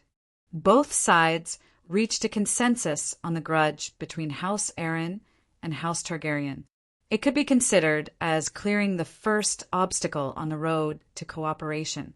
However, whether the alliance would succeed in the end depended on the outcome of the meeting between the Arryn vassals. Aegon was very dissatisfied with this outcome. He felt that Littlefinger had played him. He clearly had no right to make a decision on the Arryn Valley's matters, but he invited him to the Eyrie to talk about an alliance. If he could make the vassals in the valley take the initiative to pledge their allegiance, then what was the point of talking to Littlefinger? As if guessing Aegon's thoughts, when Bronze John proposed to invite the prince to a banquet, Uncle Fingers said, "Count, the matter between the valley and the prince is over. I still have some private matters to discuss with the prince alone. Can you go prepare the banquet?" "What is it?" Bronze John was a little dissatisfied. He suspected that Littlefinger was up to something. Littlefinger smiled and glanced between Aegon and Elaine. He said meaningfully, "It has nothing to do with the valley. It's about my daughter's marriage." Aegon was stunned. Elaine lowered her head shyly. Her pretty face was as beautiful as a flower. Bronze John's face turned red with anger. Regardless of whether his identity was real or fake, Aegon was now bearing the title of Targaryen. He was his protector. How could he tolerate Littlefinger's humiliation? Well, in Bronze John's opinion, the intention of marrying an illegitimate daughter to a reserve king was an insult to the king. The Baelish family's foundation was shallow to begin with, and an illegitimate daughter. Littlefinger's ancestors were mercenaries. Similar to Bronn's experience, mercenaries were promoted to lords because of their contributions. If Aegon was really the son of Lay Jazzy, then Littlefinger's daughter was only fit to be his lover. On the other hand, the daughter of the Royce family was barely qualified to be married to Aegon. "Duke, you are now the guardian of the valley. Please don't do anything too disrespectful." John suppressed his anger. Understanding John's thoughts, Uncle Finger was not angry. He smiled and said, If your highness is willing, I can announce that Elaine is no longer an illegitimate child. What he meant was that if Aegon agreed, he would announce Elaine's original identity to the public. Sansa Stark was qualified to marry any man in the world, even if he was a god. Jon thought that Littlefinger wanted to turn Elaine Stone into Elaine Baelish, just like how Skinner was originally Rhaenys Snow. After becoming Rhaenys Bolton, he had the right to inherit the Dreadfort. Jon looked down on the surname Baelish, but he would not say it out loud.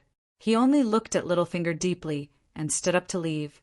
Elaine also stood up and bowed shyly to Aegon, who had an awkward expression. She then trotted away with Jon. There were only 2 people left in the hall, the calm Littlefinger and the restless Aegon. Uncle Finger smiled at Aegon and said, "Your Highness, I will be honest with you. I do want to make a marriage between you and Elaine. However, I am not so arrogant as to think that Baelish's illegitimate daughter is worthy of the king. Elaine is not my daughter. Her real name is Sansa Stark, the eldest daughter of Ide Stark and Catelyn Tully.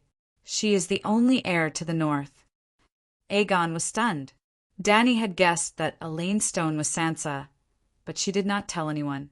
This matter had nothing to do with her, but the last time Marvin reported that Littlefinger had sent people to Dragonstone Island to pledge their loyalty to her, old Kate and Blake. Dany asked about Elaine's situation, and did not have the chance to think of this person after that. Therefore, Aegon was really shocked. "Duke Baelish, are you joking?" "I swear," Uncle Finger said seriously. Then he began to paint a picture of Aegon. "Your Highness, I am not Sansa's biological father, but I am her adoptive father. Sansa is also Duke Robert's cousin, the rightful heir to the King of the North. The King of the North, Robb's territory is not only the North, but also Hugin. In other words, if you marry Sansa, you will gain the allegiance of the North, Hugin, and Valley kingdoms. A sacred betrothal is more secure than any oath." Aegon's expression was uncertain. "Losing the North and Hugin are just burdens to me." Littlefinger was delighted. He did not refuse immediately, which meant that he was tempted. Sansa looked pitiful. She had nothing and could not even go back to her home. However, the truth was that Tywin and Old Rose were very fond of her identity. "Your Highness, do you want to be the King of King's Landing or the King of the 7 Kingdoms?" Littlefinger asked, "What do you mean?" "The King of King's Landing only needs to take over King's Landing and only control King's Landing. The King of the 7 Kingdoms is like your ancestors, the King of the Undals, Loinars, and the Ancients, the protector of the realm." "Of course, I am the King of the 7 Kingdoms," Aegon said. Littlefinger stopped smiling and said seriously, "Then you must solve the problem of the North and Hugin." Chapter 614. Littlefinger said, "Bolton will definitely not join you, and you cannot accept the loyalty of people who violate the rights of guests. Frian Hugin is in the same situation. Marrying Sansa will allow you to easily gain the loyalty of the nobles in the Northern Territory, and overthrowing Bolton will be easy. Yes, the situation in the Northern Territory is very special. The Northerners only recognize Stark. If your queen is Sansa, the vassals in Hugin who once pledged their loyalty to Robb will also join you." Aegon looked at Littlefinger and asked meaningfully, "Marrying Lady Sansa is beneficial to ruling the Northern Territory and Hugin. Then how useful is it to winning over the Valley?" Littlefinger smiled and said, "Your Highness, Lady Catelyn and I are childhood sweethearts. Our relationship is extraordinary. My love for Sansa is no less than her father's." "Your love for Sansa's body must be more than Ide Stark." Aegon sneered in his heart. He did not know that Sherdong and Elaine were Sansa, but he had heard from Aunt Dany's analysis that Littlefinger had participated in the Purple Wedding, Joffrey's death, kidnapped Sansa, and most likely cheated on Tyrion. For this, he had deeply sympathized with the dwarf. Now, Sansa was indeed by his side, so the dwarf was most likely cheated on? Damn it, it seemed like it was his turn to be the one to take over. Aegon was very upset, but he said calmly, "Duke Baelish, Forgive me for being blunt, but your power in the valley seems not to be of much help to me. Your Highness, you don't think that the previous meeting was the reason why I invited you here, do you? Littlefinger said with a smile. Is it only now? Aegon asked blankly. Littlefinger nodded slightly and said in disdain, Bronze Yone is an old-fashioned knight who cherishes his reputation, and he is also very prestigious in the valley. But prestige and reputation do not equal power, or else Barristan would be the king of the 7 kingdoms. You can influence the decision of the Alliance of Justice? Aegon said seriously. I can lead the valley to pledge loyalty to you, Littlefinger said confidently. Aegon did not ask him how he did it. He only thought carefully for a moment and asked, If I compensate you in other ways, can I not marry Miss Sansa, and you will immediately take the valley and pledge your loyalty to me? What kind of compensation? Littlefinger asked with interest. The eagle nest. Aegon's eyes flashed as he said softly. Littlefinger's pupils constricted, and his heart skipped a beat. He put on a puzzled expression and asked, Aren't I in the eagle nest now? Aegon smiled faintly. Duke believes living in someone else's house is completely different from living in your own.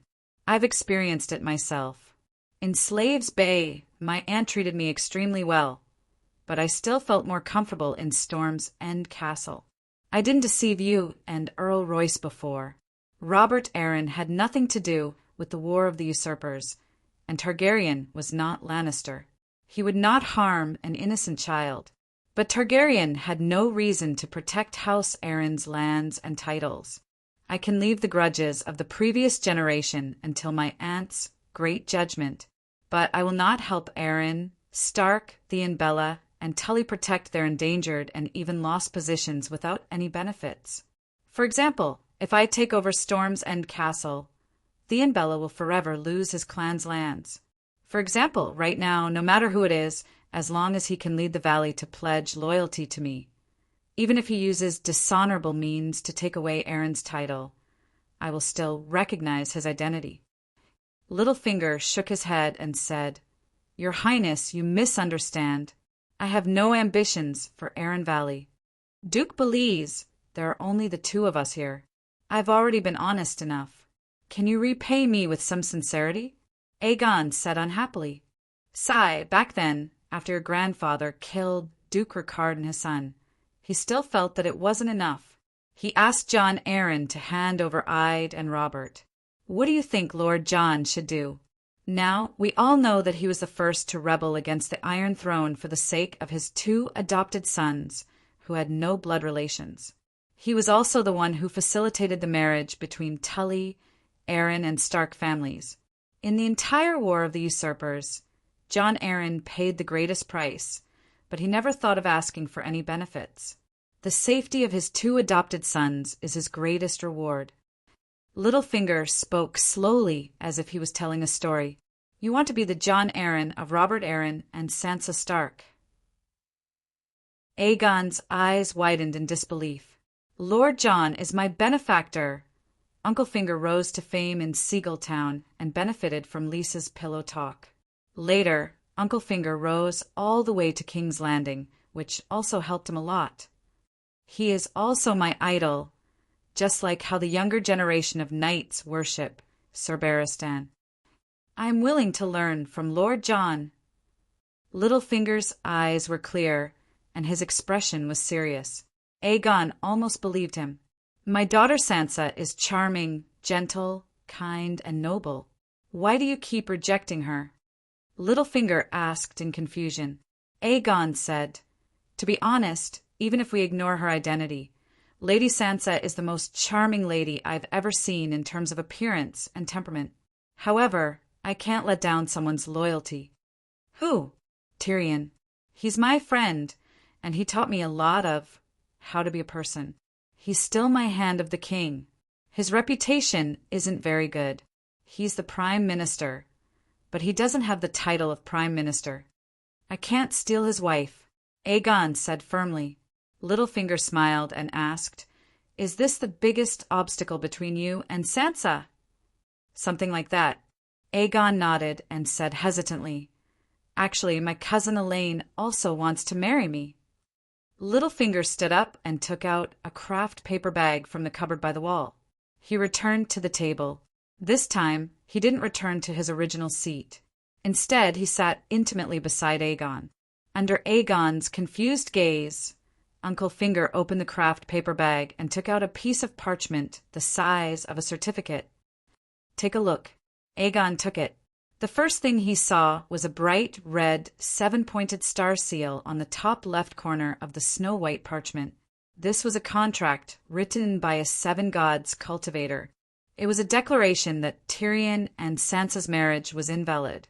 It had the handprint of the Seven Gods, Archbishop Merabad, and the seal of his position. "This is real." Aegon's eyes widened.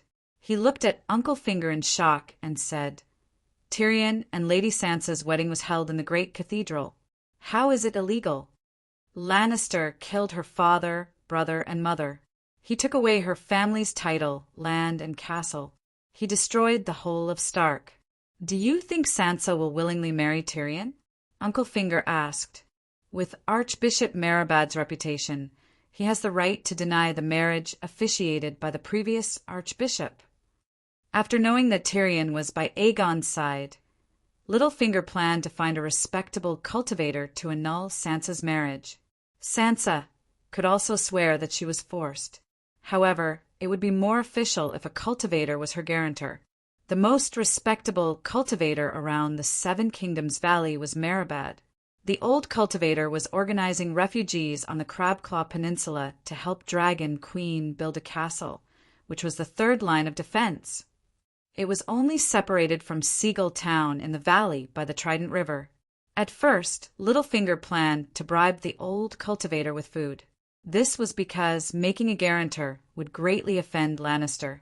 However, Merabad only asked Sansa a few questions and readily agreed to annul her marriage with Tyrion. He understood the grudge between Stark and Lannister. He also understood Madame Stoneheart's attitude towards this marriage. She was almost crazy. Therefore, he could represent the Seven Gods to annul this unjust marriage with a clear conscience. The little demon still did not know. Who is that Merabad? What right does he have to annul the marriage officiated by the Archbishop? Aegon asked.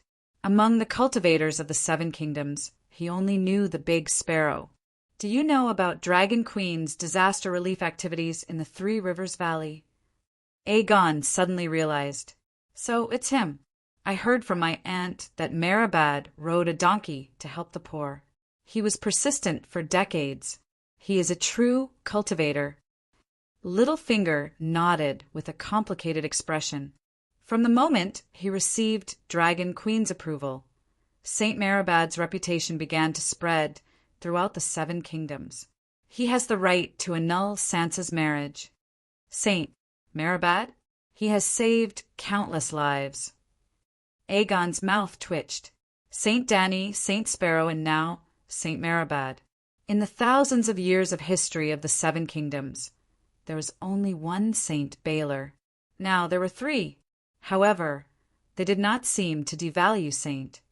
Then, should he also get the title Saint Aegon? Sansa complained to Bishop Merabad that Lannister forced her to marry Tyrion. The bishop also approved her complaint. According to the teachings of the Seven Gods, a sacred oath made against ones will not count. Therefore, your marriage with Sansa will not hurt anyone. Tyrion did not even consummate his marriage with Sansa.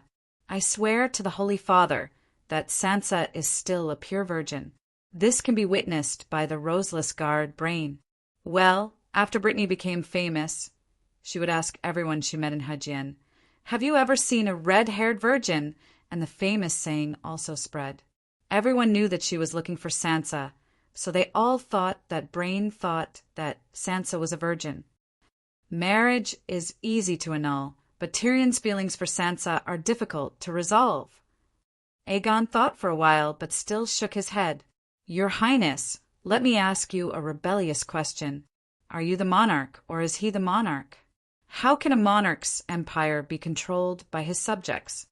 Littlefinger's face had a hint of mockery, but Aegon could clearly feel it. Hee, Tyrion is my prime minister. If you want to drive a wedge between us, you are wrong.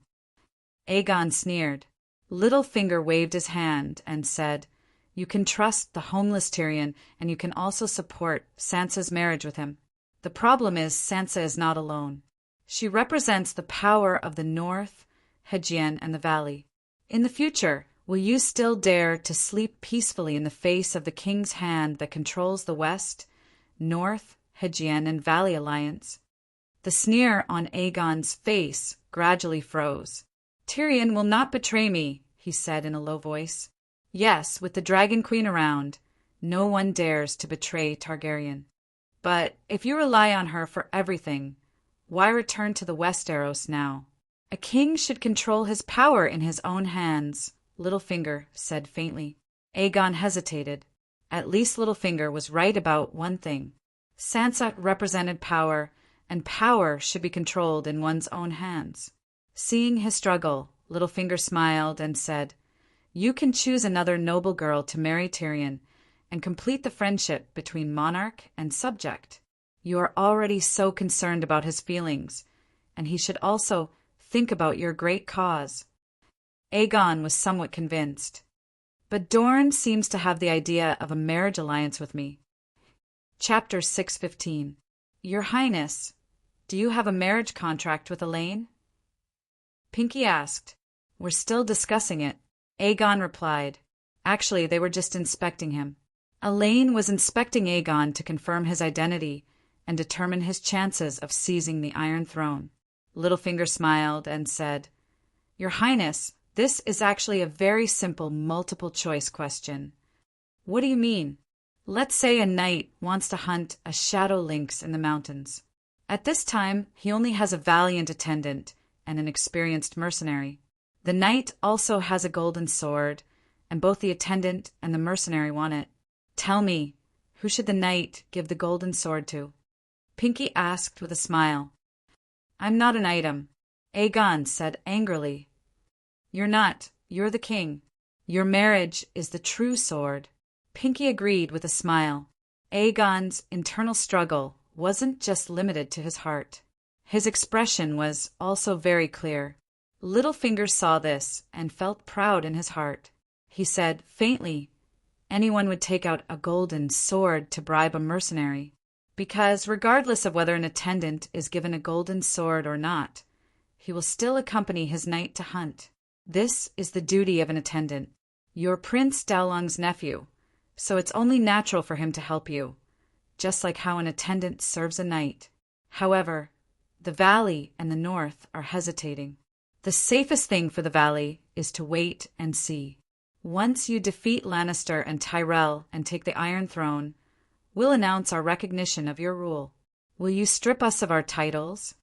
Aegon wanted to say loudly, If you don't listen to me now, you won't be allowed to surrender in the future. Even if you surrender, you'll be stripped of your titles. However, he couldn't do it. Not to mention the Valley was just watching. Even if the vassals joined Lannister's camp and surrendered after losing the battle, he would still have to accept them. Just like Duke Tywin's famous saying, When someone challenges you, you should resolutely respond with iron and blood. When they kneel and submit, you should personally help them up. Did Tywin not understand Prince Dowlong's enmity toward him? Don't you know about Dowlong's little tricks during the Battle of the Four Kings? Dowling was preparing to lead Dwayne to join Lon Lee's side and secretly sent people to contact Sonlu. Erlu then made a move on his younger brother. However, after the rebellion of the Four Princes was quelled, not only did Tywin not punish Dorne, he even approved of Tyrion's decision to marry Messai into Dorne. He even left a position for the Dornese in the Imperial Conference. One must know that Tristan was only Quentyn's younger brother. He could not even be considered as the second son. On the other hand, Messai was the eldest princess, the king's elder sister. Myrcella was marrying a man of low social status. You, who is half Dornish, ascending to the Iron Throne is equivalent to Dorne's success. It also represents the interests of the Martell family, so they will definitely help you. But what can you get from helping Valley Valley? If there is no marriage, the benefits of helping you or not will be the same, but the price paid will be completely different. Let me think about it. Aegon sighed and said helplessly, Your Highness, you are a true dragon. No one can force you. No matter what choice you make, Aaron of Valley Valley and Stark of the Northern Territory will not be your enemy. You can think about it for as long as you want. You can even reject me. There is only one thing. I swear, the day you marry Sansa, 10,000 knights and 30,000 infantrymen of Valley Valley will pledge their loyalty to you. 40,000 elite infantrymen. It was enough to buy a few Dany's ants. Second Brotherway and Illyrio sold Dany for 10,000 roaring warriors. Aegon wanted to agree immediately. However, Littlefinger stood up and calmly invited Aegon with a faint smile to attend the welcoming banquet held by the vassals of Valley Valley. At the ball, Aegon and Sansa were like a couple that had walked out of a painting. The man was tall and handsome. The woman was charming and charming. The harmonious atmosphere and noble aura between the two of them made it impossible for the surrounding men and women to get in between them. As their ears rubbed against each other, he smelled her virgin fragrance, touched her tender and smooth skin, and was intoxicated by her charming smile, which was either naive, innocent, or seductive. Aegon suddenly realized that his heart was thumping. Tyrion, I finally met my first love. Back at Wind's End Castle, Aegon looked out of the window with a disappointed expression and sighed. Now, I finally understand what you told me that day about the feeling of being with Tessa. Just by looking at her, it seems like the whole world is brighter. The air around her seems to carry the sweet fragrance of roses. Other than her, everyone else's image is fading and blurring. That's a good thing. If a person doesn't meet a girl who moves his heart in this lifetime, it's like a quarter of his life has dimmed. Tyrion was very happy for his little brother, but Aegon's face was filled with guilt. But she's Sansa.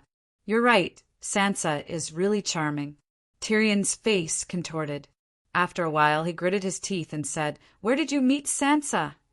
Sigh, Aunt Dany guessed right. Littlefinger kidnapped Sansa and went to the Eagle Nest with him under the identity of Elaine Stone. Aegon did not hide anything. He told the dwarf everything that happened in the Hall of the Moon Gate yesterday. My betrothal has been annulled again. Tyrion muttered in a daze. Should I agree to Littlefinger's marriage proposal? Aegon asked carefully. His voice was very soft, afraid that he would agitate the dwarf. He knew that this question was very hurtful to the dwarf, but if he did it behind his back, it would only hurt their relationship even more. He might as well be frank with him. Sansa is my wife, Tyrion growled. But she doesn't love you. She even hates you. She hates every Lannister to the bone. She told me this herself. Even Saint Marabad thinks that your marriage is blasphemy against the 7 gods, Aegon said. Tyrion's eyes were red. He shouted, She cannot love me. She can break off the marriage with me, but not because of you. Even if Littlefinger fucked her, you can't take her.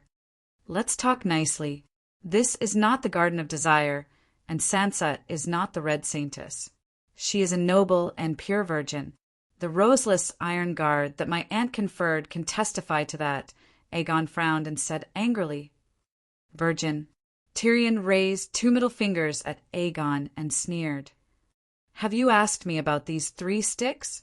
Aegon suddenly stood up and shouted at the dwarf, If you talk like that again, I'm going to get angry. The dwarf was really angry. He ran to Aegon with his short legs and pushed him hard in the chest. He said loudly, I almost betrayed the queen and left Slave Bay. I followed you all the way back to the Westeros and helped you come up with plans. I didn't do it to see you fuck my wife.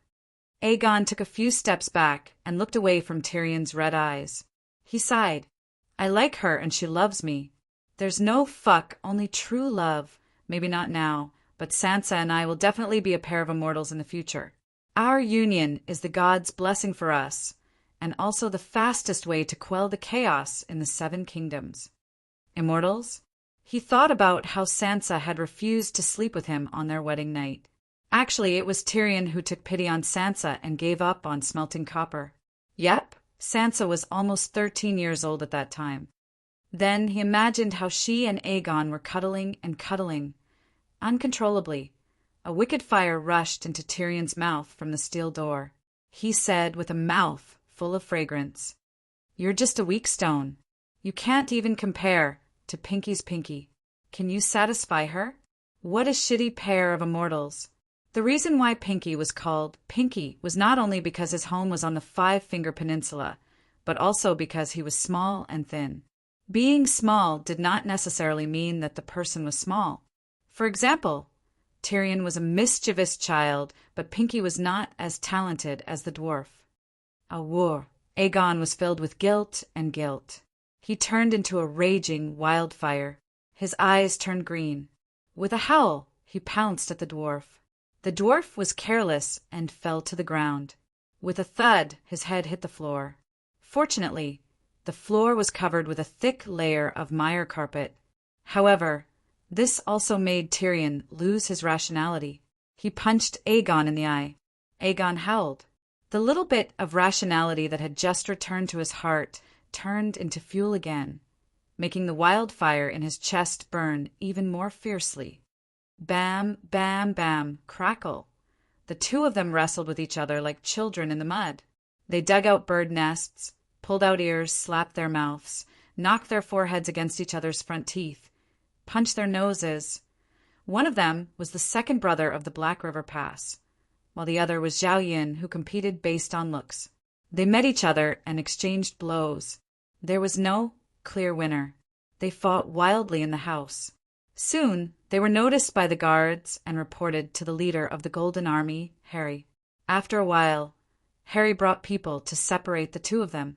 Seeing the prince beaten black and blue, Harry had already ordered the guards to lock up the dwarf. However, Aegon got up from the ground and stopped him.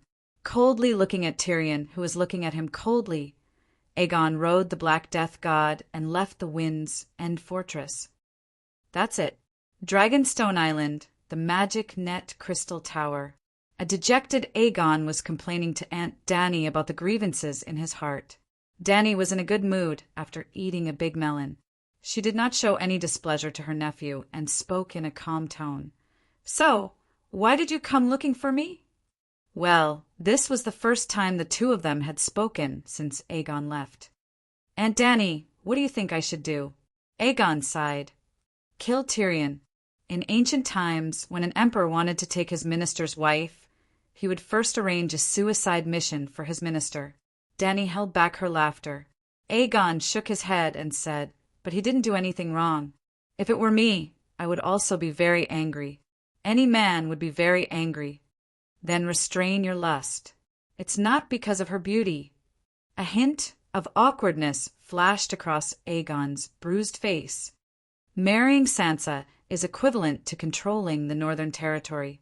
I can also subdue the nobles in the Valley and Hudgian. This won't do, that won't do. Think of a way yourself." Dragon Queen turned off the magic mirror communication. Aegon was in a daze in front of the light blue magic crystal ball for a while. He only came back to his senses when the big crab, Bronn, and the others came over to greet him. "Where's Tyrion? Why isn't he here?" After exchanging some pleasantries, Bronn asked curiously. Aegon hesitated for a moment and said, "He's helping me manage the Wind's End Fortress. He doesn't have time to come." Bronn saw the wounds on Aegon's face, but would never have thought that it was caused by Tyrion. So he started chatting with the prince about the dwarf. "When I first heard that he killed Tywin, I was as shocked as everyone else.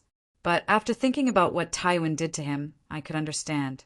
Tyrion is a good person, but when he's pushed to the limit, he can do all sorts of crazy things," Bronn rambled on. Aegon was stunned for a moment. Then he suddenly stood up and left. Chapter 616. "Sansa, I'm sorry. I love you, but I can't marry you," Aegon said sadly. After leaving Dragonstone Island, he flew straight to the Eagle Nest. In the garden, Under the twilight, he listened to the rumbling of Elise's tears waterfall in the distance. A handsome young man held the delicate hand of a beautiful girl with a complicated expression. His eyes were filled with reluctance. Why? Sansa's delicate face suddenly paled. She said pitifully, "Is it Dragon Queen?" "She doesn't agree?" "No, my aunt doesn't object to this." Aegon shook his head and said hesitantly, "It's Tyrion." "Little demon." Sansa's beautiful face instantly twisted. "What does he want?" "My marriage to him was not voluntary. Brother Merabad was also willing to be my annulment. He doesn't object to annulling the marriage. Actually, he always felt sorry for you and always wanted you to live well." Sansa's expression changed several times. She wanted to tell the innocent prince not to be fooled by the little demon. But thinking about it carefully, the dwarf did not seem to have done anything bad other than looking at her naked body with lustful eyes. "Then what does he want?" she asked in a muffled voice. "He can tolerate you marrying someone else, but the person marrying you cannot be me," Aegon said bitterly. "Why? I will only be happy with you. Doesn't he want me to live well?" Sansa said angrily, "This is a matter of a man's dignity. He and I are kind of friends. If I marry you, it will hurt his dignity more than anyone else." Sansa asked loudly, "What is this?" "You are a prince, his lord. It's his business if he doesn't feel good. Does a king have to worry about every unreasonable thought of his subject? Or is it that in your heart, your lover is less important than the little demon? Is your relationship more than husband and wife? Tyrion is indeed different from the other subjects. He has helped me a lot." Aegon pulled Sansa to a flower bed and sat down. He looked at the orange sunset flowing through the cracks of the mountain and sighed. Every place has its own unique scenery. No wonder Tyrion wants to travel the world. "Then let him go and see the world," Sansa said. "He is the only one I can use. My cousin Quentyn, Targaryen's direct vassals Valerian and Setagato, if I chase him away, I can only return to Slaver's Bay." Aegon smiled bitterly. "You still have me, my foster father, Bronzione, and countless nobles of the Valley and the Northern Territory." Aegon shook his head and sighed. "Tyrion told me not to lie to the one I truly love. So I will not lie to you. My cousin Quentyn, my cousin Elaine, and the nobles of the Stormlands are nobles. Are they Tyrion? In this world, other than my aunt and foster father, Tyrion is the most loyal person to me. I don't want to let him down, and I don't want to hurt you." The first part of the sentence made Sansa's expression darken slightly, but the last part made her confused. "Hurt me how?" "Do you know why Tyrion killed Tywin?" Aegon asked. "Why?" "Because he loved his father too much, too passionately, but Tywin repaid him too little, too coldly. Tyrion was forced into a corner and went to extremes." "I still don't quite understand," Sansa said blankly. "Tyrion is very good to me, very loyal. But if I repay him with coldness and cruelty, I'm afraid that what happened to Tywin will happen to me. For example, after our marriage, you will definitely appear in front of him often. And every time you appear, it will be a provocation to him, like a slap to his face. Over time, he will be pressured to the extreme. I'm afraid that he will explode, just like how he killed Tywin with his longbow, killing you and me," Aegon said angrily. Sansa looked at the prince in front of her with a strange gaze. Is this person an idiot? What kind of strange things are he thinking? However, Sansa was no longer the innocent 12-year-old girl she once was. Although she was still young, she had experienced a lot in her life. When she saw Aegon, an honest and sincere young man, especially when he was as handsome as the Prince Charming that she had dreamed of when she was a young girl, Sansa was touched. She felt as if she was a 30-year-old prostitute who had met an innocent young man. Prince Aegon was not stupid. The reason he acted stupid in front of her was because he liked her. It was not uncommon for people in love to be stupid. She thought of herself. Back then, when she faced Joffrey, that scoundrel, did she not stupidly open her heart to him? At the same time that she felt sad, Sansa suddenly felt some true feelings for the young man.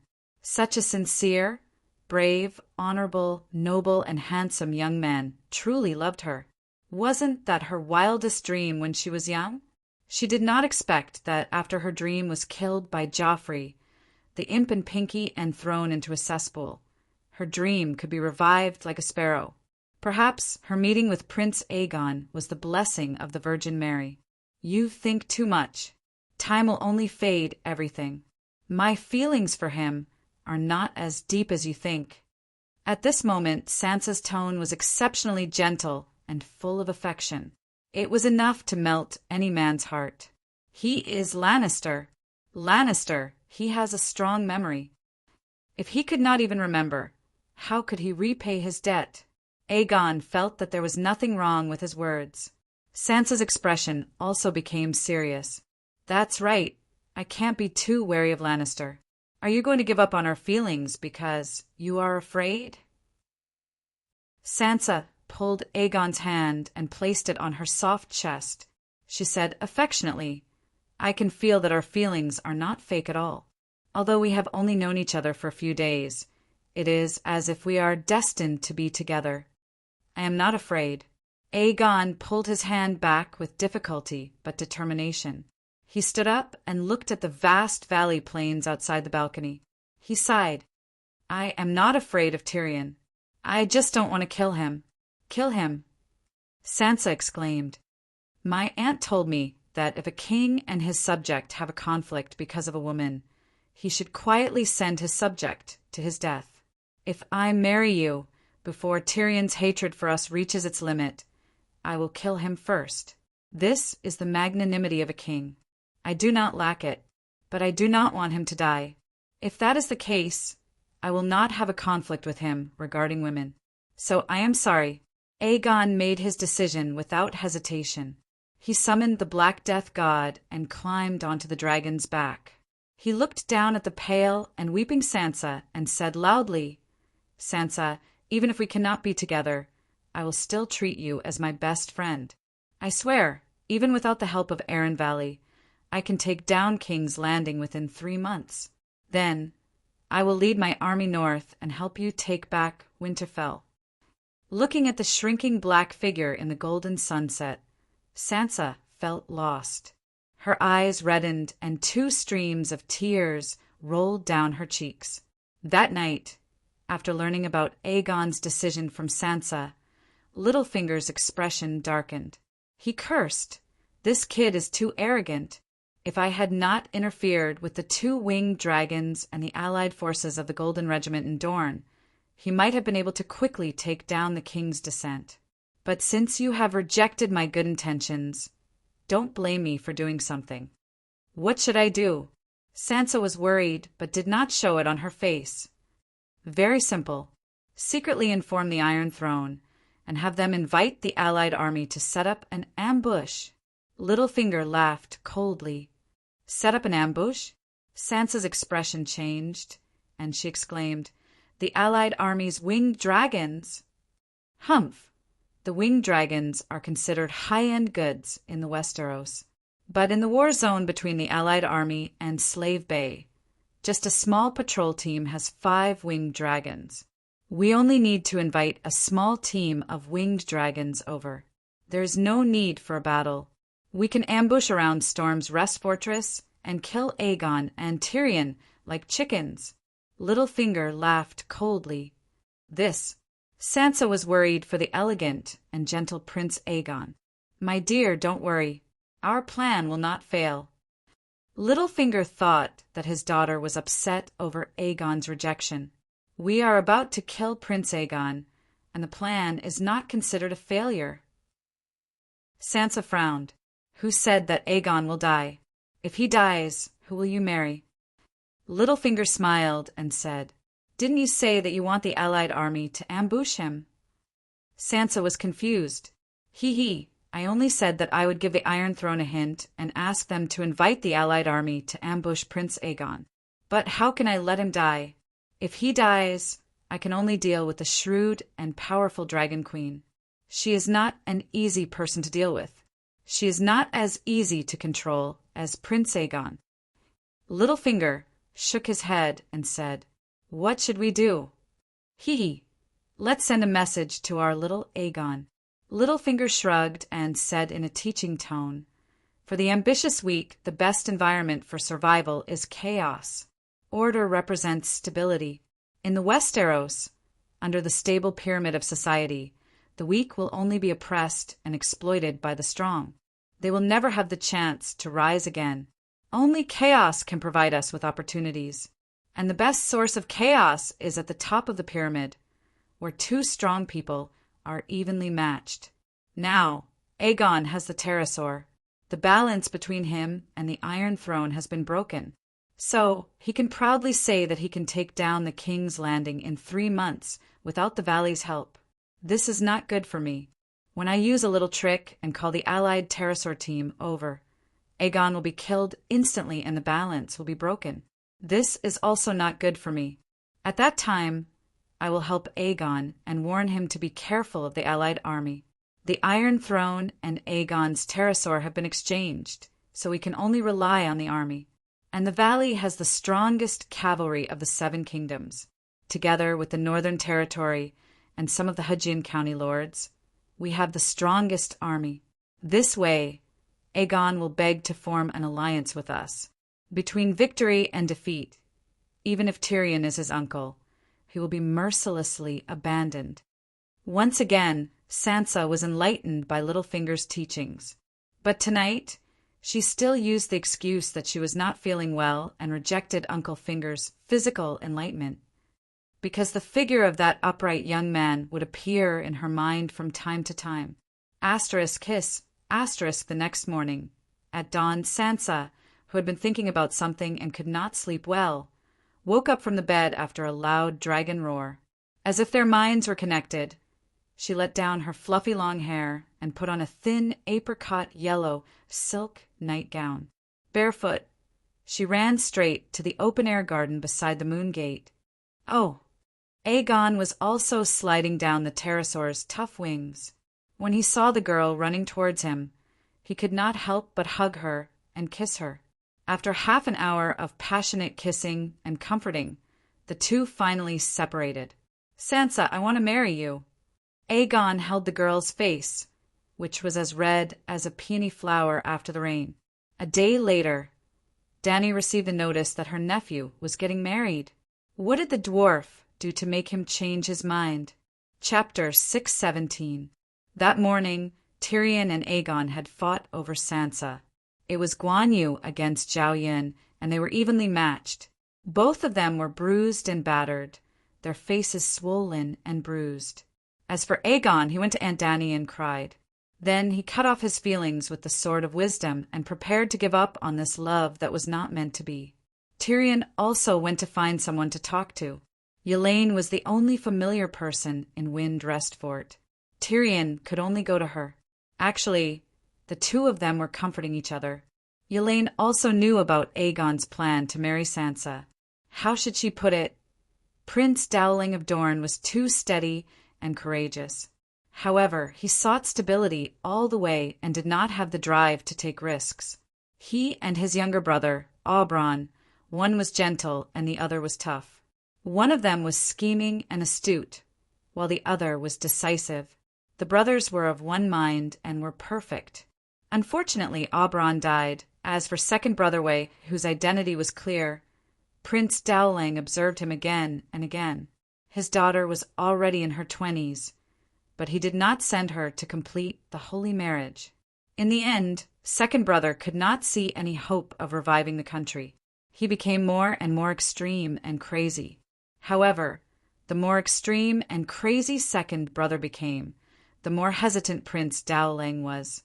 He was even more unwilling to put his daughter and Dorne's future in danger. As a result, the promising Ocean Palace oath signed by Oberyn and William Darry was reduced to a piece of scrap paper. When it came to Aegon, he had good looks and character. However, he had an unknown identity and an uncertain future. Prince Dowling wanted to place a bet, but he did not make a decision immediately. Instead, He sent Elaine to Wind Rest Fort to observe. In the end, Aegon was much more popular than Prince Dowling thought. Uncle Finger, the best godfather of the 7 kingdoms, entered with his daughter. Elaine was tragically raped by Sansa. Hence, Princess Elaine was also depressed. They were both in the same boat. Moreover, they were old acquaintances. The dwarf and Elaine talked about the depression in their hearts while drinking to drown their sorrows. Wine was the medium of sex. Heart to heart, body to body, Aegon rode the dragon back to the Wind's End fortress with a sorrowful and regretful heart. Suddenly he saw Tessa spreading her wings and gliding slowly under the moonlight above the ink sea.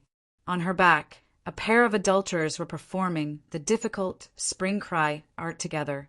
They were chanting loudly and they were extremely unrestrained. The dwarf dragon trembled. Aegon's mind was greatly shaken. Yelien and the dwarf were also greatly shaken. The 3 of them were greatly shaken. Whoa! Aegon's eyes turned red. With a roar, he charged forward on his dragon. Tessa, run! The dwarf hurriedly shouted. At noon, Bronn was still wondering why he hadn't seen his old friend. That night his old friend came. Aegon chased the dwarf all the way to Dragonstone Island. It was almost like a monkey's version of Broken Boat Cove Dance, P.S. Actually, Aegon had also just left Dragonstone Island. At noon, he told Aunt Dany about his troubles. In the evening, he made a decision. After bidding farewell to Sansa, he came to Dragonstone Island again to tell Aunt Dany about his decision. Aunt Dany was annoyed to death. Now, it was already late at night. This was the 3rd time he came to disturb Aunt Dany in a day. Tyrion was helpless. Other than going to Dragonstone Island to find the Dragon Queen to mediate, he had nowhere to hide. He also didn't want to keep running. After chasing for a few hundred kilometers, Aegon regained his senses in the sea breeze. Seeing that Tyrion had landed on the top of the flying dragon tower, he didn't go down. He only shouted, "Just you wait," and left. Yes, he returned to the eagle nest without any psychological burden. In fact, he even felt the joy of revenge. He hugged Sansa, kissed her, hugged her. If they weren't in the eagle nest and Uncle Finger was watching with a smile in the corner, he would definitely have done something else. Seeing Elaine and Tyrion in disheveled clothes and panic-stricken faces, Bronn, who brought his guards over to check on the situation, instantly guessed what had happened. After Elaine staggered away with the help of her maidservant, Bronn sighed and said, "Sooner or later, you'll lose your life because you can't control second brother." "You're doing well."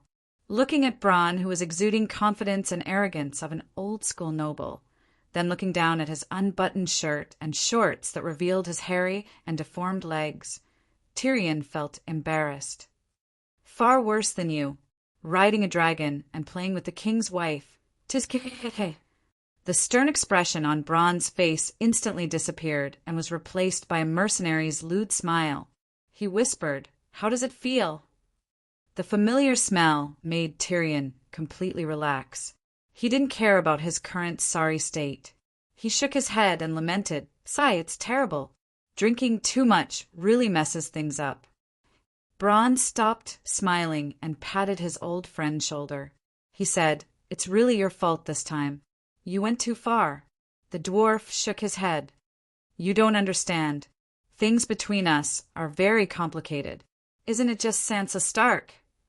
You know?" Bronn nodded and said with a complicated tone, "Everyone knows that the girl didn't marry you willingly. Although she tricked you once with Joffrey. Think about what the Lannister family did to Stark. Aegon is different. Just like..." The dwarf gave a very inappropriate example. "If Loras was pregnant because of me, you would be even more unhappy." Loras was Bronn's wife.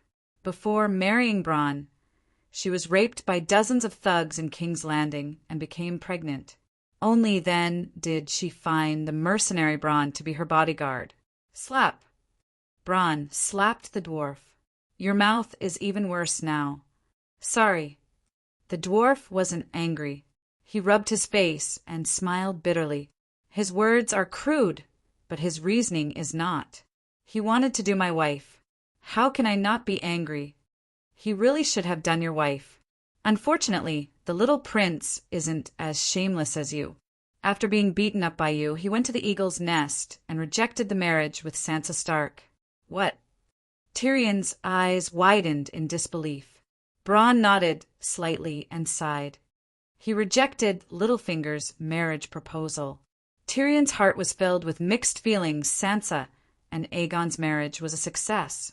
This time, even Tyrion didn't have the face to object. Elaine also left the Winds End fortress awkwardly.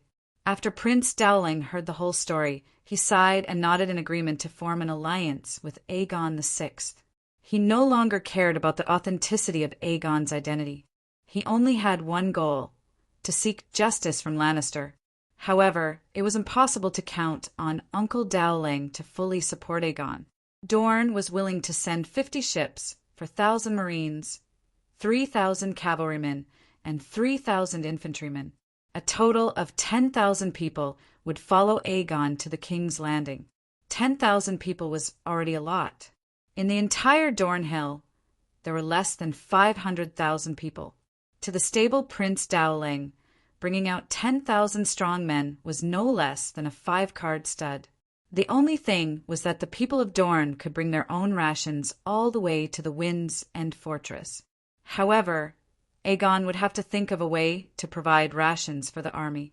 Dorne didn't experience the rebellion of the Four Princes, so they stored a large amount of rations.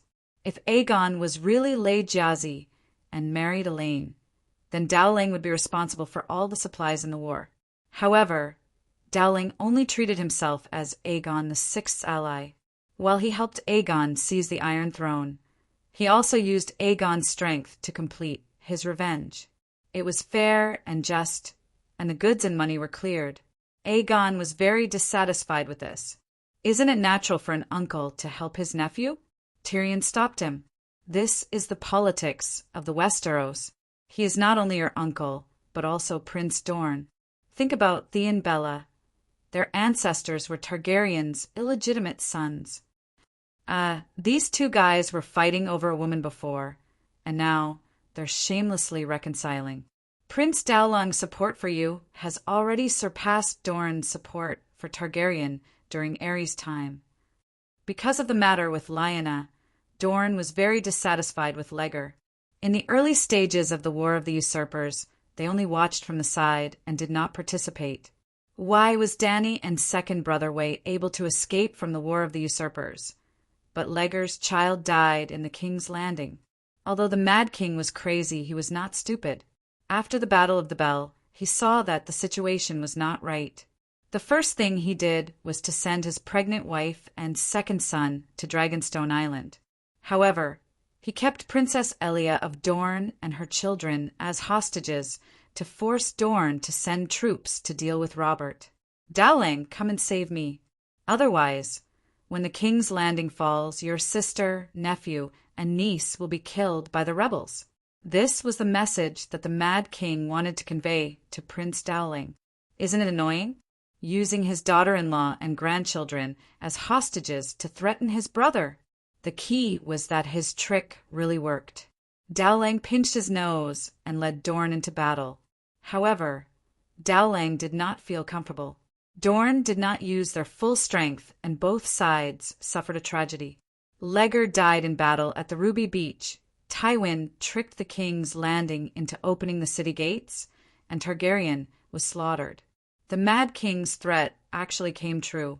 2 children died tragically in front of his eyes, and the princess herself was raped and killed by the Demon Mountain. Elia could be said to be the most pitiful crown princess. After Aegon reached a preliminary agreement with Dorne and the Valley, news related to him spread like wildfire. Legger and Elia's son, Aegon Targaryen, did not die. He had returned. Aegon Targaryen rode the Megalosaurus Black Death and took down Storm's End Castle. Aegon Targaryen was declared the Lord of Storm and called himself Aegon VI. Under Saint Marabad's witness, Aegon VI and Sansa Stark formed a sacred marriage contract. Aegon VI announced that Tommen I was a false king. Aegon VI announced the formation of the True Dragon Alliance and issued a declaration. Since the War of the Usurpers, the people of the Seven Kingdoms have withered, music has collapsed, etiquette has deteriorated, and people have become beasts. Following the will of the universe, we raise the banner of justice, purge the evildoers, restore the glory of the Seven Kingdoms, and establish Targaryen as the rightful ruler. Dorne responded to Aegon's call and announced that they had joined the True Dragon Alliance. On the next day, Sansa Stark announced that she was the only successor of the King of the North, Robb. At the Eagle Nest's Moon Gate, she was crowned as the Queen of the North. She would lead the nobles of the North and Hugin who were willing to pledge their loyalty to the Queen of the North to join the alliance. On the third day, Robert Arryn pledged his loyalty to Aegon and led the Arryn Valley to join the alliance. On the next 2 days, the nobles of the Stormlands announced their loyalty to the new Duke of Storm's End Castle. The king could also be a duke, and led their troops to Storm's End Castle. Aegon's True Dragon Alliance almost included 5 of the 7 kingdoms of the Westeros: Dorne, the Stormlands, Hugin, the North, and the Valley.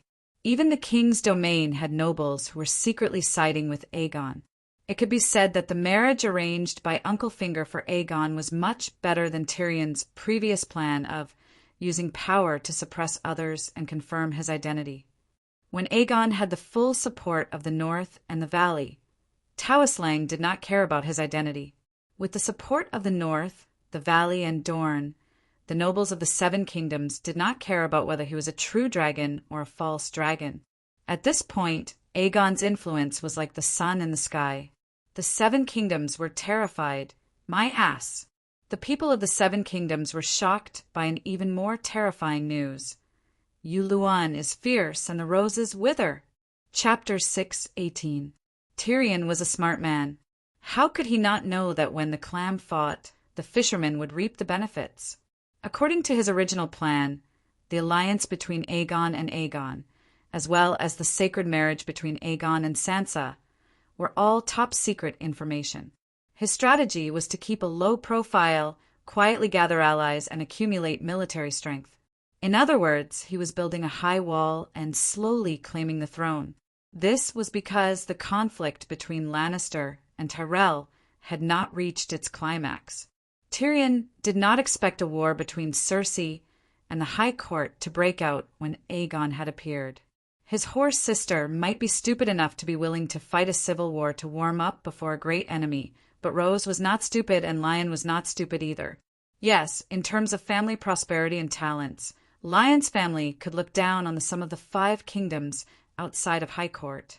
The great nobles of Riverbend were all descendants of Green Hand Garth, and Beast Garth alone reproduced a kingdom. Lyon Tywin, Kevin, Lyon Tyrion, and Tiger Jaime were well known. But Lannister was not weak, but not famous, only not famous among readers, but also famous in Westeros. For example, the acting mayor of Casterly Rock City, Damian Lannister, was a collateral relative of Lannister, and no one readers knew him. But without thinking, if Damian did not have the ability, would Kevin have handed over his home to him? It was said that the Frey family was the most fertile family in the 7 kingdoms. Old Wade's descendants alone could form a cavalry squad. In fact, the Lannister family had the most clansmen. There was a saying, in Lannister Harbor, if you randomly grab 2 people, at least one of them will have the surname Lannister. It was not an exaggeration to say that Lannister's family had reproduced Casterly Rock City. Therefore, the Lyons did not lack talents. The talents of the Lyons also stood out under Tywin's rule and entered the military and political system of the Lyons. Therefore, even though Kevin was dead and Cersei was foolish, Lannister's foundation did not crumble. That was why Aegon could not wait for Cersei and Tyrell to meet on the battlefield, unless he did not show up. In fact, Tyrion had been prepared for a third party, such as Randall Tarley, to mediate between Cersei and Tyrell for the 3rd time. But keeping a low profile could numb Cersei and delay her compromise with Old Rose. By the time Aegon left for King's Landing, it would be too late for Cersei to work with Tyrell. His plan was very good, but he had neglected another person. Yu Luin. Yu Luin actually managed to wipe out High Court Tyrell's entire family all by yourself. Yep, I didn't even get to see the Dragon Queen once before old Rose received a boxed lunch. Oh, I was about to receive a boxed lunch. Whether or not I received a boxed lunch would be up to the Dragon Queen. 2 days after the Gouting incident. What? Gouting is gone? How could it be gone? The Dragon Queen exclaimed. Dragonstone Island. The crystal tower that was the hub of the magic net. A circle of runes the size of a dustpan expanded on the surface of the light blue magic crystal ball. The blue light formed the shape of Danny's head, as if it was a 3D image of a blue light. Strangely, everyone in the hall felt that the Queen's head was facing them no matter which angle they looked from. At this moment, Aegon, Tyrion, Marwyn, Old Crab, and Bronn were gathered together. Their expressions were indescribable horror and absurdity. Since the beginning of the War of Conquerors, Blackheart Harrenhal family had been burned to ashes by Balerion, and in the past 300 years...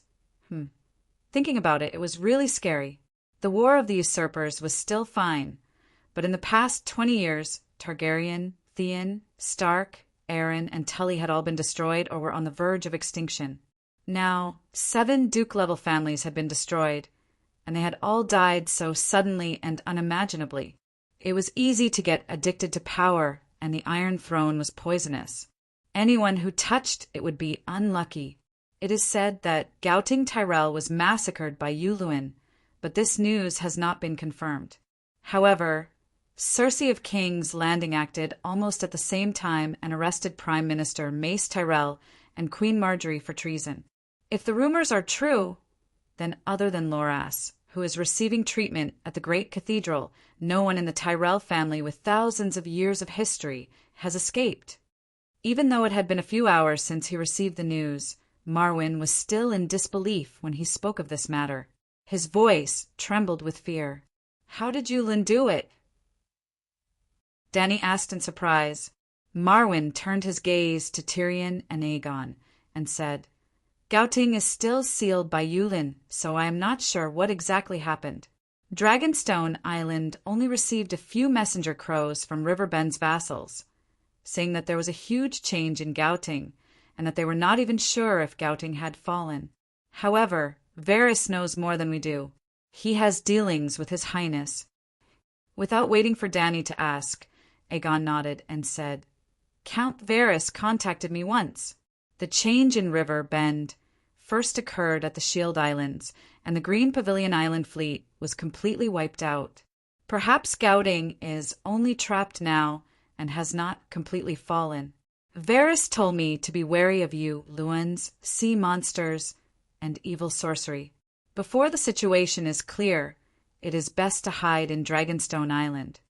Even sea monsters came out? Tyrion had a complicated expression as he said, "Varys said that it was a red octopus. Its tentacles reached out of the sea and were even taller than the mast. It suddenly came out of the sea and wrapped around Count Redwind's ship with 12 tentacles, a huge warship with 400 oars. It was as simple as a clumsy servant breaking a baguette." Those were Varys' words. Unfortunately, Villa Tyrell was also on that ship at the time, and Gouting lost its heir. Unbelievable. I always thought that sea monsters were just legends, Bronn said in shock. Marwyn shook his head and said, "After the Queen hatched the Megalosaurus, the magic tide surged, and the legendary creatures became active. Since 3 years ago, sea monsters have appeared in the narrow sea from time to time. Every time they appeared, a ship would be dragged to the bottom of the sea. However, no one thought that someone could control them. Sigh, with the Megalosaurus in the sky and sea monsters in the water, how can ordinary people live?" The dwarf sighed. He also recalled that during the War of the Four Kings, when he was the hand of the king at King's Landing, he had received a report from a customs official that there were sea monsters destroying ships on the Five-Finger Peninsula. At that time, he had even ridiculed the official. There are still sailors in Lannister Port who have seen mermaids. Why don't you go catch a few and make Emperor Joe happy? My family has an ancestral horn. It is said that it can control sea monsters, the old crab said hesitantly. You're not even sure about your family's horn. Tyrion said in surprise, I haven't seen any sea monsters for hundreds of years. Also, blowing the horn requires a special talent. The old crab looked at the Dragon Queen. The last time I looted, ahem, when Rhys was trying the evil slave merchants, I also got a sea monster horn. I've studied it, and the runes inside are really effective. It's true that it can control sea monsters, but facing the old crab's hopeful gaze, Dany shook her head regretfully and said, The dragon horn uses the soul of the old demigod dragon to intimidate ordinary megalosaurus, just like how a wolf controls a pack of wolves. However, the sea monster horn only captures a part of the sea monster's soul and seals it in the horn, using the remnant soul of the sea monster to control that sea monster. In other words, one horn can only control one sea monster. When the sea monster dies, the horn becomes a decoration. Tyrion gave an unusually flattering smile and said humbly, Then, Your Majesty, can you create a new horn? Snatch Luwin's sea monster. Yet, this was the first time he met the Dragon Queen after the betrayal of the Revolution, slave liberation. Sea monsters are useless to me, Dany said calmly. Communicating with the Dragon Queen through the magic crystal, everyone could see her face, but everyone's expression was different. Facing Tyrion, the Dragon Queen's expression was always cold, as if she did not want to talk to him. How can it be useless? A single sea monster can decide the outcome of a naval battle, he said with a mocking smile. If you have the time and energy to look for sea monsters, you might as well train. The sea was vast and deep. How difficult would it be to find a single sea monster? What kind of magic can deal with sea monsters? Aegon asked. The Megalosaurus feeds on sea monsters and dared to use the same method to deal with Ching Ting Island's fleet against Her Majesty. Her Majesty can easily teach you Luwin a lesson. The old crab said proudly. What about the pterosaur? Aegon hurriedly asked. This? Why don't you try? The old crab said uncertainly. Try with your life. If you fail, you won't be able to come back. Aegon was stupefied. Actually, it's easy to deal with sea monsters, Dany said with a smile. When the sea monsters break the ship like a towel, let the pterosaur descend from the sky and throw down a few cans of wildfire bombs. I guarantee the effect will be excellent. Even if there's no pterosaur, store a few 100 pounds of wildfire and a few dozen bags of flour in the cabin. When the sea monsters attack, throw the flour all over the cabin and ignite the wildfire. TSK. In this fantasy world, even the Megalosaurus was not invincible, let alone the sea monsters. Tyrion thought for a while and said, It's worth a try. And Dany, Luwin still has evil witchcraft. Do you have any way to counter it? I can't hide on Dragonstone Island forever, Aegon said anxiously. The Storm's End Castle was built by the city builder Brandon. It's one of the only 2 evil-suppressing castles in the Westeros. You're neglecting the essentials by coming to Dragonstone Island to seek refuge. Oh, remember to guard the sewers. Don't let the wizard sneak into the inner castle from the bay, Dany reminded warmly. There were so many aristocrats in the Westeros. Every aristocrat had a castle, but only Winterfell and the Storm's End Castle were protected by spells to prevent magic from entering the castle. The Storm's End Castle was built to resist the divine punishment of the sea god and storm god. Wasn't Dragonstone Island built with Valeglia's stone? It can't defend against evil witchcraft? Tyrion asked in surprise. Everyone has their own specialization. Dragonstone Island is impregnable, but its ability to suppress evil is far inferior to that of the Storm's End Castle. Of course, now that there's a magic net hub, I'll let whoever dares to cast blood witchcraft around Dragonstone Island know what it means to reap what you sow. Do you have a protective talisman? I have to get married, and I have to lead the army to war. I can't stay in the Storm's End castle forever, Aegon asked. Dragon Queen thought for a moment and said, On the day of your wedding, I'll get someone to send you a set of enchanted steel armor. Actually, it's easy to defend against blood, witchcraft. Prepare more alert hunting dogs, and equip the guards with steel weapons. Before his cheap son grew up, Aegon had to protect his shield well. And Aegon was extremely touched. He made a promise and said, After I take over King's Landing, I'll bring Sansa to visit you personally. Dany glanced at the dwarf. She thought to herself, You should bring Sansa to visit your uncle. Your Majesty, you see. The dwarf rubbed his hands and smiled sheepishly. Can you know? Dany knew what he wanted to say and rejected him without hesitation. Chapter 619. Surprisingly, on the second day after Aegon informed them of the rebellion at High Court, Dragonstone Island received a letter asking for help from Old Rose. High Court was not massacred. It was still defending and had not fallen. Old Rose requested the Dragon Queen to quickly reinforce High Court. She would repay her with absolute loyalty.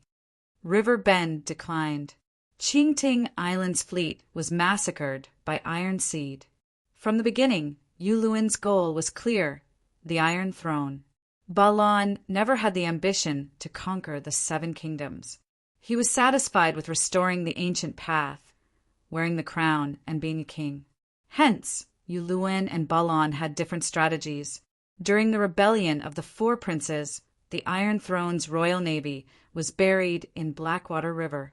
Qingting Island's fleet was besieging Dragonstone Island.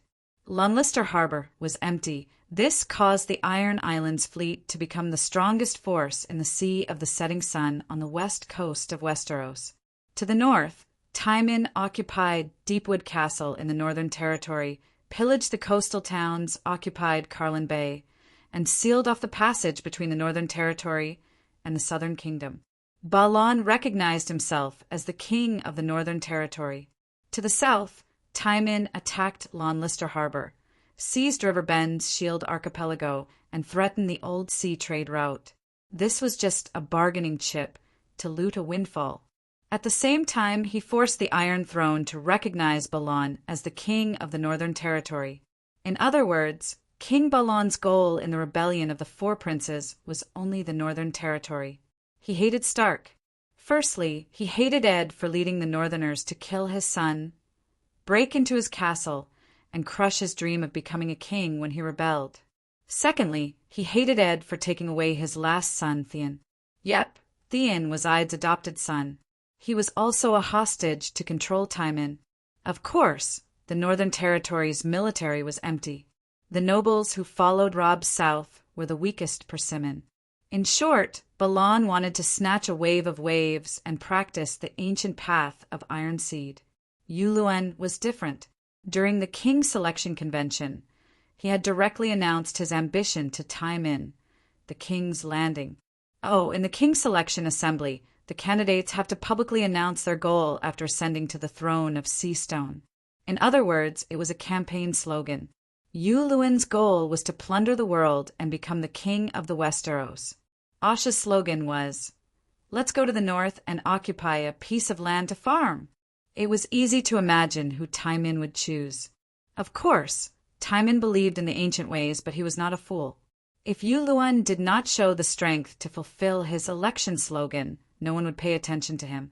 Yuluin blew the dragon's horn in the King Selection Convention to prove that you have the ability to seize the Megalosaurus. In the Westeros, the Megalosaurus was equivalent to kingship. However, Yuluin did not wait for the rabbit to come. He foolishly held the horn and waited for Little Green and Little White to come to him. He made the Megalosaurus his goal because the Megalosaurus had reappeared in the world. Without the Megalosaurus, he was confident that he could ascend the Iron Throne. Balon's legacy Carlin Bay and the Shield Islands became his most important bargaining chip. Carlin Bay blocked Bolton's return to the north, and Erlu intended to make a comeback in the north. The Iron Throne was anxious. The Shield Islands were like a shield blocking the estuary of the Mander River, and Highcourt was built behind the estuary. In fact, just from the name, one could understand the significance of the Shield Islands to Highcourt and River Bend. It was really like a shield, blocking the storm from the sea, the storm of nature, the storm of slaughter brought about by the Iron Seed. After the Shield Islands fell, the Iron Seed could follow the Mander River and plunder the villages and towns on both sides. That was the fief directly under the Tyrell family. Danny participated in the Honeywine River tournament in Old Town to recruit warriors to deal with increasingly rampant Iron Seed pirates. Valiant Garland even left his newly acquired fief, Brightwater Town, and led his troops to reinforce Highcourt. Therefore, the two bargaining chips Uluin had were very valuable. The King's Landing and Highcourt would not refuse to negotiate with him. With Carlin Bay and the Shield Islands, Uluin could easily achieve two goals: a marriage alliance with Cersei and lure Highcourt Tyrell into a death trap. First, a marriage alliance with Cersei. This was easy to understand. If Tywin had not died, he would have married Cersei to Balon as a concubine. Theon's mother was not dead yet, in exchange for the Iron Islands' allegiance to the Iron Throne. Uluin's qualifications were better than Balon's, and his personality was more docile and rational. After ascending to the throne of Seastone, he restrained Tywin from plundering the River Bend towns. Others naturally thought that he had a good personality. Kevin, the regent, had no reason to refuse his request for a marriage alliance. After becoming Cersei's husband, Uluin was only 3 steps away from the Iron Throne. After instigating Cersei to kill Kevin, only the king's blood curse could take effect if Cersei wanted to kill him. Uluin was only 2 steps away from the Iron Throne. When Cersei entered the palace a second time and became the Queen Regent again, he, as the Queen Regent's husband, would stand beside the Iron Throne. 1 step away. The last step was a matter for the future. Uluin had to help Cersei obtain the Queen Regent's power. Target: Highcourt Tyrell. Going back to the previous topic, Uluin used the Shield Islands as bait to lure Highcourt into a death trap. From the moment he planned to marry Cersei, Kevin, Tyrell, and Tommen were on Uluin's must-kill list, because they were the obstacles to his ascension to the Iron Throne, and also because Highcourt's wealth could help him maintain his rule on the Iron Throne. Don't doubt it. From the moment he decided to get rid of Tyrell, Uluin, who used to be a pirate, had his eyes on the wealth left behind by Tyrell after he fell. The King's Landing was supported by Highcourt. In other words, his plan to kill Highcourt was not improvised, and it was not to practice the ancient ways of killing people randomly. These plans were interconnected, and everything was under Uluin's control. Then how to kill Highcourt Tyrell? The negotiation about returning the Shield Islands. A long time ago, when Uluin was still on the road to King's Landing, he announced his next plan to the public. Go to King's Landing to marry Cersei, then return Carron Bay. Bring his wife west of the Mander River to the Sea of Sunset, then take a ship from the Shield Islands back to the Iron Islands. When passing by Highcourt, collect a ransom from Tywin, then withdraw Tywin and the fleet from the island and return the Shield Islands. Before he committed the massacre of the Shield Islands, Uluin's image in the eyes of the world was very good. He was honest, courteous, and kept his word. For example, after confirming his marriage with Cersei, he immediately asked Tywin to leave Carron Bay. For example, on the 2nd day of his marriage with Cersei, he began to pack his bags and prepare to return home. He was completely unaffected by the beautiful scenery of King's Landing. In the eyes of others, if Kevin had not been killed by the number 1 villain of the 7 kingdoms, Tyrion, he would have taken his new wife and returned home with the couple. In the eyes of the people, Uluin seemed to be at a loss of what to do after the nephew killed his uncle incident in the family, especially his foolish wife, who changed her mind at the last minute. Not only was she unwilling to leave King's Landing, but she also planned to fight for the regency with Tyrell. One had to know that he and Tyrell had agreed to a long time ago for a negotiation. Uluin went to Prime Minister Mace. Like a cowardly husband who could not control his crazy wife, Uluin spoke to him in a helpless but sincere tone. My wife is King Tommen's mother. She may be qualified to be the king's guardian, but I know my place. Greyjoy and the Iron Islands will not be involved in this matter. I cannot control Cersei, but Greyjoy, your words are like gold. I will definitely fulfill my promise and return the Shield Islands occupied by Tywin. As for the next step, it will depend on the situation at King's Landing. If Cersei becomes the Queen Regent, I will be happy to return to King's Landing and be the Queen Regent's husband. If Cersei fails, I will take her away. She will still be the Duchess of the Iron Islands. Sir Inflatable Fish was very satisfied with Luwin's self-awareness. It raised its chin high and nodded imperceptibly as it smiled faintly. You, Lord Luwin, you are an honest man. I will write to Mother and ask her to treat you well. Luwin smiled in relief. Before he left, he advised sincerely, Lord Mace, I hope that the battle between you and my wife will not escalate or become extreme. After all, we are all family, and we are all doing this for King Tommen. Luwin left Cersei at King's Landing to play out the palace drama with Tyrell and his daughter. The negotiation went smoothly. Luwin took a ransom and immediately agreed to remove the Iron Seed from the Shield Islands. Seizing the Shield Islands was my brother's plan. I am very sorry for that. If not for the sake of my subordinates, I would not have taken a single copper coin from you. It is not that I do not love money. I do not love money without the Iron Seed. But compared to 3,000 gold royals, I cherish the friendship of the High Court more. Honest man, Euron said to his host at a high-class banquet prepared by Old Rose. The High Court also desires the friendship of the Duke of the Iron Islands. A toast to friendship. A toast to you, Luwin, and Queen Cersei's marriage. Old Rose raised a glass of golden wine and toasted the guests.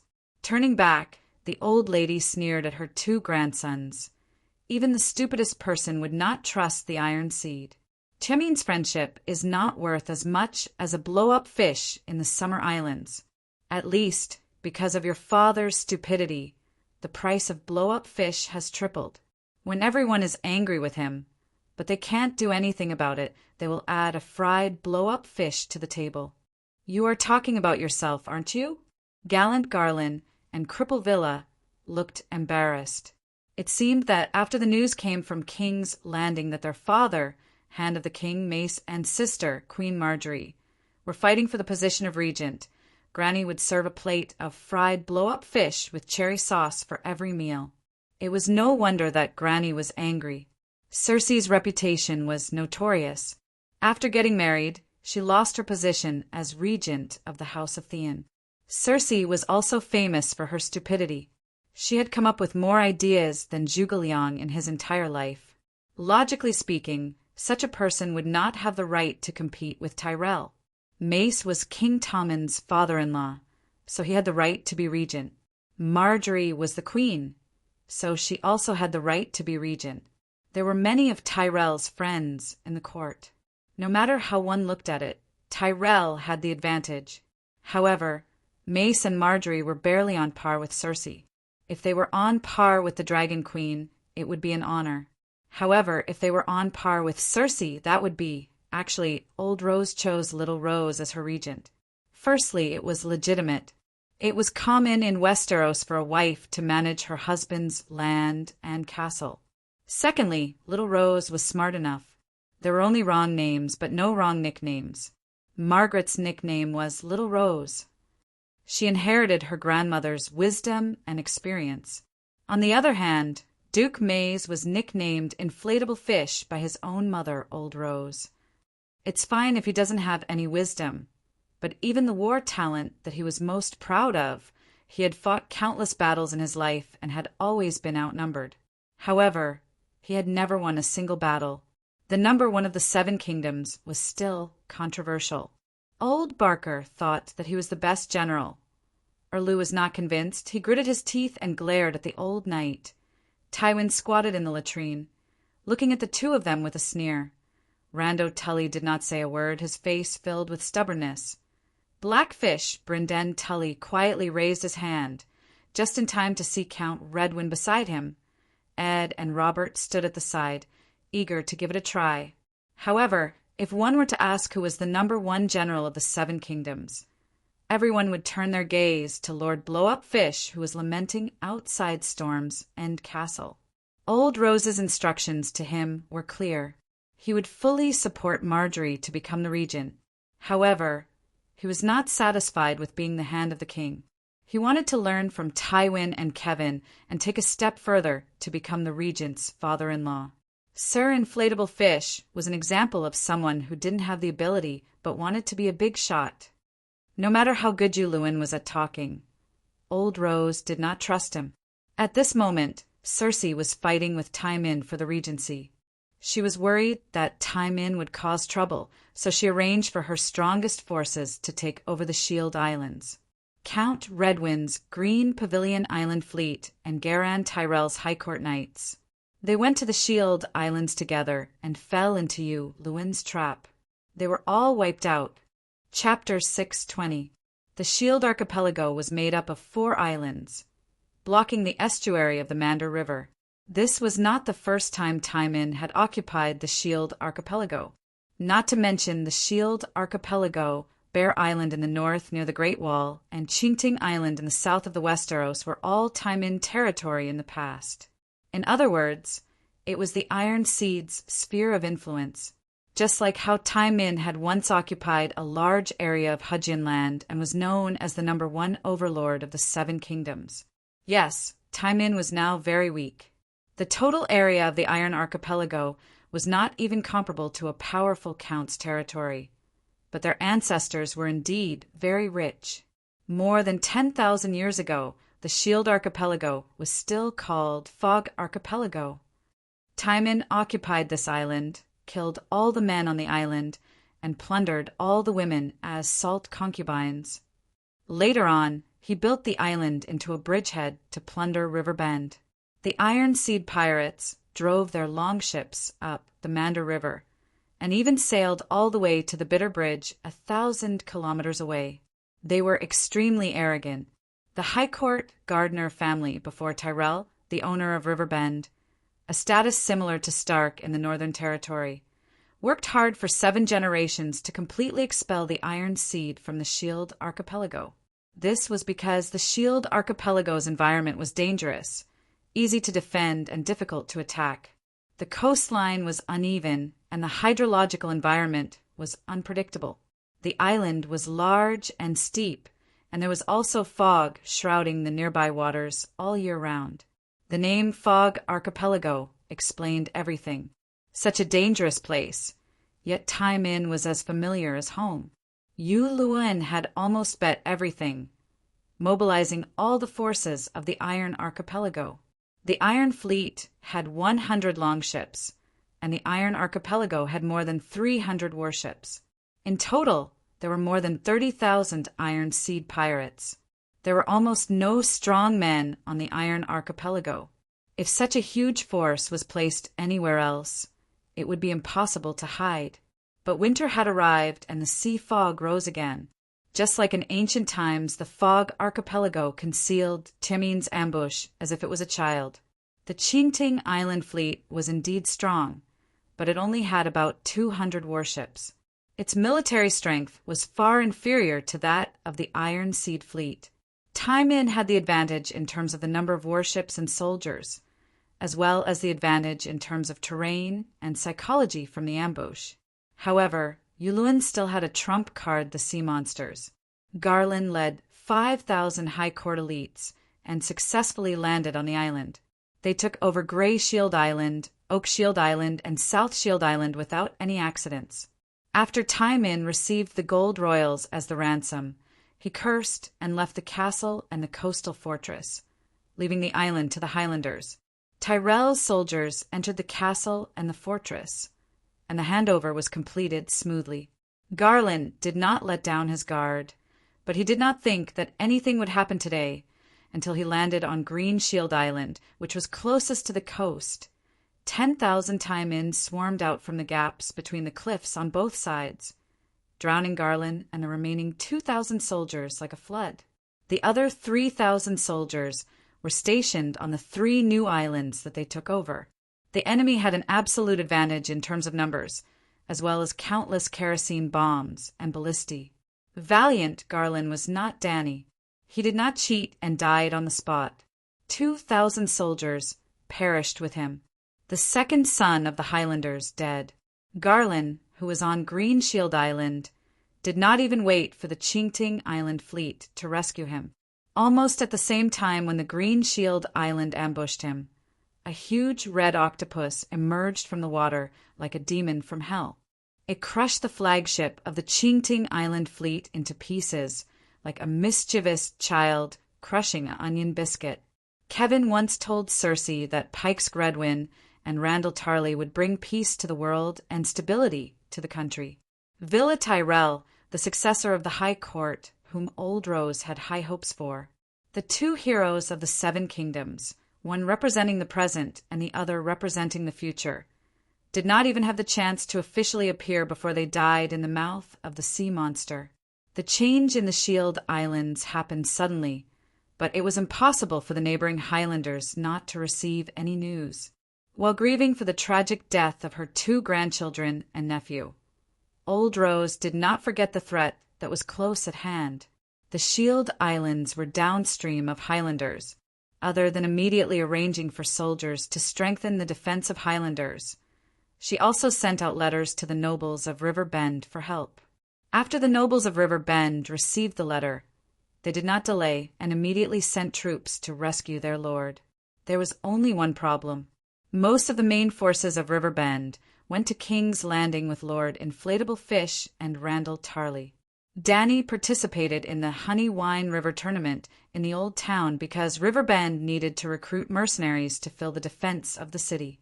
The 5,000 elites that Garan had brought to the Shield Islands were all hired from the martial arts tournament, but they were all killed in one day.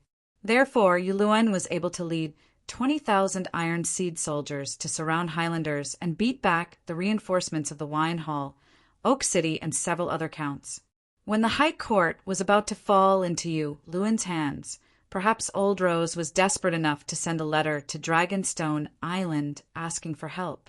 Old Rose's actions were somewhat unimaginable, but her starting point was very rational. First of all, the old woman had grown up listening to legends and knew that the Megalosaurus could deal with sea monsters. Yes, the sea monsters went against the current and entered the Monde River. They were using their tentacles to crazily whip the city gates and walls of Highlanders near the river.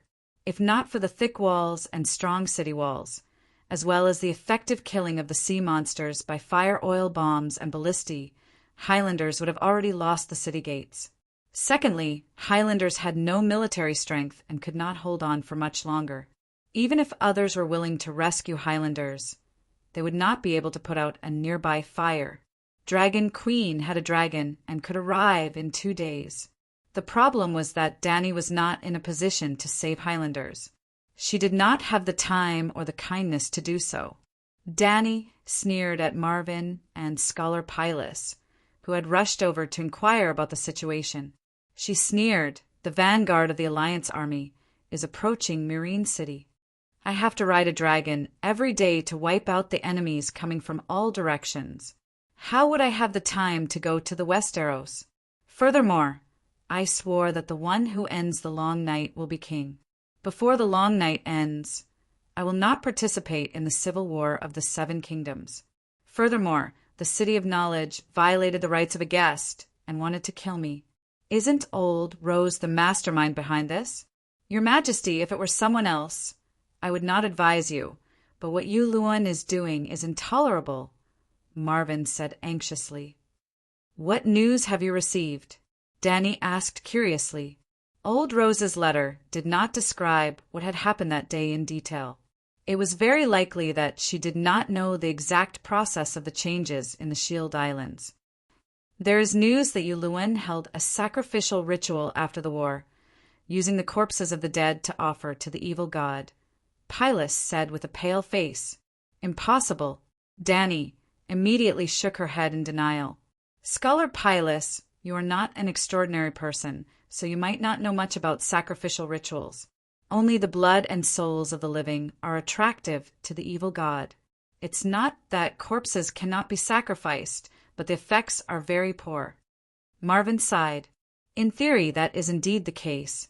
But after Yu Luan completed the sacrificial ritual, he did receive huge returns. His sea monster nearly doubled in size. I'm guessing that Yu Luan did not sacrifice corpses, but war and slaughter. Perhaps the massacre of Qingting Island and the war with the Highlanders was the sacrificial offering, and the corpses were just the end of the sacrificial ritual. Danny looked at the bull-necked doctor in surprise. She did not expect him to have such a brilliant theory. This theory is very novel, but it also seems very reasonable, she said. Marvin shook his head. It is not novel. This is the doctrine of the storm god. After receiving the news, I began to look up the gods that Taimin believed in, the Inami and the storm god. They both encouraged killing, but the Inami favored rape and pillage, while the storm god longed for large-scale slaughter and destruction. The iron seed burned, killed, and looted, practicing the ancient path of the Inami and pleasing the Inami. I am not sure if the Inami priests could gain power from the Inami, but this time the iron seed started a war and sacrificed to the storm god with conquest and slaughter. The storm god really responded to Yulin. The storm god and the Inami saw each other as eternal enemies, but they were also the old gods that Taimin believed in. Other than Taimin and a few islanders from other islands, almost no one else believed in the storm god and the Inami. It was just like how few people in the West believed in the three pure ones. The Iron Seed Islanders were a unique race with their own gods, but believing in the Inami was the mainstream value of the Iron Seed. It was just like how angels and demons were gods in the West, but normal people believed in angels, right? Well, in the eyes of people outside the Iron Seed, the Inami encouraged plundering and rape, and made the Iron Seed refuse to farm. They were almost equivalent to demons. But in the eyes of the Iron Seed, the Inami was an angel, just like how demons seduced humans to fall. In the eyes of Taimin, the storm god specifically lured the Iron Seed to destruction. The Inami was like God. She spread her doctrine and brought the souls of her believers to her flowing palace, a paradise that looked like the Dragon King's crystal palace, for a banquet. Any wish of the believers would be fulfilled by the mermaids. Wasn't that paradise? There was a popular saying in Taimin, "The dead do not die, but they will rise again and even more fiercely." It was similar to the God bless that foreigners often said. It was referring to the Inami. Normal Taimin could believe in the storm god. Just like in American universities, there were many demon worshipper societies, as seen in the movies. But Yuluan believed in the storm god, so he was a rebel. The reason was simple. The Pope of the Vatican personally crowned you as the Emperor of Europe, but you believed in the devil. That guy hid it so well. Everyone was fooled by him. In total, there are two people, Scholar Pilus said with a complicated expression. The two scholars of Dragonstone Island were filled with emotions, but Danny did not feel anything. She was now against the alliance, against Balerion, against the Green Prophet, against many evil gods, against fate, and even against Lalo, against the heavens, the earth, and the gods. She was no longer afraid or shocked. A mere storm god, a mere Yuluan, could only leave a ripple in her heart. That's it. Dragon Queen's expression was calm. It was like Marvin looking at his wife's spending bill for the month. Marvin said anxiously, "Your Majesty, Yuluan's sea monster was originally blood red, and its tentacles were 20 meters long. But after completing the sacrificial ceremony at the Shield Islands, the sea monster almost doubled in size.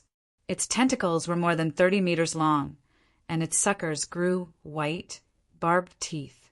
Its mouth looked like a monster's, and it could really eat like a mouth.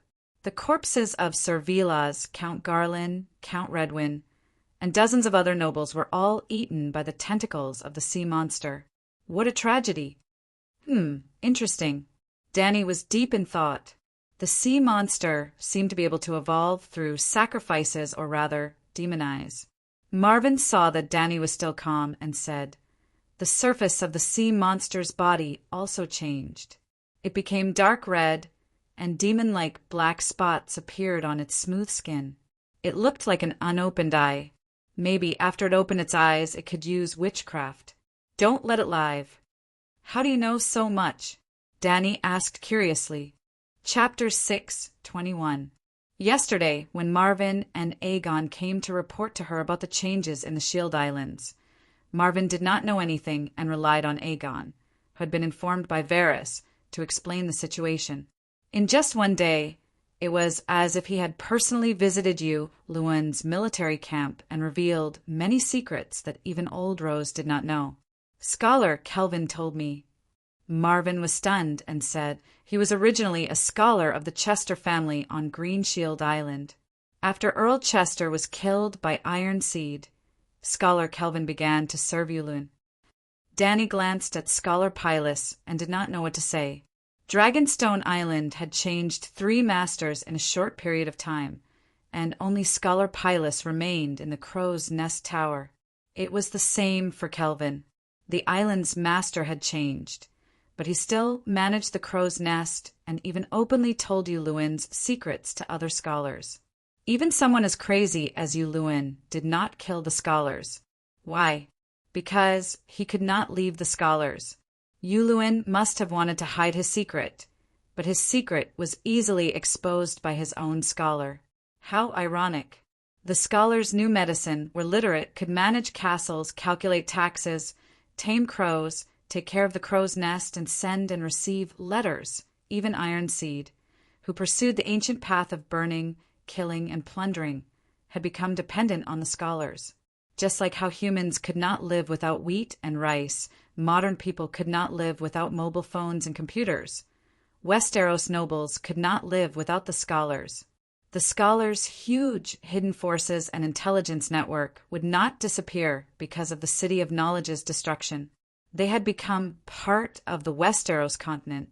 If Westeros were compared to a human, the scholars would be the nervous system in the human body. Let Madame Alina find Aegon. I don't need her loyalty. Gao Ting's power is meaningless to me, but it will be of great help to Aegon. Aegon has a pterosaur. A few 100 pounds of wildfire will burn that octopus to death. Danny still refused to help Gao Ting. In fact, there was no need for her to remind her. Old Rose had already sent a letter to Storm's End Castle. In other words, other than Danny on Dragonstone Island, Aegon on Wind's End Castle, Randall Tarley on King's Landing, and Littlefinger on Arryn Valley had all received Old Rose's request for help. Asking Danny, Aegon, and Blue Dominion for help was understandable. Danny and Aegon had dragons, and Blue Dominion himself was at King's Landing. He had the opportunity to lead the Horn Hill soldiers to take down Cersei. However, Old Rose's request for help from Uncle Finger was very interesting. The old lady had planted a spy around Uncle Finger. She immediately learned about the secret engagement between Sansa and Aegon. After the Riverbend incident, Aegon publicly announced his ambition and the True Dragon alliance. Old Rose threatened Uncle Fingers, saying that if he did not persuade Aegon to save hiding, she would report him to the world for murdering Joffrey. Heir, do you still remember Emperor Joffrey's purple wedding? Old Rose did not like Emperor Joffrey, who loved his people as if they were his own children. Firstly, Joffrey was the second generation of the Mad King. Madmen were hard to control, at least not as easy as Tommen. Secondly, Old Rose was Little Rose's grandmother. For the sake of her granddaughter's happiness, she did not want her to marry the second generation of the Mad King. Old Rose had also worked hard for her own happiness. Littlefinger, on the other hand, needed more chaos, so the two of them co-directed a purple wedding and drugged Emperor Chow, who Danny wanted him to live for another 500 years. Now, Old Rose wanted to use this to threaten Uncle Finger, forcing him to persuade Aegon to save hiding. When it came to Dragon Queen, Old Rose did not have a choice. Her main target was still Aegon. The news from Slave Bay had not arrived yet, so the old woman did not have a clear understanding of the difference between a pterosaur and a megalosaurus. She only thought that Aegon's dragon was called Black Death Balerion, and that it was as fierce as Balerion. Then, how could she threaten Uncle Finger with this? Uncle Finger had already sided with Aegon. Cersei hated him. Killing Joffrey would only make her hate him more. Old Rose's target was not Cersei, but Tyrion. Old Rose did not know that Tyrion already knew that they had set him up. But Uncle Finger suspected that Tyrion already knew that he had set him up. Uncle Finger had not met Tyrion, but he had communicated with Aegon many times. From Aegon's attitude, tone, and the information that he had unintentionally revealed, Uncle Finger guessed that he had exposed a lot of secrets. So, when Old Rose threatened Uncle Finger, he did not care at all. But Aegon and Tyrion were not stupid. After receiving Old Rose's request for help, without Uncle Finger's persuasion, they began to seriously discuss whether they should take the risk. Just as Dany had said, Gao Ting's loyalty was useless to her, but to Aegon, it was the last straw that broke the camel's back, the Jingu Bang.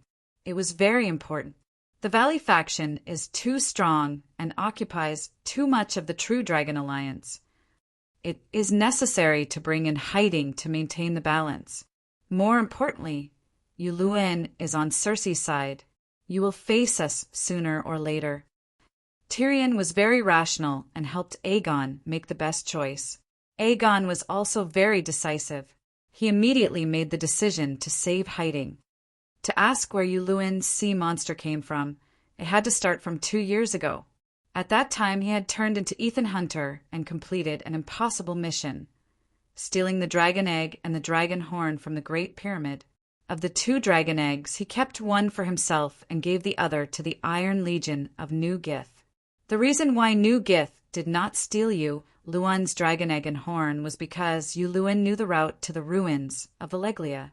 In order to explore the ruins of Valeglia, New Gith prepared 10 longships and a squadron of Iron Legion, 1,000 warriors. There were also 2,000 slave sailors. Until now, New Gith had not seen the return of the expedition team. They would never see it again, other than Yuluen's deaf-mute followers. The Iron Legion and the sailors were all sacrificed to the god of storms. Yuluen's reward was a sea monster in the Smoke Sea. The sea monster that he had just obtained was not big. It only had tentacles that were about 10 meters long and a torso that was the size of a giant elephant.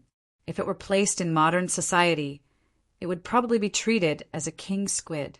On the thousands of miles of sea from the Smoke Sea to the Iron Islands, Yuluen kept robbing ships and sacrificing the souls and blood of the crew to the god of storms. He fed the corpses of the crew to the sea monster. Only then did it grow bigger and bigger. Finally, it reached the 20-meter-long tentacles that it had at the Shield Islands. After sacrificing the Qingting Island fleet and thousands of hiding soldiers at the Shield Islands, the sea monster evolved again. Compared to before, it had a qualitative improvement. Wildfire might not necessarily work. When Tyrion and Aegon each carried a 50-kilogram wildfire bullet and rushed to hiding, they saw the sea monster, just like a few days ago, half of its body submerged in the Monde River. A quarter of its dark red head with black spots was also above the water. 3 tentacles covered in ballista wounds and burned scars were like the giant whips of the gods, lashing wildly at the stone walls. The scene was like a naughty child kicking the wardrobe door of his mother's luxury clothes. Under the wall facing the river, there was a gate for river boats to pass through. In front of the gate was a metal fence sunk into the river to block it. The fence had long been twisted and deformed and was not of much use. At first, the sea monster even extended one of its tentacles into the gate and messed with it like a pestle. However, there was a murderous hole carved into the stone wall above the gate. The hiding guards could pour boiling hot golden liquid and ignited kerosene into the murderous hole. After the sea monster suffered a beating, it did not dare to extend its tentacles into the murderous hole. Aegon and Tyrion descended from the sky on their dragons, causing the despairing guards in the city to cheer wildly. It also caused Tywin outside the city to shout in shock and anger. The Megalosaurus is here.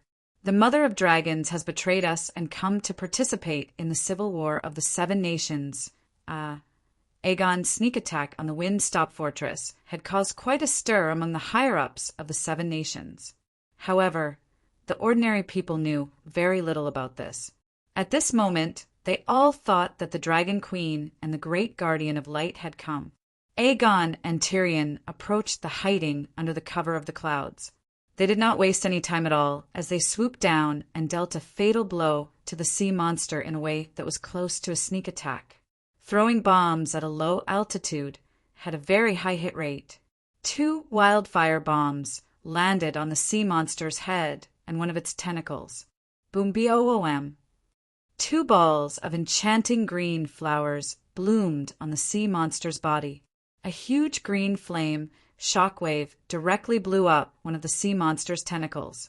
A large hole appeared on its head that was as taut and tough as cowhide. Purplish-red blood gushed out of it. Hiss, water vapor that resembled a steam whistle, came out of the sea monster's mouth. It howled and sank into the river. Yes, wildfire could also burn when it came in contact with water, but it could not burn underwater. The sea monster would not be burned to death if its soul was not struck in one shot. One could see that under the surface of the river that was covered in green flames, there were undercurrents surging and sand rolling. Large patches of purplish-red blood contrasted with the green flames on the surface of the river. Hiss, hiss, hiss. Without waiting for Tyrion and Aegon to be vexed, a desolate and resounding horn suddenly sounded from below the hiding city. It sounded like thousands of souls were screaming. Tyrion and Aegon, who heard the horn, felt as if their bones were about to burn. The scorching flames roasted their flesh from the inside out. It also felt as if 10,000 ghostly claws had reached out from hell and grabbed their souls, freezing their thoughts. Tyrion's eyes were bloodshot. Wisps of white smoke came out of his mouth as if his organs were being roasted. Aegon was even worse. His eyes rolled back and he fainted. If not for the belt on the dragon's saddle holding his body and calves in place, he would have fallen off. Hiss, hiss, gah! The 2 pterosaurs were the main targets of the attack, but their performance was far more eye-catching than the knight on the dragon's back. They only let out a crazed cry before shaking their heads and wagging their tails, fleeing into the distance. Yuluan was dumbfounded. He was confused. Why did the dragon binder, which could even control the Megalosaurus, only make the pterosaurs let out a cry? Could it be? Yuluan was shocked and furious. He carefully observed the runes on the surface of the huge horn. Rings of runes lit up one after another, but a few of them were dim. Shit, my horn is broken. Yuluan, who had mastered the great wizard meditation technique, suddenly had an epiphany. Yuluan was shocked. Tyrion and Aegon were also shocked. These days are really bad. I thought that after leaving Slaver's Bay, I could fight a normal war. Who knew that the Westeros are also a battlefield of gods and demons? The dwarf lamented. He lamented too early. When the long night came, he would realize that the Westeros were the real battlefield of gods and demons. Didn't you say that the Dragonbinder's horn is broken? Aegon wiped the blood from his nose and said with a pale face, "It is indeed broken. Our pterosaurs didn't lose control. What do we do now? Should we go to Gouting? There are kerosene bombs there. We can cooperate with the pterosaurs to throw them," Aegon asked.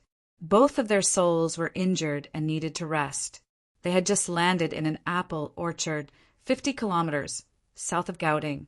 Chapter 6, 22. Do you want to go to Highcourt? Aegon asked. Tyrion frowned and thought for a moment before shaking his head. Your Highness, you can't go. Why? Aegon was confused.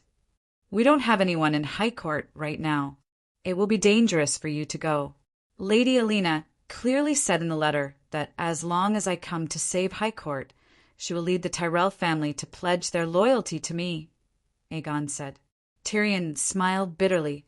You forgot that Marjorie and Mace Tyrell are in my sister's hands. The game of power in the Westeros is different from the slave war in Slaver's Bay. There is no jumping back and forth in the slave war. Everyone will be loyal to their ideals. They will either maintain slavery or oppose slavery. Otherwise, they will not participate in that war. The game of power is different. There are no absolute allies or enemies here. If Luwin is willing to use Marjorie, Mace, Loras, and High Court's future in exchange for our lives, Old Rose will not hesitate at all. This shouldn't be right. You, Luwin, killed her 2 grandsons. Aegon was doubtful. I've taught you before. Don't trust anyone except yourself. Tyrion looked deeply at the young man and said in a deep voice, if Villa, Mace, and Garland are not dead, Old Rose is more trustworthy. Because that means that High Court has an heir other than Marjorie and Loras. But if Cersei kills Marjorie, Mace, and Loras, Lady Olenna will not have any direct blood relatives left. What is the point of her working with us? What's the point of fighting when there is no more wood? Aegon was stunned. He suddenly said, Are you saying that you will make the same choice when faced with a similar situation? Tyrion was stunned. After a while, he looked down and said in a low voice, I will not let myself fall into that situation. That is why I left Slaver's Bay with you. Aegon's eyes flashed. He understood Tyrion's choice.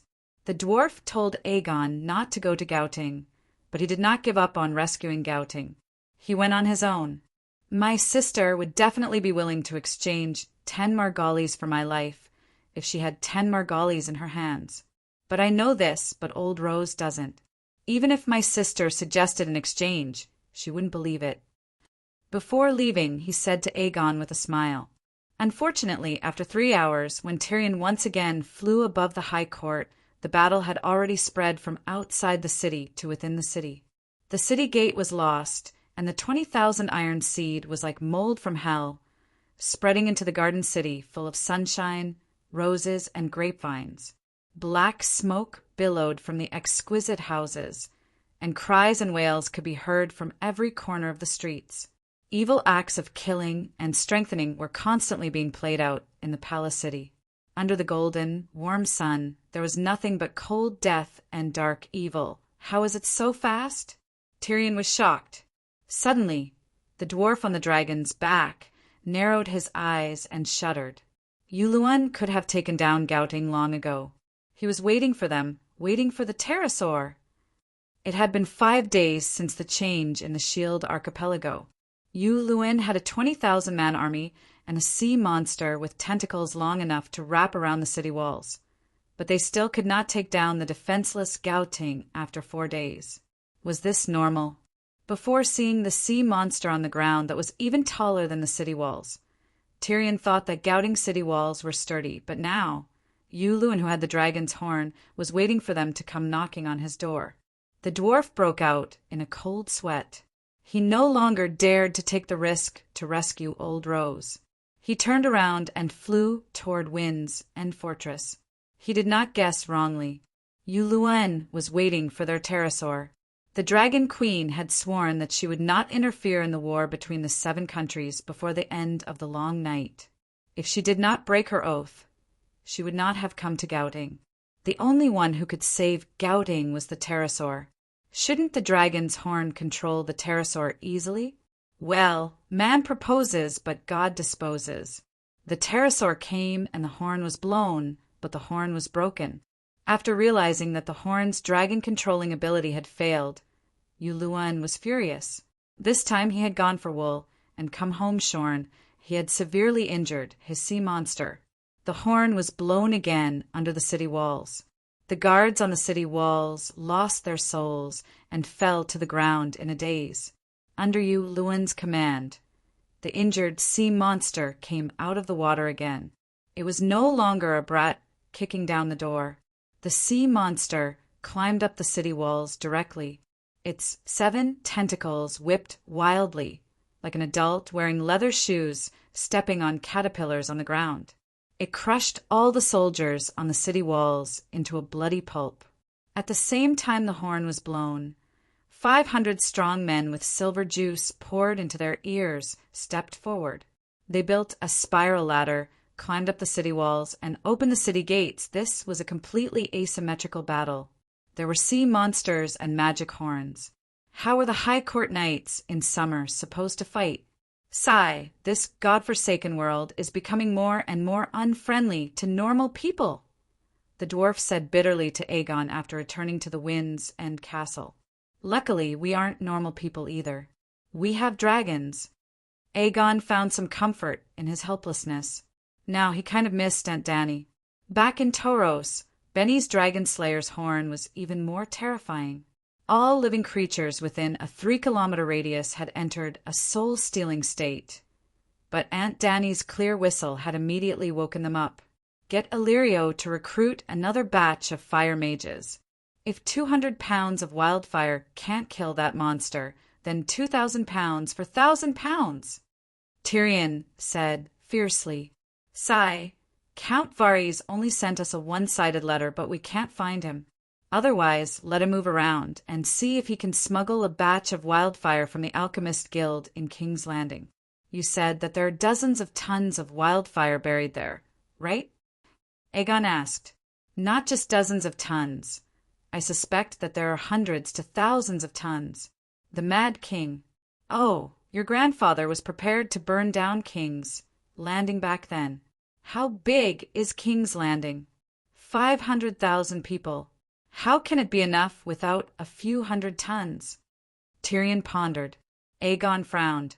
Who did you hear that from? Burn down King's Landing? That's crazy. Isn't your grandfather the mad god? Tyrion complained in his mind, then said casually, My brother told me it shouldn't be wrong.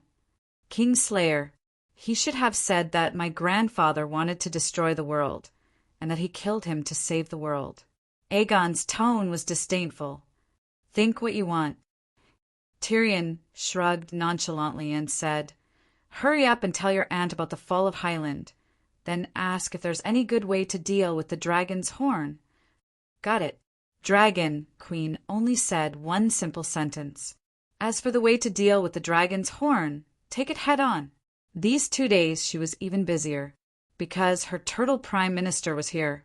The old turtle swam for more than a month, and finally last night he sent Dany's 15 tons of steel ingots to Astapor. At that time, Dany was in Meereen, and the old turtle did not want to expose his identity, so he could only dive to the bottom of the sea and mood at Greenie, who was sleeping on the Great Pyramid, a cry from the soul. The last time in Gidohi, Greenie saw the old turtle once. Although he did not know what the old turtle wanted to do, he still told Dany about the dragon's spirit immediately. Then, Dany rode the dragon back to Astapor in the middle of the night.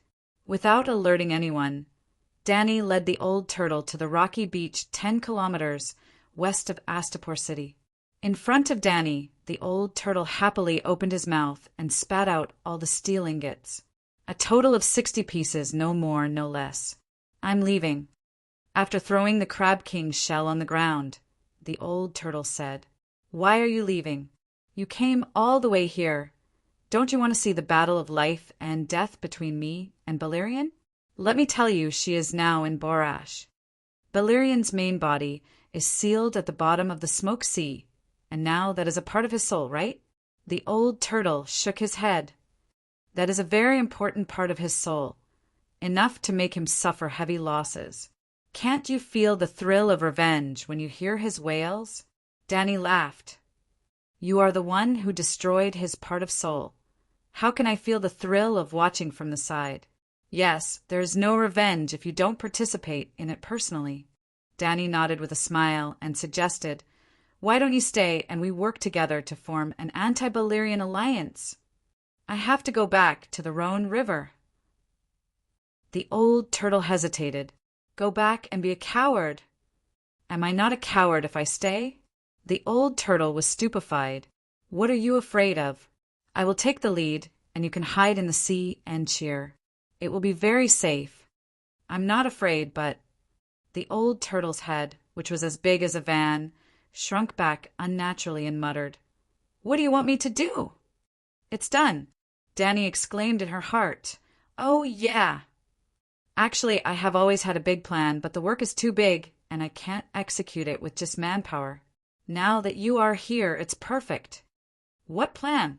The old turtle asked curiously. The Heilongjiang River in the upper reaches of Mireen. Danny had just said this when she suddenly remembered something. Tam had told her that when plotting against the gods, it was best not to announce the plan or even think about it. Kaal's black goat was a good example.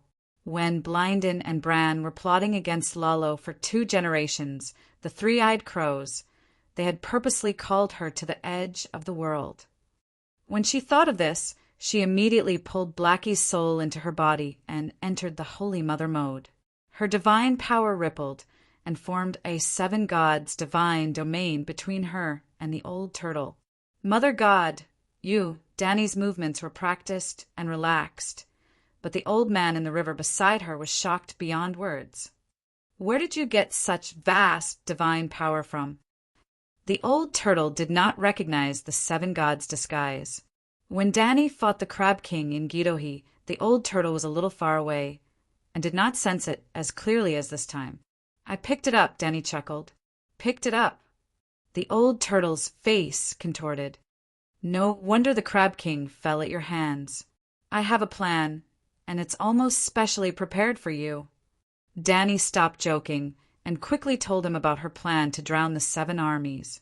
Anyone who had read The Romance of the 3 Kingdoms would have an impulse when they saw the 1,000-mile-long river beside Meereen. Danny had long had the impulse, but she was powerless. There were no 4 seasons here, and the river did not have a rainy season and a dry season. The flow of the water was very calm, and there was neither too much nor too little. It was very awkward, unless they built a dam to store water. However, there were only slightly more than 1 million people in Slave Bay. It was impossible for them to mobilize millions of civilians to build infrastructure like Yangguang. In this world, it was impossible to build a large project with manpower alone. Fortunately, this world was also very magical. The Dragon Queen only mentioned the basic tactics in the Romance of the 3 Kingdoms, moves that even third-rate generals knew. However, the old turtle was terrified. That's too vicious. Hundreds of thousands of people. He widened his green eyes, which were as big as dustpans, and were filled with fear. Danny was unhappy. Back then, you flooded the city with your forbidden curse, and more than 1 million people in Valeglia died. There were the old, the weak, the women, and the children. I only killed enemies on the battlefield. How is that vicious? Chapter 6:23. Danny sneered and said, "Don't be a fake immortal. You guys were dozens of times worse than me back then. That's why we suffered retribution. We killed too many creatures and harmed the harmony of heaven. That's why the Mother Goddess fell into the abyss. That's why the prosperity of the Loinus civilization declined. Overnight, it was destroyed at its peak. Old Tortoise lamented. Even harmony of heaven and destiny of the nation are mentioned. Old Tortoise, you seem to have some skills." Danny said strangely, "Weren't you the one who told me? Last time in Ghetto, when we were talking about the dangers of killing the Crab King who contributed to the world, you were talking about the path of destiny." Old Tortoise said, "But I didn't talk about the destiny of the nation. Forget it." Danny waved her hand and returned to the topic. "I'll bear all the sins alone. Are you willing to do it? I'm the one who did it." Old Tortoise frowned. "Let me tell you a story. In the ancient Dragon Queen, who liked to tell stories such as Scholar Lie, Scholar Bao, Scholar Yang, Scholar Guan, and other Scholar Series stories, was stuck. Old Tortoise was tens of thousands of years old. It was even older than the oldest country today. There was no way to deceive. Cough, cough. There was no way to use stories to enlighten it. Without any other choice, Dragon Queen could only start to make it a figurehead. In the ancient alternate world, there was a queen named Yellow Emperor. She gathered thousands of people and swore to overthrow the rule of the great slave master Chiu. A megalosaurus named Dinglong rushed to help. During that time, Inglong killed countless people, but he didn't have a trace of sin on him. In the end, the Yellow Emperor even gave an imperial decree on behalf of the heavens.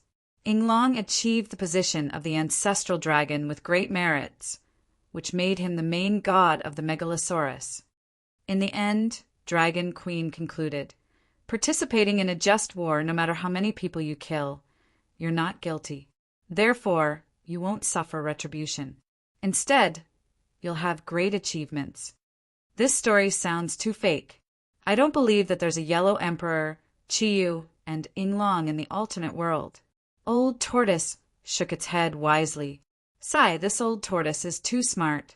The Dragon Queen finally told him a real story, but he was not fooled. The story is true, and the theory is even more true. Your theory of merit was also heard from me. So why don't you believe the words of an expert? Dragon Queen said seriously. Old Tortoise didn't believe Inglong's story, but he trusted the expert. Hearing this, he couldn't help but hesitate. Perhaps the Dragon Queen told a fake story, but the theory of merit in it was correct? Participating in a righteous war was also doing righteous things. It was very reasonable for one to gain merit. Thinking of this, Old Tortoise was somewhat tempted. He asked, how can we tell if this is a just war? Last time, Loina fought Valeglia because Valeglia invaded Loina's territory along the Rhone River. It seems like we're the righteous ones. That's not right. Dragon Queen looked up at the sky and sighed. Judging whether a war is just or not is actually very simple. The winner is king, and the king must be righteous. In other words, whoever wins is righteous. Old Turtle, then are you righteous? He asked dryly. Of course. Dragon Queen had a matter-of-fact expression on her face. Along the way, I've always won and I've always been righteous. If you're willing to cooperate, there will be no loss in the final battle. There's no one more righteous than me. Old Tortoise was speechless. Other things aside, if he was willing to cooperate with Dragon Queen's plan, she would definitely win. Then should he fight for justice? Old Tortoise hesitated for a moment and nodded. I'm willing to stay to uphold justice. But is there really merit to be gained from this kind of justice? That's right. Dragon Queen smiled and nodded. She asked in return, if the winner doesn't have merit, can he win? Or rather, a person of merit who is blessed by the heavens, can he fail? This. Old Tortoise's green eyes widened. He was dumbfounded. After thinking for a while, Old Tortoise still couldn't get out of the circle of merit. He could only sigh helplessly. His wisdom was indeed not as good as the Holy Spirit's. Actually, the Dragon Queen was trying to change the concept. Let's not talk about whether or not there is merit in this world. If a person with great merit were to do something unjust and use up all his merit, he would still fail. A person without merit could also succeed if he did something righteous and accumulated merit. Soon, Danny and Old Tortoise made a sacred oath to each other and formed an alliance to deal with the sheep egg together. Well, they had to make a sacred oath. Otherwise, when Old Tortoise asked her to put down the butcher's knife and repent before it's too late, wouldn't she cry to death? This was also in line with the customs of the Song of Ice and Fire world. Wade Fry and Rob's alliance had also made an oath. Well, this example wasn't good. In the War of the Usurpers, wolves, fish, eagles, and deer also made an oath. After swearing an oath and becoming an ally, Danny had 100% confidence in the future Battle of Meereen. She suddenly felt much more relaxed and asked with a smile, other than the old man in the river, do you have a name? No, that's my name, Old Tortoise said. You can call me Danny, but I think it's a bit weird to call you the old man in the river, Danny said. Old man, Old Tortoise are all fine. You can call me whatever you want, Old Tortoise said. Danny rolled her eyes twice and suggested with a smile, since we're already allies, there should be a primary and secondary relationship in the alliance. I'll be the primary, I'll resist the lightning.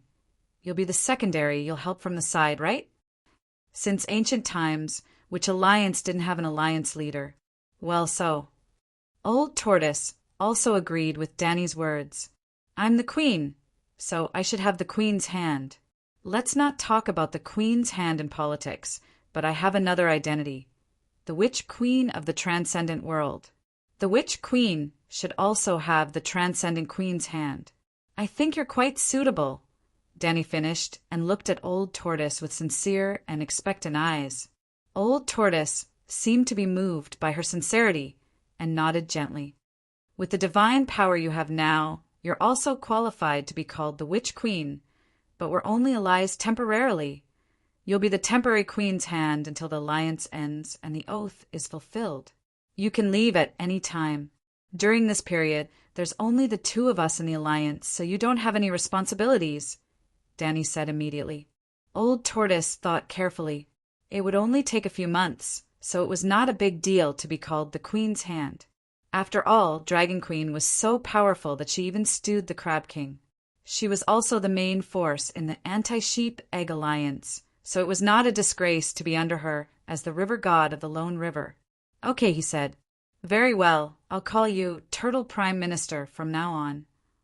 Danny said a little eagerly and then sighed with emotion. Turtle Prime Minister, it's so smooth, it sounds so familiar. Isn't the King's Hand the Prime Minister? What's wrong with calling him Turtle Prime Minister? Turtle Prime Minister did not have any objections and gladly accepted the fact that he was affectionately called Turtle Prime Minister by Dragon Queen.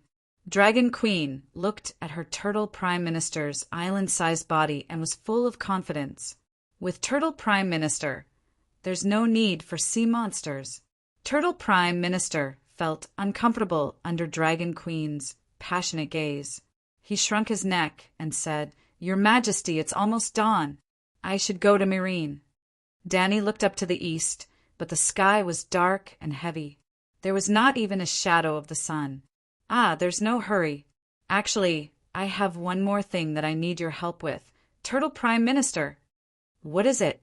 Turtle Prime Minister was puzzled. I want to learn water magic. Can you teach me? Danny asked expectantly. In the tomb of the Green Prophet beyond the Great Wall, after eating the weirwood paste, her belt's second soul combined with the 9-colored vortex's main soul, giving birth to the 3rd, 4th, and 5th soul of the belt, each corresponding to a dragon soul. There were a total of 3 semi-independent souls that appeared because of the dragon soul. The first soul was based on the Grand Wizard meditation technique and had stolen a trace of the Song of Fire from the sheep's egg. The second soul had mastered the Green Prophet meditation technique and was condensing the Song of Wind. The 3rd, 4th, and 5th souls were blank. It was too wasteful to only use them for the dragon's soul. She wanted to master 3 more top-level meditation techniques. There was no doubt that when it came to water magic, no one could compare to the Loiner people who flooded the city with forbidden spells. When she just returned from the Westeros, Danny also looked for Quentin Martell. Quentin was a direct descendant of Nymeria, and they should have inherited the magic of the Loiner water wizards. This was not a delusion. Nymeria had led 10,000 ships across the narrow sea to Yong, halberd city of Dorne, and brought a lot of advanced technology to the primitive and barbaric Dorne, including the knowledge of water magic. Because of the Dorne desert, Nymeria had also let the water mages use magic to irrigate the fields. But after Nymeria, Dorne's water magic no longer appeared in the world. The strange Loiner customs of the Dornese were also more famous than the invisible water magic. At first, Danny thought that the Westeros were a magical desert and that the descendants of the Dornese Martell had no talent. She had asked Quentin, and Quentin had said that the Martell family had always kept the inheritance of their ancestors' magic, but no one had ever learned it. Then, through old Bart's message, Danny tried to borrow a secret book of water magic from Prince Michio. She thought that it would take a lot of effort, but who would have thought that Michio would be so generous and send a whole set of water magic books to the Queen's Corner? The Dragon Queen still did not know that her black disciple was a sand snake. She had even imparted the Grand Wizard meditation technique to Salira, Sand Snake's original name, But with Danny, she was called Larissa. For some reason, she thought of Pilgrim's Son and Pilgrim's Son. So why would Michio care about his own family's water magic that no one could learn? After reading the secret book of water magic passed down in the Martell family, Danny finally understood the reason why Loy had taken water magic. It was not natural magic, but a systematic cultivation technique for the priests of the water god. Simply put, Loy's water mages were not mages, but a group of priests of the Mother Lone's pantheon. Their magic did not rely on their own power to move the sea of magic, but on the power of the Mother Goddess. It was just like how Big Sparrow borrowed Blackie's Holy Mother healing spell. If there was a day when something happened to Blackie, Big Sparrow would not be able to use Holy Mother healing spell, no matter how devout she was. Similarly, the Mother Lone had fallen into an eternal slumber, and the pantheon of the Lone River had withered, so the water god's divine spells would naturally not be able to be used. Therefore, Danny did not find the top water meditation technique that she wanted in the Dornese Martell family. A person can only master one type of meditation technique because the human soul has its limits, just like how a piece of land can only be used to build a house. You should know this, but you already have the top grand wizard meditation technique. So how can you learn water magic? The Turtle Chancellor was puzzled. My soul is special and my foundation is vast, so I can build a few more houses, Danny said. The Turtle Chancellor sighed and said, the talent of a sacred spirit is really enviable. You don't seem to find it strange? Danny asked curiously. I've even seen beings who have mastered many types of songs of law. You've only learned one more meditation technique. Then are you willing to teach me? Chapter 6:24. The Turtle Prime Minister hesitated, but he was not angry. Your Majesty, your request is rude. We are allies. Isn't it normal to help each other? How is that rude? Danny was surprised at first, then doubtful. Old Tortoise's words proved that he had mastered the top water meditation technique. The meditation technique that Mother taught us involves part of the water song's authority. You are a Holy Spirit, and your talent is much stronger than mine. If you learn the meditation technique that Mother taught me, you will have a higher chance of condensing the water song. Now, I still have a part of the water song that Mother gave me. If you condense the water song one day, that part of the water song in my hands will disappear. Without the water song, even if I still have the divinity of the river god of the Lone River, I will lose most of my ability to control water. The Turtle Prime Minister was very honest and explained the reason clearly. His voice was filled with awkwardness and helplessness. Danny thought for a moment and asked, do you still remember the responsibility of a true god? You were the one who told me that a true god controls the law, sings the song of the law, and allows the world to operate normally. Now, the water song has lost its master, and the world's operation is malfunctioning, but our world is still falling. It has only been 8,000 years since the last long night. 8,000 years is a long time for humans, but for this world that has existed for millions of years, it is almost a blink of an eye. You have lived longer than me, so tell me, how many years has it been since the last long night? Because the law is incomplete, the world is falling faster. Old Tortoise raised his head and looked at the dark night sky where the stars were hidden for a long time. Just when Danny thought that Old Tortoise was going to pretend to be dead, he said bitterly, you're right. I've lived for 50,000 years, but the last long night was the first time I encountered the calamity of a falling world. I will teach you. Old Tortoise sang a song to Danny with a voice like a cow's and imprinted 108 types of runes on her belt's third soul, the Lone River. That's right, her belt's third soul became a ring-shaped Lone River. Well, it was like cutting out the Lone River from a flat map and then circling the map. Old Tortoise did not show himself in front of anyone. He dived into the deep sea before dawn and swam all the way to Murine. After learning the Lone River magic, Danny was once again troubled by the lack of time to cultivate. She really wanted to throw everything away and return to the 5-dragon cave in the mountains in the south, where she could concentrate on training for 100 years. 100 years later, she was confident that she would be able to kill gods and subdue demons. Unfortunately, let alone 100 years, she didn't even have a day of free time. In the wee hours of the morning, she called for the Unsullied to transport the steel ingots to the blacksmith shop. The 800 sets of molds were already prepared. Danny and the Black Dragon Spirit entered blacksmith mode and used 3 days to melt 60 ingots of steel into molten iron and poured it into the sand mold. Then, the blacksmith master forged the chest armor into an exquisite armor. Yes, 800 molds represented 800 tile soldiers. The Sphinx was filled with too much ordinary steel, and Danny's dream of a 5,000 with steel man could not be realized. Among the 800 tile soldiers, there were 500 unsullied, 250 centaurs, and the remaining 50 were the holy knights of the Mother of Dragons. The unsullied had no family and no inheritance. Danny had raised them for their entire lives, and they were loyal to the Dragon Queen for their entire lives. The 500 sets of tile armor would forever be the standard armor of the Queen's guards. The 250 centaurs came from Danny's Kars, the most elite roaring warriors and Kalishi's absolute confidants. This batch of armor would also be the inheritance armor of the elite roaring warriors of Colossa, and would not belong to a single person or family. Only the last 50 sets of armor, about 15 sets, would be rewarded by Danny to her subordinates who had made outstanding contributions. For example, the commander of the Red Dragon Flag's guards, John Bolton, the commander of the Liberty Wings Cavalry Scarback Simon, Count Shattered Shackles Clayan. The other 35 sets would be given to the Holy Knights who had military strength but no contributions. Yes, it had to be a holy knight who believed in the 7 gods and had a noble character. Out of the 800 sets of armor, only 15 sets would be leaked out and become the heirloom of the nobles of Slave Bay.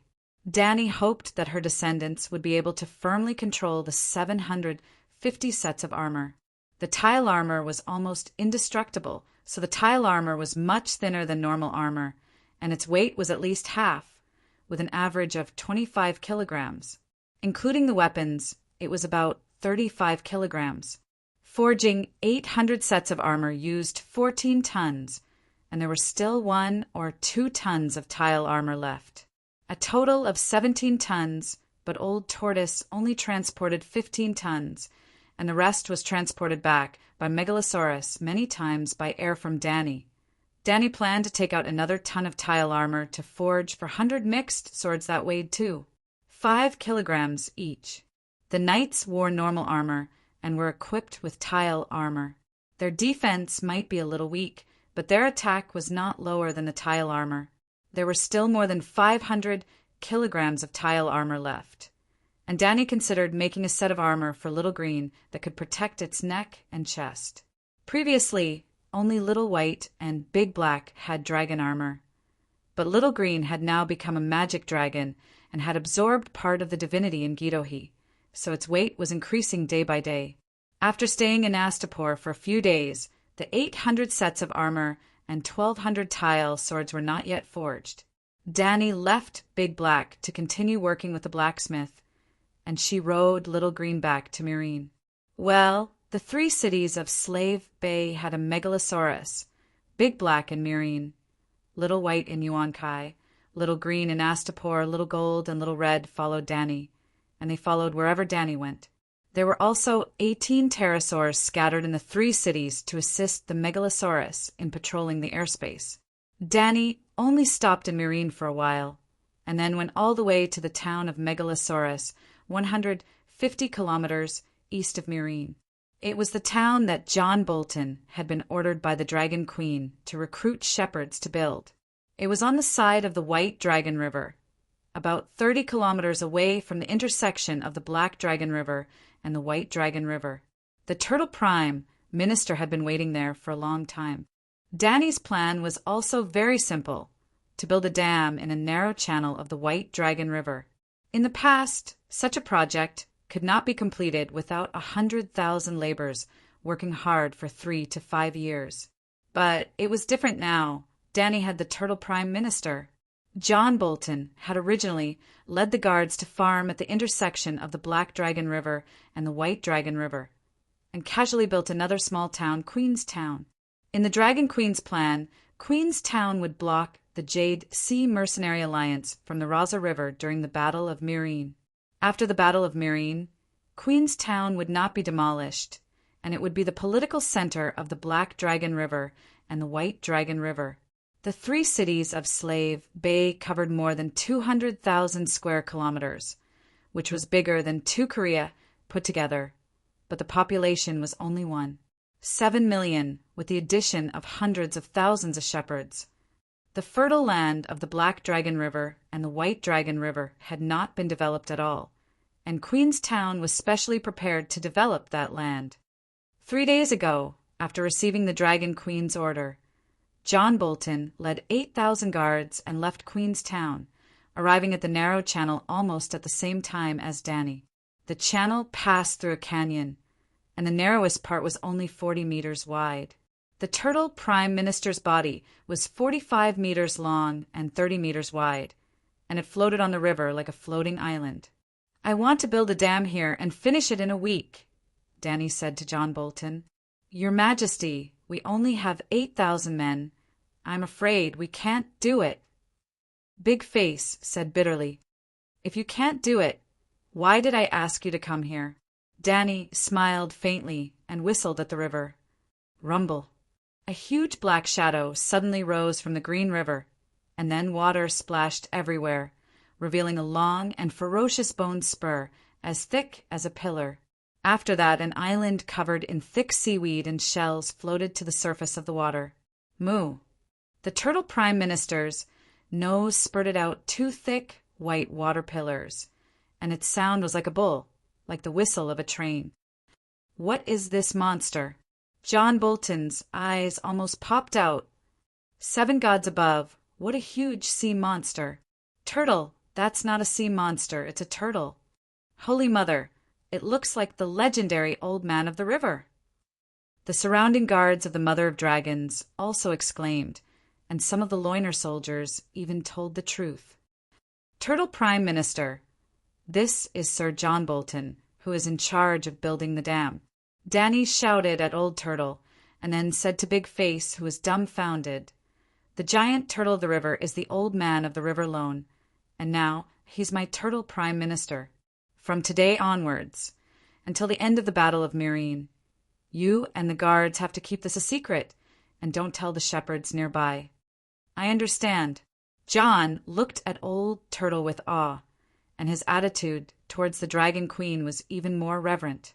The legendary Old Man of the River was already a legend, and now this legend was the Queen's Prime Minister. What did it mean? Danny opened up a blueprint on the military table and pointed at an arch bridge. "Prime Minister Turtle, if you put your body horizontally, the river will be blocked. You can use his body as the foundation, pile up boulders and sandbags, and build a dam to block the river in the shortest time possible. But this project is huge, and without a reasonable excuse, anyone with half a brain will be suspicious. Therefore, we announce to the public that we will be building a bridge across the river here. Your Majesty, you want to flood the Alliance." Herman Tauha exclaimed from the side. "You guessed it." Danny nodded with a smile. John Bolton drew a finger between the dam and Meereen and hesitated. "Should we get closer?" "At least within 10 kilometers. The effect will be best. This place is at least 200 kilometers away from Meereen, and no matter how much water is stored, there won't be much left when it reaches Meereen." Danny lifted her chin and nodded at the bearded Herman, saying, "When Herman saw the dam, he immediately guessed that I wanted to flood the army. There are so many generals in the Alliance, and not all of them are stupid. If the pterosaurs saw the dam in the river, would they not be able to guess my goal? But if the distance is too far, the effect won't be very good," Herman said awkwardly. "In fact, other than the romance of the 3 kingdoms, the Yellow River and Huai River's levies in real wars were usually not to kill the enemy, but to restrict the enemy's mobility and disrupt the enemy's established strategy. Those who were really washed away by the flood, perhaps the generals in the future read the Three Kingdoms and would send people to survey the terrain and would choose to station their troops on high ground. Without Old Turtle, Dany could only soak the enemy's camp in the water if she dug the marine dam, preventing the enemy's elephant soldiers and cavalry from rushing up. But it was almost impossible to drown 100,000 Alliance troops. Unless, as Bolton said, they built a dam 10 kilometers away from the enemy's camp to store water. But the enemy had pterosaur knights, and even a blind person would be able to detect the abnormality in the river, right? Don't worry, we have Prime Minister Turtle, and he knows the water-repelling spell, Dany said to the two knights with a smile. Back then, when the Lorna people used water magic to flood the city of Alleglia, it was not a flood out of thin air, but the water of the flood came from the Lone River. After arranging the matter of the god Turtle Dam, Dany returned to Astapor once again. Herman was back,